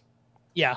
And he's someone that look, for $30, you kind of are banking on him getting better. And obviously, we need the counting stats to jump up for Chourio for him to pay off this value. So the power and speed is there. He dealt with the hamstring last year, but definitely need those counting stats to come up. I think maybe batting average is a little bit light, but I feel pretty good about, I think, the power and speed across the board there. Then on the pitching side, I definitely spent a lot more money on my pitching staff. I've got Garrett Crochet, followed by George Kirby and Joe Ryan. I also have Robbie Ray, Mike Burrows, and Tanner Bybee. And my relievers, I have David Bednar, Griffin Jacks, and Riley O'Brien. So, I mean, it's a good pitching staff. It's just, did I spend too much on pitching where it kind of hampered my offense a little bit too much, That's the question. Maybe.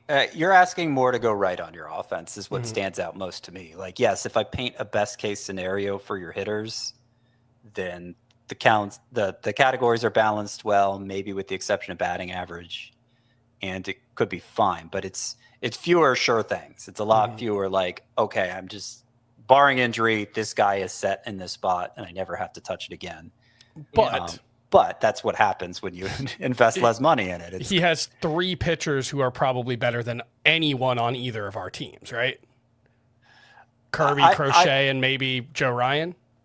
Well, I do rank Luzardo ahead of both Ryan and Kirby. but opinions may vary. Sure. Yeah. All right. Well, we might be good trade partners later on in the season, so we'll see. Reserve rounds, I've got Merrill Kelly, Andres Jimenez, Jake Berger, Corbin Burns, throw him on the IL. I've got Braxton Ashcraft, Clayton Beater, and Jung-Hoo Lee. So I tried to pick up, varying skill sets of hitters on the bench. So like one batting average guy, one speed guy, one power guy with Berger, Jimenez, and Jung-Hoo Lee. Some Merrill Kelly, I think, is just annually undervalued. Braxton Ashcraft, rock solid. Yeah, Braxton Ashcraft, I think, has a good amount of upside. And then one more closer dart with Clayton Beater. So it was all right. I like the reserve picks. I think it worked out pretty well there. I was happy to get Merrill Kelly. I mean, he was someone I was looking at for like $1 in the auction, and then he made it all the way to reserve. So pretty happy about that. All right. Any final thoughts, guys, before we wrap up? I'm looking at Greg Lathrop's team. I mean, we could do that. His pitching looks great. His hitting. Defending champ. He's won 4 of the past 7 years. I don't know if you guys have heard, but he hasn't won 3 out of the last 7. Yeah. Let's see. He's got Salvador Perez, William Contreras, Pete Alonso, Marcus Semien, Alec Boehm, Ezekiel Tovar, Brendan Donovan, Sal Stewart, Teoscar Hernandez, Taylor Ward, Ronald Acuna, Tyler Soderstrom, Jackson Merrill, and Josh Lowe. Interesting. It's kind of like spent up for Acuna, but then, also has Pete Alonso. Yeah. Yeah. But Alonso, what was Alonso, like 23, 26? 25. Okay. He did a very like TGFBI approach to this, right? He got the 2 catchers, 2 high-end catchers. He spent more at pitching than I think the average player in what we're used to. He spent more than pitching what we're used to in our kinds of leagues. And so you look at the hitting roster, and it's sort of like yours, Frank, where it's like, well, that's not a sure thing. That's not a sure thing. You may have to go patchwork here at some point. But if enough of the hitting comes through, if he's able to patch things up, the holes that develop, then you look at the pitching staff and it's like, well, he's going to have an advantage there. Yeah, I didn't even read off the pitcher, so I couldn't let some people know here. He's got Brian Wu and Jacob deGrom as his top starting pitchers. He's got also Zach Wheeler in there, Carlos Rodon. So some injury stashes, Matthew Boyd, Drew Rasmussen, good whip pitchers, ace reliever and Mason Miller. Nathan Eovaldi. You missed Nathan Eovaldi. Nathan Eovaldi in there too. So yeah. Mason Miller, Kenley Jansen. Yeah. It's a good pitching staff. Yeah, for sure. May have strikeout issues just because of some of the health risks. Yeah. But I don't know. We'll see. Maybe this will be one of those years he doesn't win it. Wouldn't that be nice? Maybe one of us will win it. Hey, you know what? We were close last year. We've got to win it one of these years. I wasn't, but I did win 2 years ago. So, 6 of one, half a dozen of the other. Yeah, but I mean, 2 years ago. That does it 2 years. Yeah, it's old news. Yeah. All right. Well, we're going to wrap flags don't fly forever. For Scott and Chris, I am Frank. Thanks as always for tuning in to Fantasy Baseball today. Please make sure to follow and leave a 5-star rating on Apple or Spotify. And we will be back again tomorrow with our buddy Nick Pollack. We're talking pitching. We'll do it then. Bye-bye.